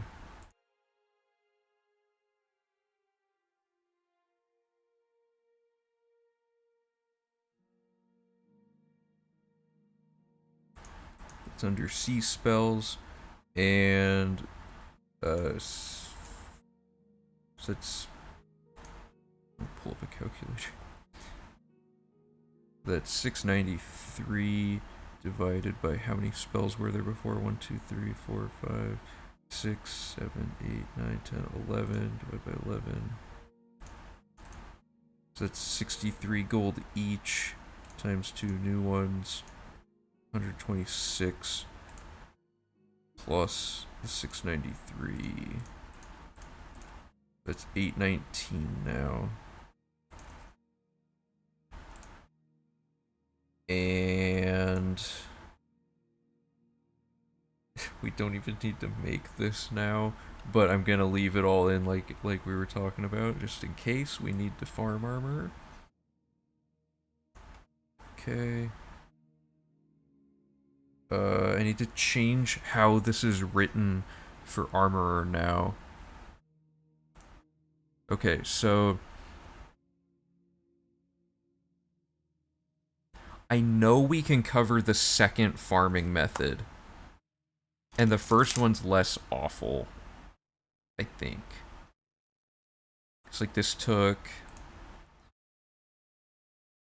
Yeah, that took like 30 minutes or something for like the whole process. And the early levels are just easier than the later levels, just basically. So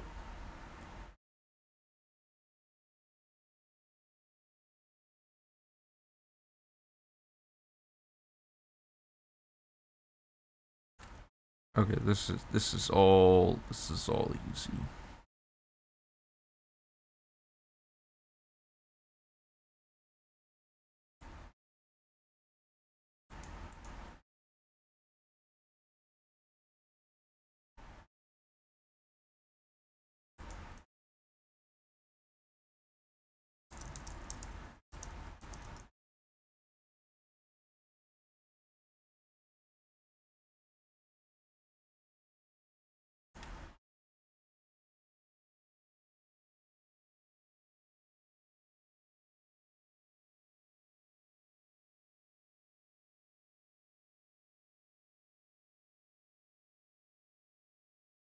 Okay. Repeat the following until your armor is 100 minus the remaining training you have left to buy, which includes your current level, remaining training.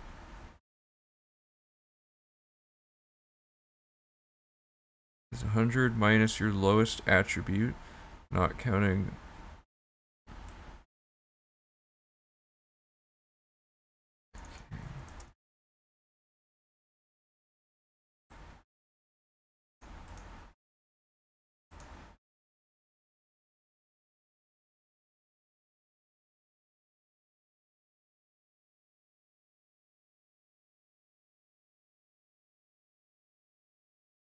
Yeah, okay. So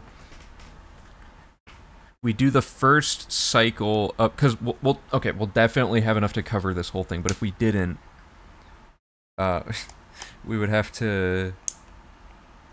Well, okay. Sorry, so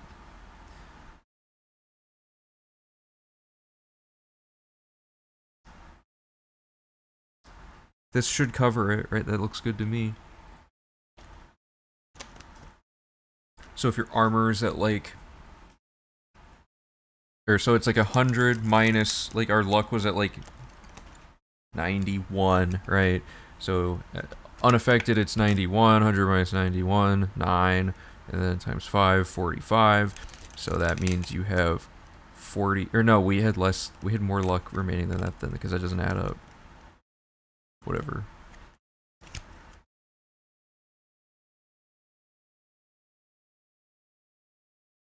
Yeah, okay, so this all looks good. I feel like I'm forgetting something, but I can't remember what.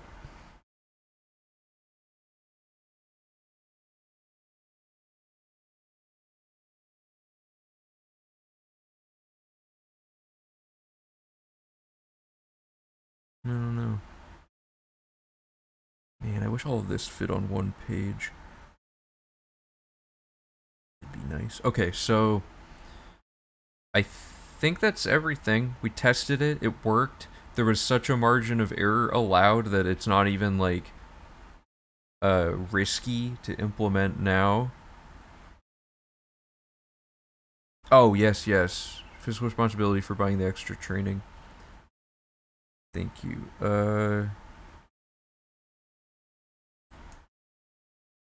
So that'd be heavy armor training and light armor training. And they go from 75 to 100. Or sorry.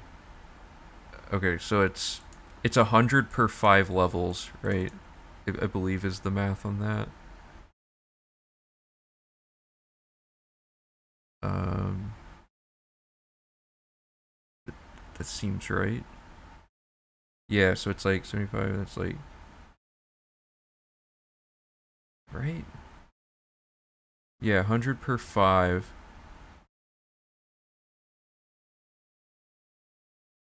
Okay. 1 second. I'm dumb and my brain is frozen for no reason on this basic math problem.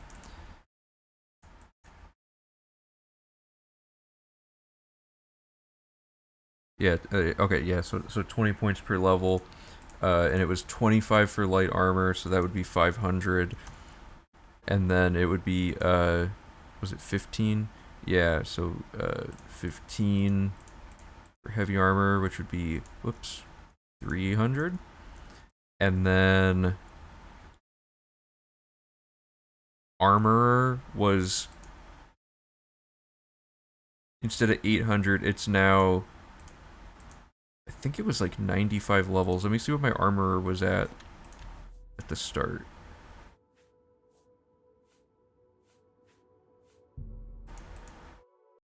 Because armorer shouldn't have gone up at all the whole run. We never touched armorer.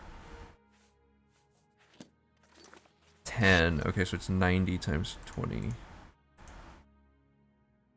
1,800 now. Okay, so our new total is that we have 70,000 left over.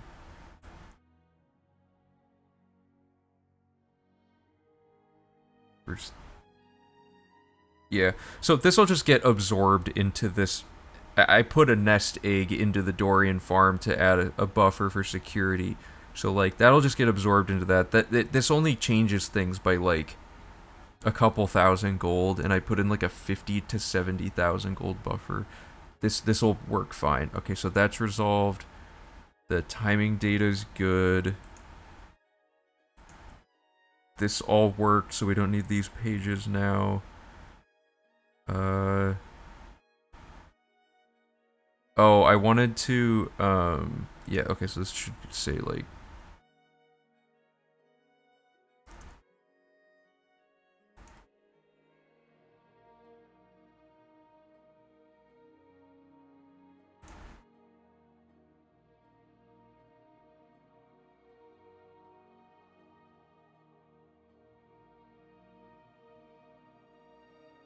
I think that's it.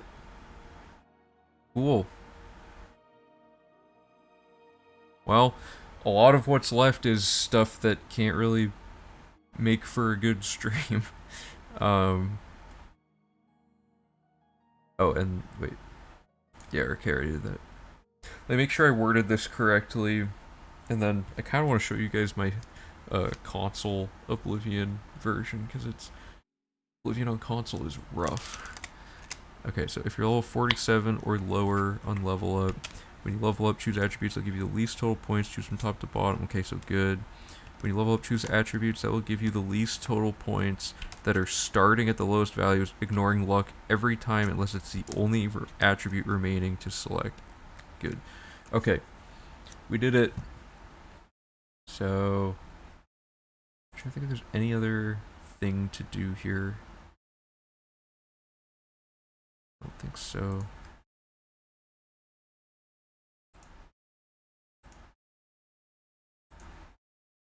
Let me, okay.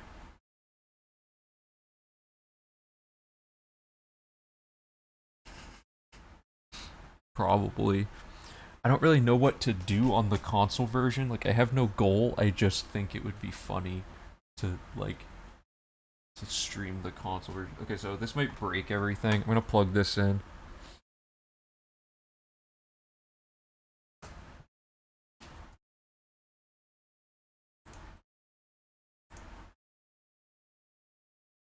Oh god. Okay. Give me a second to set this up.